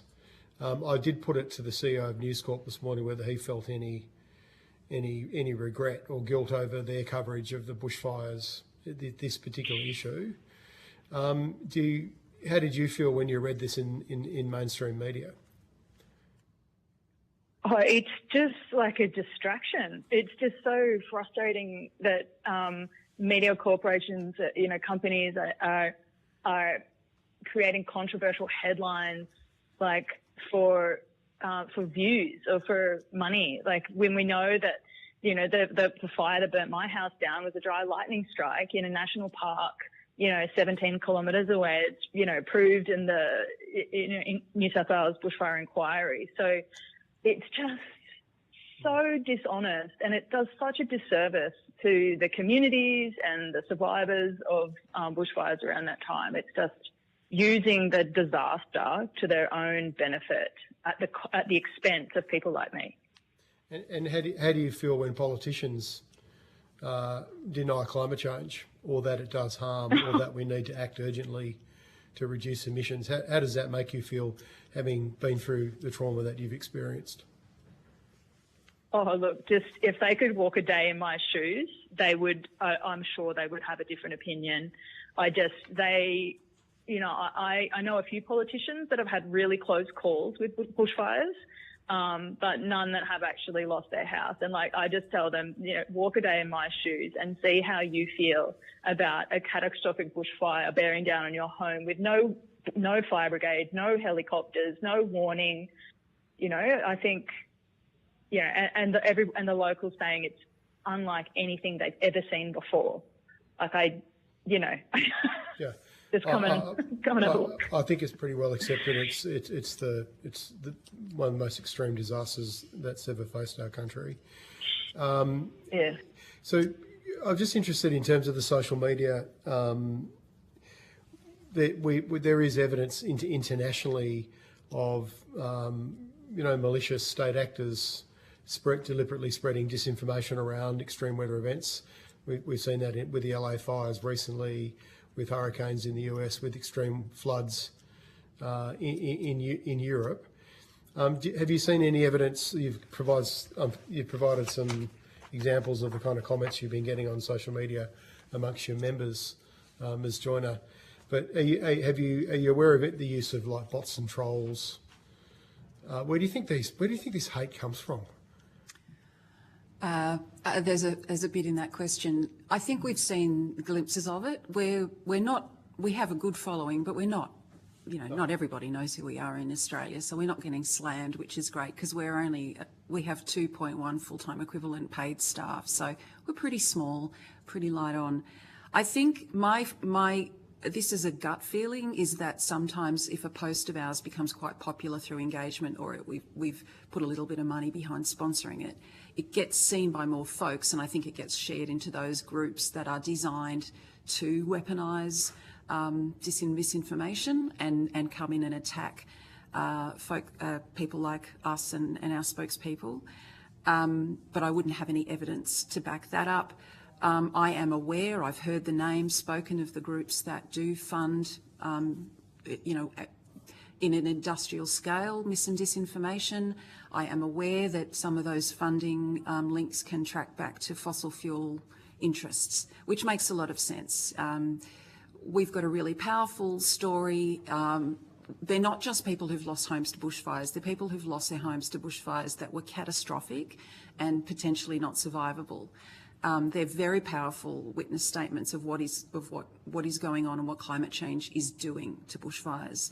So it's an incredibly important story to get out there, and it would be, we're one of many types of groups that it would be great to get us to shut up. So I'm not surprised. I also suspect that in Australia we haven't yet seen an enormous proliferation yet of AI and disinformation to undermine an entire massive disaster like has occurred in the States and in Europe, but I think it's only a matter of time. Yeah. And I'm also really concerned that the role of AI especially in video and photography, still photography type images, just undermining belief and trust. I already see garbage shared by people who are well-meaning, and it's AI slop, and I just think, what will that mean if people then, on a broad scale, start to just distrust real emergency warnings, real imagery and video from real disasters that are unfolding in Australia? And I think lives will be lost as a result of the distrust that's being fostered. So I just think it's such a revolting campaign, because people's lives are on the line, communities are on the line, and it could actually result in people not believing or trusting warnings, or and potentially lives being lost. Yeah. I mean, I suppose it's one thing to look. For example, I'll give you an example. The Greens, my political party, always cop it whenever there's a major fire. We always get blamed for not supporting fuel reduction burns or backburning or whatever. It's all complete disinformation. I've had good friends who I know and trust contact me and go really angry with me. So how could you? How do you feel about being responsible for this? And then you have to kind of talk them down. So that's even in my own sphere. I see that happening, but I can understand how someone might share some misinformation around the Greens being responsible for this, or it was arsonists responsible. It's another thing entirely for someone to go online and hate on someone who's lost their home at a bushfire and victim blame. I just don't understand where that pathological hatred comes from. Unfortunately, I feel like it's coming from people like myself, from politicians who are probably causing it in the first instance by not showing leadership on this issue. But we're also, as a committee, I suppose, grappling with how much of this is organised campaigns with other agendas behind it. And I think this is where it is moulding with AI. But do you have any sense of that, either Ms. Lee or yourself, as to whether this is what's driving this? Is it ideological? Is it political? Is it like far right groups involved in this? Like, where does it come from? I honestly don't get it. I think there's a combination of people who are slipping through the cracks or are not doing well in the way society and our capitalist society runs at the moment. And there are people who they're not making much money, or maybe they fall from job to job to job, or worse. But something's happened, and they're not doing so well.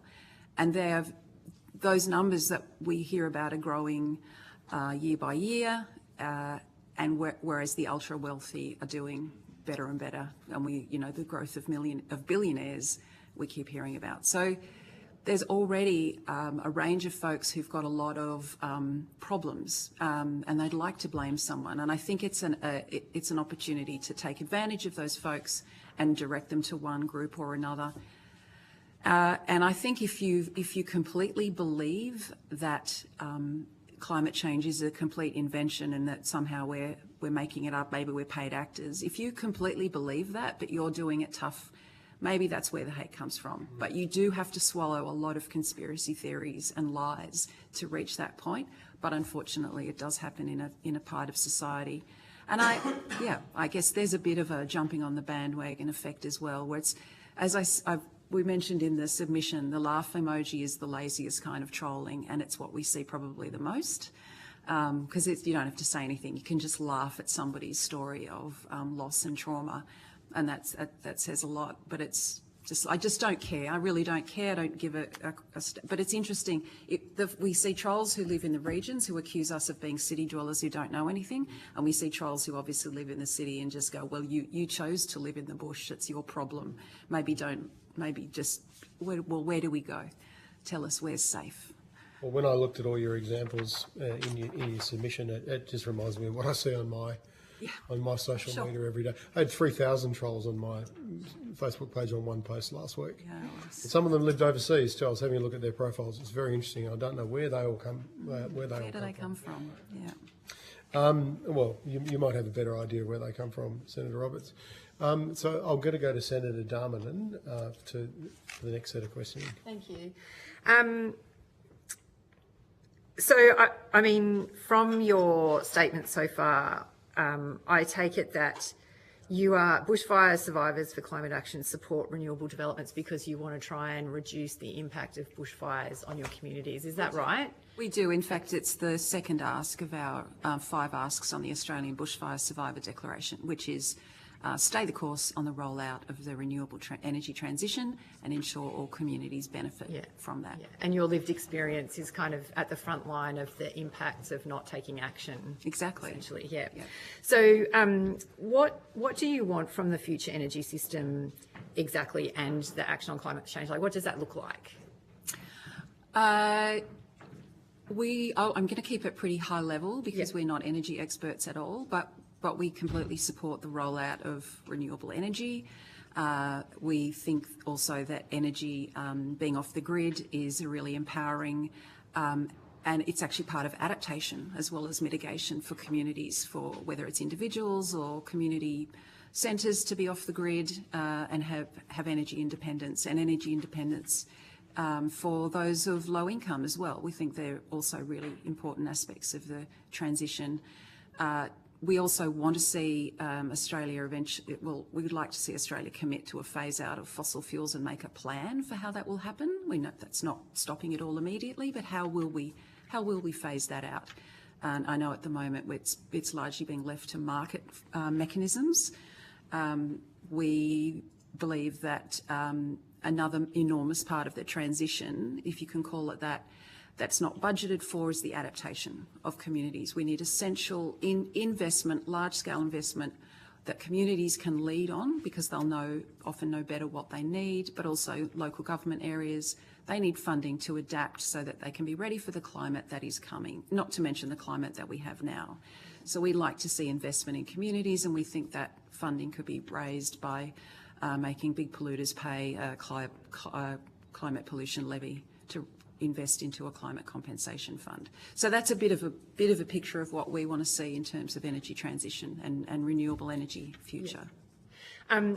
Your submission says that you have members who are also firefighters.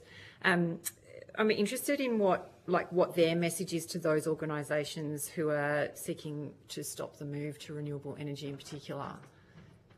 They have a different perspective, a unique perspective. Certainly the firefighters, that we have one firefighter who's a spokesperson with the organisation who talks about, and a volunteer, talks about being really tired after 6 months on and off volunteering to fight fires through the Black Summer campaign, through Queensland and New South Wales, and reaching a point where it was easier to make mistakes under those circumstances, and their fire truck was hit by a falling tree, that they felt if they weren't so tired, maybe they would have picked that up, that burning tree was there.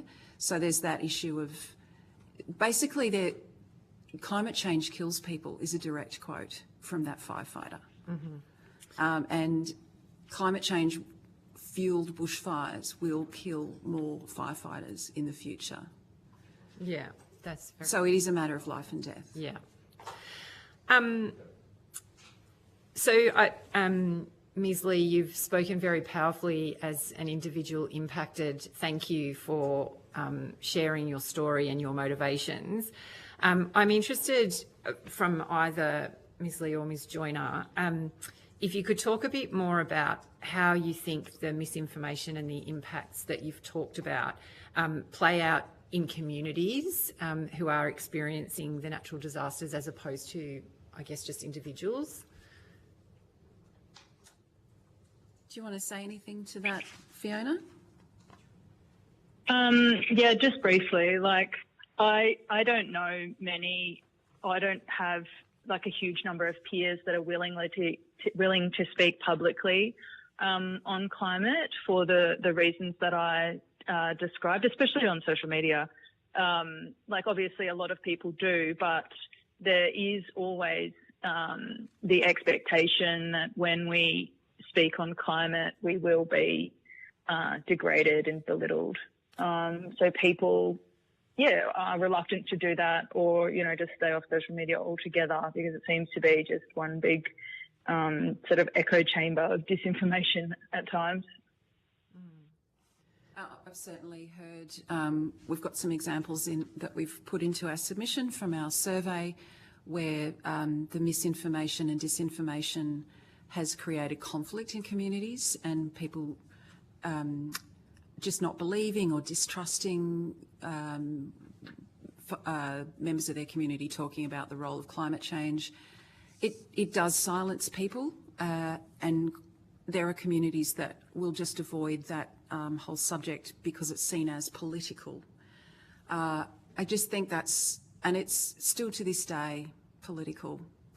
If decades ago our leaders had just said, apart from anything else, we'll unite on climate change because Australia's on the front line of climate change, and it's actually well and truly in our nation's interests to act on this quickly, get ahead, maybe do a great job of the renewable energy transition and be leaders in that respect.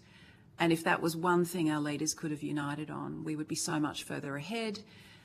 We would be teaching the whole world how to do it, and we would very likely have have had an impact on the amount of warming that we're experiencing. But we also would have a community that was behind and united, because it is a matter of life and death. It is a matter of communities' ability to live where they want to live, and have a sustainable, thriving community.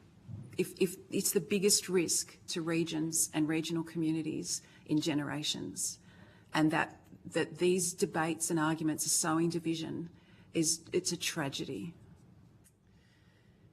Yeah. So in terms of, I guess, the experience of communities, I guess it seems to me that, the impact of misinformation is therefore then kind of slowing those communities engaging in the debate and action on climate change. 100%. Yeah. And it'll slow down an appropriate response to disaster. It'll slow down how to adapt and better prepare for future disasters. If we've got part of the community debating that what we need is a whole lot more hazard reduction, we can't do take the actions that actually are really important and required that would make the community safer. Yeah. I mean, hazard reduction is an incredible example to be using, because climate change is making the season in which hazard reduction can safely be conducted smaller and smaller and smaller. You physically can't hazard reduction, burn fuel to get to save ourselves from climate change. There's not enough time. It isn't going to save us. Yeah. And so you talked about, I mean, some of those things you've just talked about then are, they're kind of actions that are determined by governments and politicians, and you also talked about things getting political. So do you think then that the campaigns are also influencing politics at the local level? Quite sure that's the case. Certainly heard from the witnesses that we were just on earlier from Realliance, an extraordinary case study of exactly that. Yeah. And like, what do you think's the ultimate achievement of people who are kind of, undertaking in your, experiences the silencing, belittling, degrading, kind of trying to shut down the actions that you're trying to draw a light to? Like, what are they trying to achieve? Yeah. Yeah. Well, to shut us up and to, I guess, undermine our message. Yeah. That it's a matter of life and death. Yeah. Yeah. Okay. Thank you very much. Thanks. Thank you, Senator. Thank you. Senator Roberts has some questions. Thank you, Chair. And thank you for appearing. And Ms. Lee, thank you for participating. I survived a bushfire with my family when I was a boy. In 1967, we lost two neighbours. Not deaths, but their houses completely destroyed. It's very scary, and it's devastating because you lose everything, including life. So my wife and I now choose to live on acreage, but in Queensland, there's not the fire threat that there is in the Blue Mountains. I've been in the Blue Mountains, and it's pretty scary. Perhaps I could just go to the first two terms of the terms of reference to this inquiry. Perhaps you could just tell me, they're about misinformation and disinformation. Perhaps you could just say yes or no to these. Agree or disagree? Misinformation or disinformation is not disagreement. So simple disagreement is not necessarily misinformation or disinformation. Yes. Thank you. Skepticism is not misinformation or disinformation. It depends how it's conveyed. I've probably given examples of social media comments that convey scepticism that include grains of misinformation. Okay. Choosing a different interpretation of complex data is not necessarily misinformation or disinformation. I think, well, I'm not a scientist nor a climate scientist, but when we're talking about interpretation of data in this context, I would look to the scientific consensus, which is pretty strong on climate science. And there is scientific data on bushfire risk as well. Yeah, I've seen quite a bit of it. Under the discipline of rational thought, misinformation or disinformation is a claim that fails the test of logic, evidence and transparency. If you say so. No, what's your view? I'm not an expert in etymology. Okay. Misinformation is a statement that misleads, not because someone dislikes it, but rather because it cannot withstand examination. Yeah. Yeah. It may be unintentional error, it may be sloppiness, which would be misinformation. Yeah. It may at times be calculated deceit, which would be disinformation. Yes. Okay. That's all. Thanks, Chair. Oh, okay. Yeah, thank you, Senator Roberts. Thank you very much. Yeah, thank you for your very powerful submission and your very powerful evidence today. It's very, very brave of you to speak out publicly on this, and let's hope it all makes a difference. Absolutely. Thanks so much for your time. Thanks for thank you. hearing Thank us. you. Thank you. Thank you, Ms. Lee. Thank you. Thank you so much. Thank you.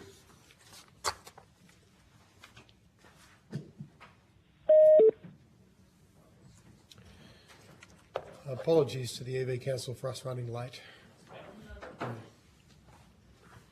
It's better than yesterday, by the way. We were nearly an hour late yesterday at one stage.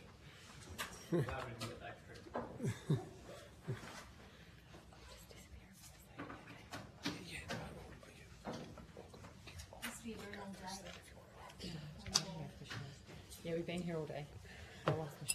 It's our third day of hearings. 2 days in Melbourne. Are we close to lucky last? You are, but that's a special place for you to. Yeah. That's what you say to all of them, I bet. Yeah, potentially we'll have some hearings early next year if all goes well.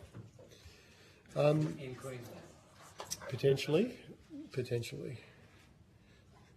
So I now welcome representatives from the EV Council in person. I understand that information on parliamentary privilege and the protection of witnesses giving evidence to Senate committees has been provided to you. For the Hansard record, will you please state your full name and the capacity in which you appear today? Julie Del Vecchio, I'm the CEO of the Electric Vehicle Council. Thank you, Julie. Aman Gaur, I'm the Head of Legal Policy and Advocacy at the Electric Vehicle Council. Thank you.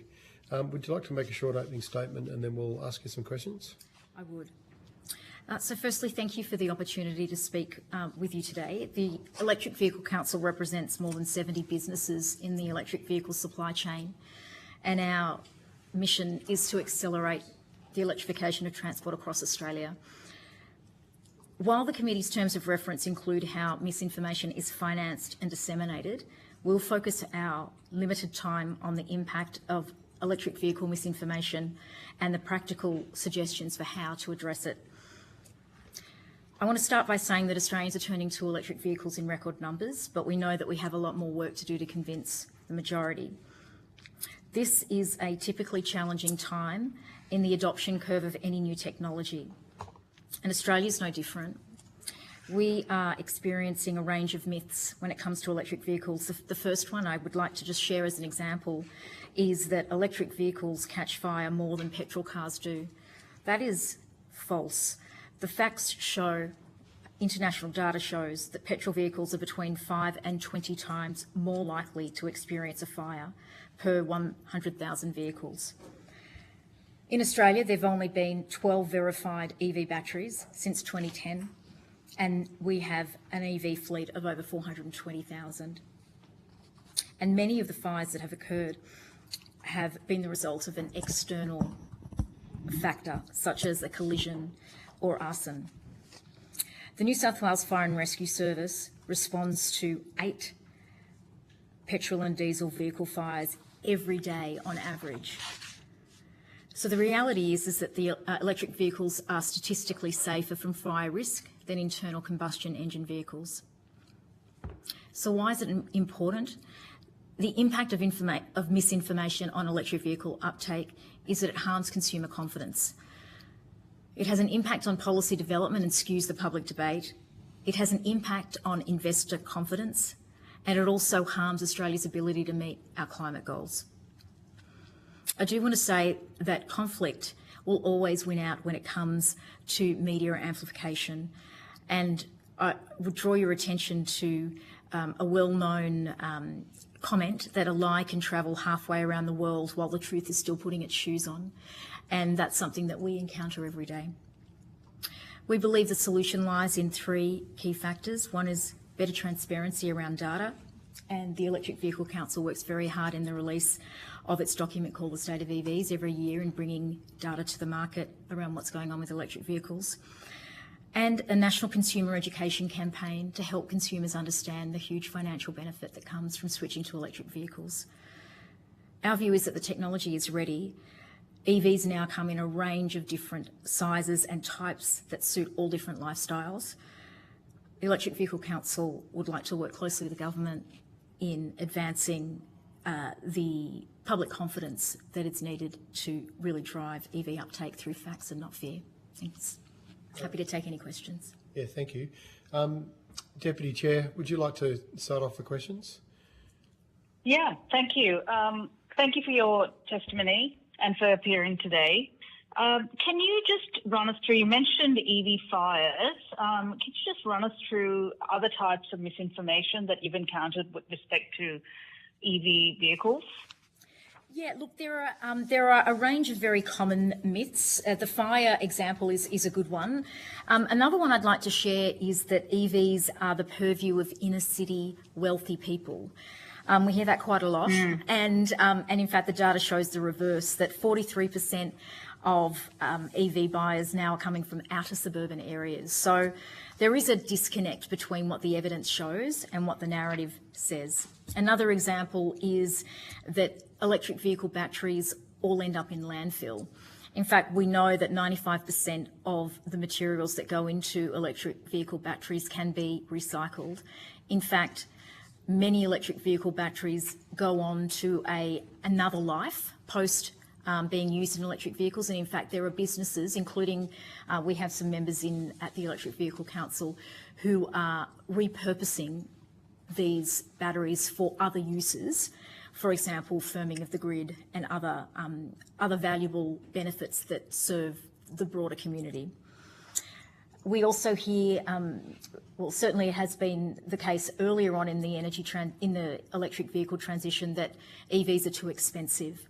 And what we're seeing is that electric vehicles are reducing in costs. They are becoming very, very cost competitive. And it's possible now to get an electric vehicle that is a new vehicle under $30,000. And in fact, that number is reducing, and we can expect more downward pressure on prices. So electric vehicles are becoming infinitely more affordable for a wider range of Australians.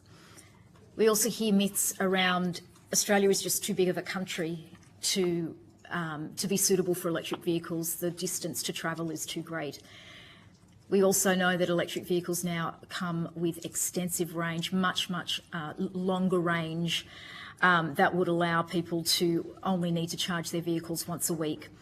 So some of these myths are persistent, and as, for example, prices come down, charging infrastructure improves, we are finding that those myths are still persisting. So that's just an example of the kind of myths that we deal with every day. Thank you for that. That was comprehensive. I've also heard about the resale value of these cars, and others have raised cybersecurity threats, which I think are very speculative and mischievous. But what are your thoughts on these two particular myths? or concerns, I should say. So just to deal with them one at a time, on the cyber matter, we are not cyber security experts, so I think they are best, those answers really are best given by the agencies that are tasked with managing those challenges. It's not really something that we have deep expertise in. But have you heard of any reports? I'm not aware of any evidence. I mean, the essential point, I guess, that we would make is that electric vehicles are they are no different to any other form of connected device. And we shouldn't assume that it is any different. And we're not aware of any evidence where there has been a problem of the kind that we do see perpetuated in some media channels. But a more comprehensive response would be, would best be given by the authorities that solely focus on those topics. But we're not aware of anything in our experience. If I can add something on the residual value question, Chair. Yes. In terms of that matter, we believe that's a transitory issue and has been misrepresented. The nature of any technology which is coming to market is that it develops quite quickly. And as such, cars that were available 3 to 4 years ago have a different value today as that technology has developed. That's quite a logical way of developing as the lithium-ion batteries have gotten better. However, what we're seeing is that not only is there now more sophisticated product, but there's also more product available. I note that I believe yesterday the used EV car market in the last month grew by 8%. So we're seeing more and more stock come to the second-hand market.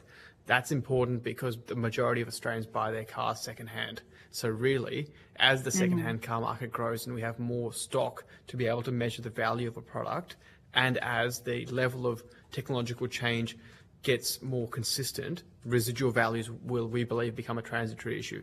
Nonetheless, it has been put out there as a myth by people who probably do not wish any great favours for the EV industry or the transition. Thank you. That's really helpful. Can you please table the upcyclers that you described before regarding EV batteries for the committee's benefit? Sure. Happy to do that. The other question I have is with regards to these myths, where are they coming from? Where are EV buyers? No, the misinformation or the forgive me. alarmist concerns about EVs, where are they originating from? Look, the Electric Vehicle Council represents our membership base. We do focus our efforts and energy on dispelling those myths, and we work very hard to be very present in earned media to respond and refute them. We haven't dedicated a lot of time and attention on the sources of those myths, primarily because we think we best serve our members and the consumer by focusing on addressing the myths rather than really getting to the bottom of what is driving it. So I'm not. It's not something that we invest a lot of time and energy in because we think that we can serve a far better purpose by addressing the misinformation itself. Right. I have come across some of these narratives being propagated by the Trade Association for ICE Vehicles. I don't know their full name, the Federated Council. Have you had any conversations with them around some of these narratives that they're propagating? I've read it in the newspaper. I think there's no doubt that the Federal Chamber of Automotive Industries has been very vocal in its opposition to the vehicle efficiency standards, and the Electric Vehicle Council is, it is unsurprising that this is an industry that is in its very early phases. We are moving from the early adopter phase to the mainstream, and that is typically where there is quite a lot of misinformation. So we expect that as an industry, we need to be very vocal and visible in talking about the benefits that electric vehicles bring to consumers. And we, the evidence is extremely strong that electric vehicles are cheaper. They are better. The technology that goes into them, the experience for drivers is exceptional. And consumers are saving money, and many consumers are saving $3,000 a year just by making that switch. So we're very confident that EVs bring tangible benefits to consumers, including those who don't drive electric vehicles. So the benefits of EV uptake is bestowed not just on the drivers themselves, but also the neighbourhoods where people live, because they become quieter and cleaner. So there is a broader benefit to society by this transition. And, you know, so it is unexpected, it is not unexpected that as a new industry that is working to bring new buyers to our products, that we would need to be very visible in arguing in favour of these policy changes. And at the end of the day, these policy changes delivered by the government have resulted in a far greater range of vehicles. So the number of EVs and the choice that's available to consumers has gone from 50 vehicles of makes and models to over 150. That's good news for consumers. There's more competition and prices are coming down. So our view is there will always be misinformation in the early phases of a new technology. It has occurred in every technology that is introduced to the mass market, and we just need to work doubly hard to make sure that we are a strong and visible voice in demonstrating the benefits of making the switch, and also showing how consumers are benefiting by that. And then alternative perspectives, of course, are just, you know, really part of the public debate. I don't accept that we should accept misinformation. I mean, it's leading to all kinds of harms that we've heard about. But I think electric vehicles are a disruptor and they're challenging the ICE paradigm. And so, of course, bodies like the FCAA are going to be unhelpful, perhaps, in this conversation. I would like to draw you out on the savings to consumers with respect to running these cars and maintaining these cars. Can you elaborate, please? Do you want to take that one? Yeah. Thank you, Chair. So we have done analysis into how far the average Australian drives. So if you take the measurement of between 10 to 20,000 kilometres, that's a big range, but that sort of elaborates that people living in the outer suburbs often are driving 15 to 20,000 kilometres a year because public transport in the outer suburbs is not that good. People living closer to the centre of cities may be driving sometimes 10 to 15,000 kilometres. Using that as a benchmark, and using the comparator between metropolitan petrol prices versus the price of charging at home with rooftop solar or even with a good tariff, we found earlier this year that a person could save up to $3,000 if they were driving 15 to 20,000 kilometres. Now that obviously varies depending on exactly, Chair. You can save $2,000 to $3,000 per year. Now, if you're buying a used EV or even a new EV these days for about $30,000, you can get back the entire value of that purchase in less than 10 years. So not only are you helping to make your suburb cleaner in terms of the air pollution, not only is it a better drive for you, but you can actually have a vehicle that has earned back its upfront cost in 10 years. A further point I'd make is that with the new technology we see around vehicle-to-grid, so for people who aren't aware of this, vehicle-to-grid technology is basically the idea that EVs are not just cars, they're big batteries on wheels. A EV is usually 5 times the size of a home battery. And so because it's that big, it means that you can take the energy that's in that car and put it back into your home, or you can put it back into the grid and earn income as a result of it. Now, some of the work we've done around this shows that with the right tariff setting and with the right size of EV, you can earn net up to $1,500 per year on top of that.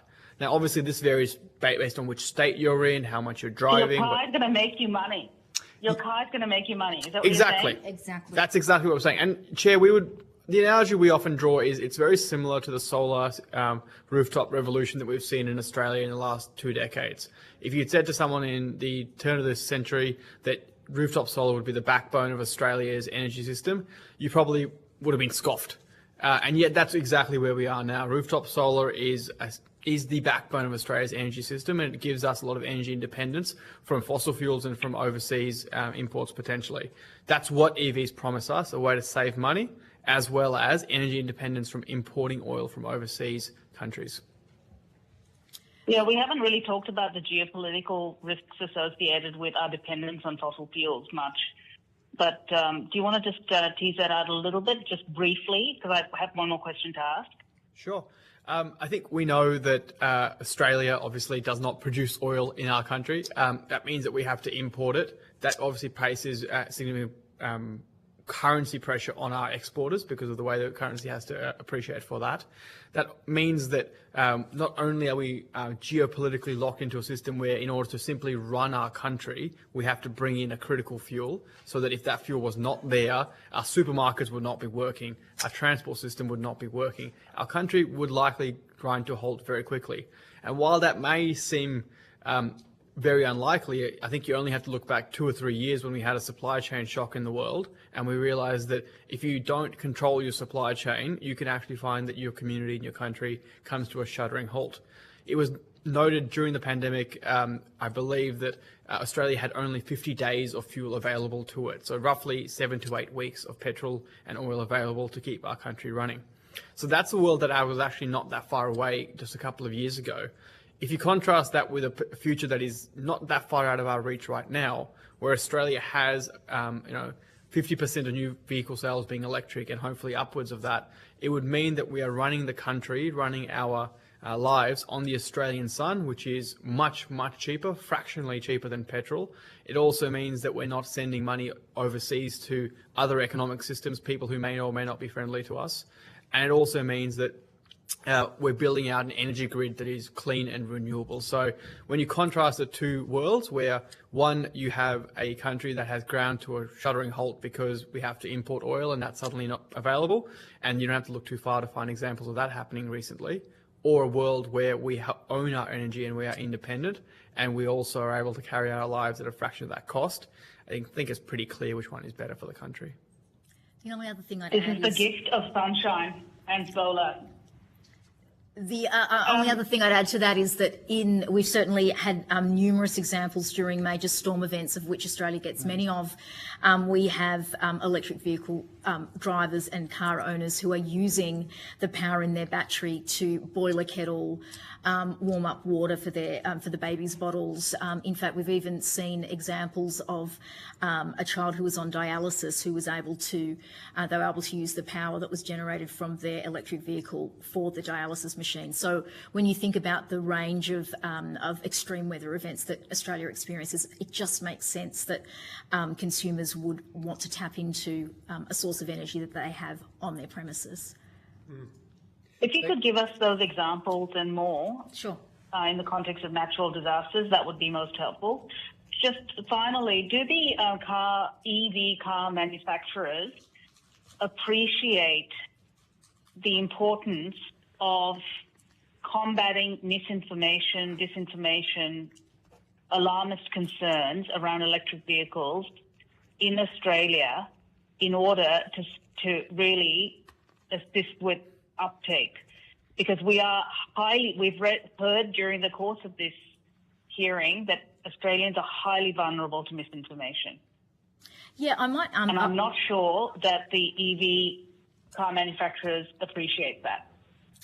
Yeah, let me answer that. I do want to come back to just a point that you made earlier. We don't accept misinformation or disinformation as part of the debate, but rather it's something that we work very hard to avoid.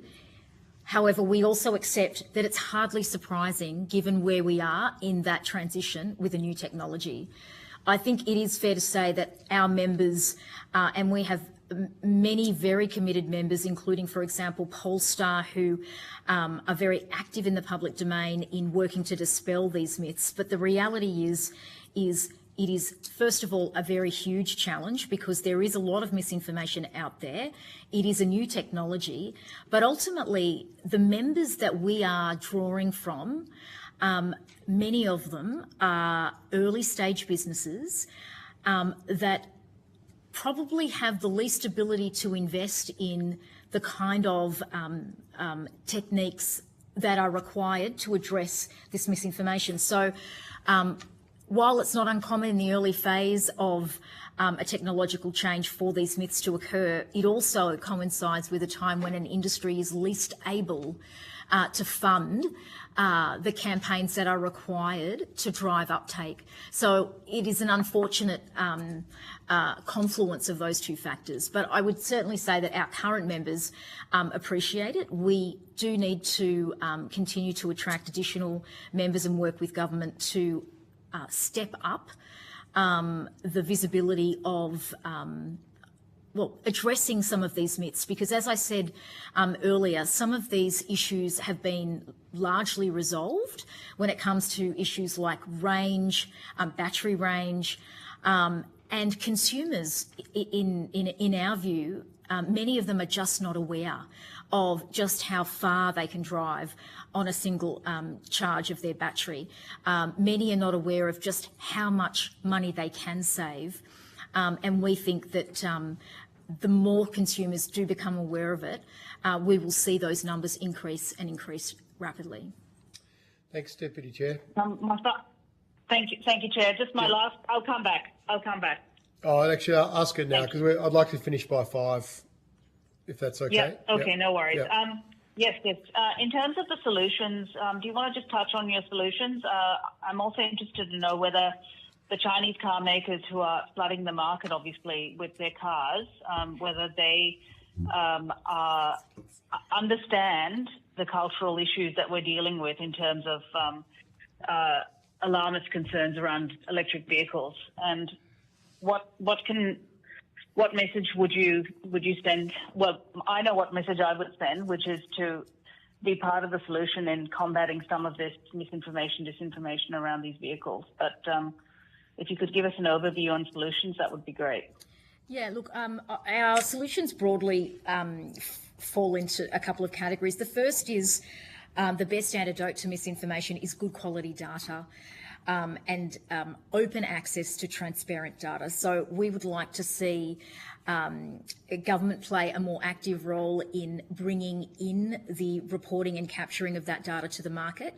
Currently that is done, there isn't a single holistic view of vehicle sales, and as a result, it means that information is fragmented. Government bringing that in-house would improve the quality of not only the data but also the media reporting and visibility of what is going on in the market. So we would like to see that occur.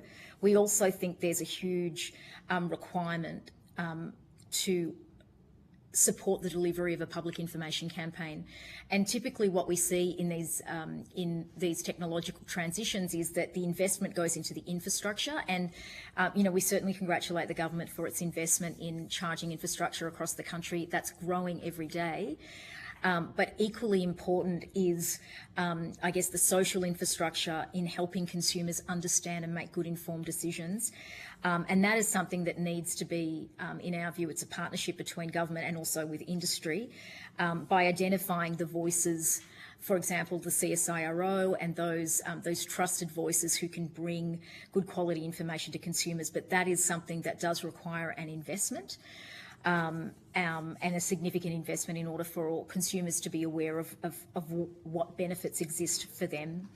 Our message to any electric vehicle car manufacturers and other organisations that are in the EV industry that are not members is that unity is absolutely essential in visibly demonstrating the benefits to consumers. The Electric Vehicle Council is a member-driven organisation. Our ability to myth bust, to bring evidence to the market, to produce reports like the State of EVs is entirely reliant on having a membership base that supports us to do that.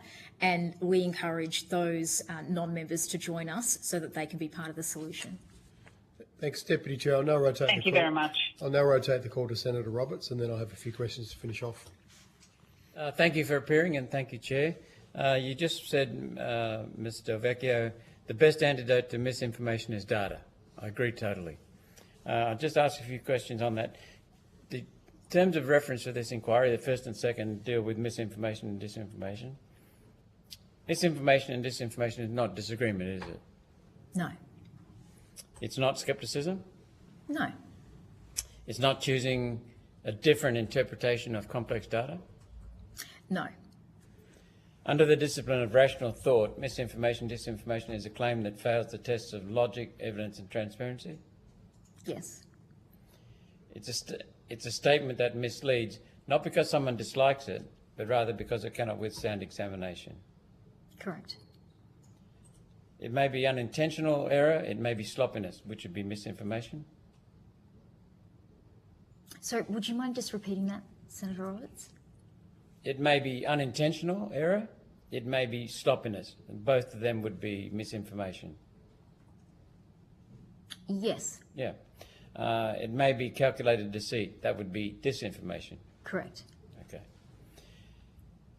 Misinformation and disinformation must be identified and defined using reason, not allegiance. Correct. Now you mentioned EV car resale values. What does it cost to have a new battery, and how long does a typical battery last? Because we've heard some horror stories about that. So, on your second point there, Senator, a typical battery these days can last as long as a ICE vehicle's system would go, so 15 to 18 years. The additional value of an EV battery, because I mentioned that it's 5 times usually the size of a home battery, is that it can be repurposed. So there's a whole life cycle around batteries in Australia that is both from digging it out proverbially, literally in our own country, having jobs that are sourced at the ground in Australia, to using these batteries across our value supply chain, and then recycling those minerals because they're Australian minerals. So in terms of comparison to other quote horror stories, there's actually plenty of evidence that the development of batteries for cars these days is equivalent to and superior to in terms of whole life usage. Thank you. Just final question, Chair. There was recently a motoring magazine, I believe, it may have been a newspaper, it may have been a magazine, that took a BMW with an ICE engine and a BMW with an SUV with an EV propulsion from Sydney to Melbourne, or might have been Melbourne to Sydney, and it was cheaper to do the petrol according to this independent study, and it was also far, far quicker because they had to wait on the side of the road for the EV to be charged. Are you aware of that? I'd be keen to have a look at how much they were paying for petrol, because if it's anything like what most Australians are paying, then, gee, I want to buy petrol from where they're buying it. I think it was 6 to 12 months ago. Fantastic. I think petrol 6 to 12 months ago was about $2.50 in Melbourne and maybe even $3 in Albury. Well, I've done the Hume several times. It's pretty expensive. It surprised me, and it surprised because we've been told the reverse, but it also surprised the 2 journalists who drove the cars. Senator Roberts, if I can respond directly to the implied assertion you're making, I often drive in rideshare electric, and because I work in the job that I do and I'm interested in the EV industry, I often ask these people who drive more than the 10 to 20,000 kilometres I quoted earlier, because these people do it as their job, and they tell me without doubt the main reason they turned over to driving an EV as their rideshare car is because of how much money they're saving. So I'm going to choose to believe the dozens of people who drive for a living to earn a crust over a hypothetical article that I haven't ever read. Mr. Gore, there's no implication from me. I'm just stating a fact. It surprised me, but I'm just stating a fact. 2 BMWs, same size. The petrol was cheaper to get to Melbourne or Sydney, whichever way it was, and it was far, far quicker because of the EV charging time. They had to wait on the side of the road. Fair enough. Okay. Google it. So just a couple of quick questions. Obviously, in terms of like misinformation tropes that we're seeing in different areas, we've kind of talked a bit about alarmism or elitism that tend to be used around new technologies. But what's the situation with Chinese EVs? I'm starting to see the kind of tropes about Chinese control of industry, and is that an issue that's been sorted out, or was it ever an issue in the first place? I confess I don't know much about it. The fact that Chinese technologies might be used in Australia, is that something you would like to debunk? I'll just go back to my earlier response, and that is that electric vehicles that are connected to the internet are no different to any other device that we have, and we have no evidence that of some of those. Is there regulations in place around this, or is that? Yes, there is. Okay, great. Another one is, and actually I was in the Simpson Desert a couple of years ago. I was at Baduri having a swim, and I got chatting to a fella who'd also done the desert, and I said to him just off the cuff that one day I'd like to do it in an electric car. And I got the whole, oh man, I couldn't get away from it. I was on holidays, and I was trying to get away from it. But this whole thing about how electric vehicles are bad for the environment because of the inputs. Is there a simple, easy kind of myth-busting sheet, or I suppose fact sheet available for that kind of thing? It's still being platformed on some social media platforms. Do you want to cover the comparison? Sure. So I think it's a really great point you've hit on there, Senator, about measuring the life cycle emissions of an ICE vehicle versus a pure EV, a battery electric vehicle. Obviously, there are emissions in producing anything in an industrialised economy. What you have to do is obviously look at the life cycle emissions from manufacturing to then usage. I'm going to cut to the chase and say that the data that we've researched on this shows that after 2 years of driving a battery electric vehicle, you have basically reached carbon neutral. So for the rest of the 15 or 20 years that you're driving that car, you are reducing the amount of carbon that a petrol vehicle would be putting into the air. Yep. So put simply... Presumably there'd be emissions involved in a petrol vehicle being manufactured as well. Of course. That's what I mean. Like after 2 years of driving a battery electric car, you've negatived all the emissions that were used in producing it, because for those 2 years it hasn't been hasn't been burning petrol or diesel, whereas an ICE vehicle not only takes the same amount of carbon emissions or similar to produce, but then continues polluting for the 20 or 30 years. Good. Okay, that's very easy for me to remember next time I get caught in that situation. You mentioned, Julie, that and I read the example in your submission around the Sydney Morning Herald corrected a factually incorrect statement. Are you still seeing these kind of misinformation platformed on other media platforms like Sky News, other News Limited outlets? Yes, and again, we know that conflict, journalists are no different. They are drawn to conflict, and so we work very hard to bring good quality data to the market and to dispel the myths. But it's a big job. I mean, it's a huge country, and we are spread quite thinly, but we do take virtually every opportunity that we can to work to dispel those myths. So if you see, as I have seen, if you see a misinformation on an electric vehicle on, for example, Sky News, you get in touch with them and explain why it's misinformation. Do they then platform your views, or have they ever reached out to you to run a positive story on EVs?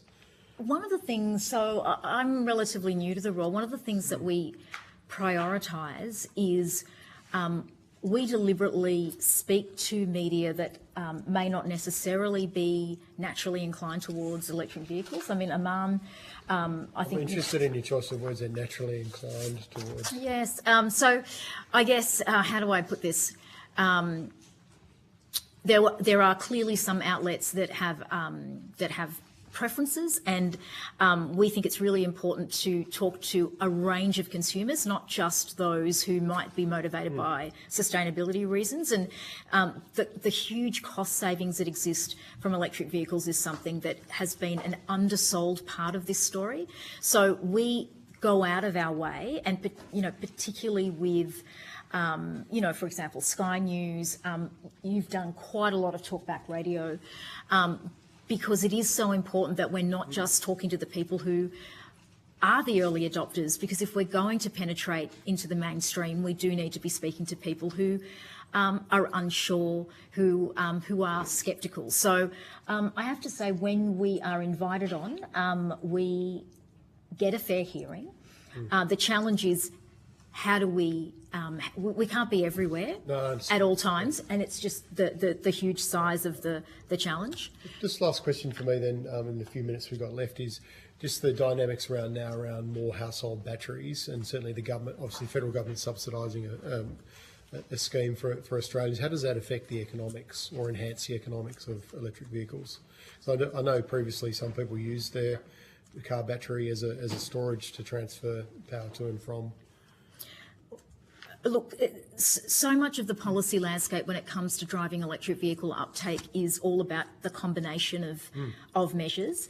I have heard it said that solar and batteries are like a gateway drug, and that once people start with solar, then they get a battery, then they get an electric vehicle, and it's all part of households making that shift. So anything that makes household batteries and storage cheaper and more affordable for mainstream Australia is something that we think is a huge advantage and will assist in the uptake of electric vehicles. We would like to see the government consider building in V2G, vehicle to grid incentives, as part of that battery program to encourage or to help make that connection between battery, solar, storage and vehicles, which we think is a natural progression. And perhaps this might be a good way to bring these threads together, is by saying that ultimately misinformation, there is so much at stake, because we know that the Climate Change Authority has said Australia needs 5 million electric vehicles by 2035 in order to hit our emissions targets. So misinformation is as much of a challenge as things like infrastructure. And so if Australia wants to meet its targets, we absolutely must get serious about addressing misinformation and providing good quality information to consumers at point of purchase. And finally, I would say that aside from hitting our targets, there is a whole cohort, there's a whole group of Aussies out there who are living in outer suburban Sydney, Melbourne, Brisbane, that typically are driving an hour and a half to the city, who could be saving significant amounts of money, and it's an equity issue. And for these consumers, many of them are not aware of the savings that are at stake, and we think that by addressing misinformation, we are bringing the huge leap forward that is happening in technology with electric vehicles to those consumers, and we don't think they should miss out. Great, thank you, and thank you for evidence and your submission, because this when I get asked for examples of disinformation or misinformation, this is the second one I bring up, that electric vehicles have more fires than standard vehicles, as it just in terms of conversation. So it's been great to have you here today. And that now concludes today's hearing. Thank you to all witnesses who appeared, and to Hansard and Broadcasting for their assistance and for putting up with their lack of breaks during the last few days. I really appreciate your help. The committee has agreed that responses to any questions on notice be provided within 2 weeks to witnesses receiving a copy of the Hansard transcript, and the committee now stands adjourned. Thank you very much. Thank you.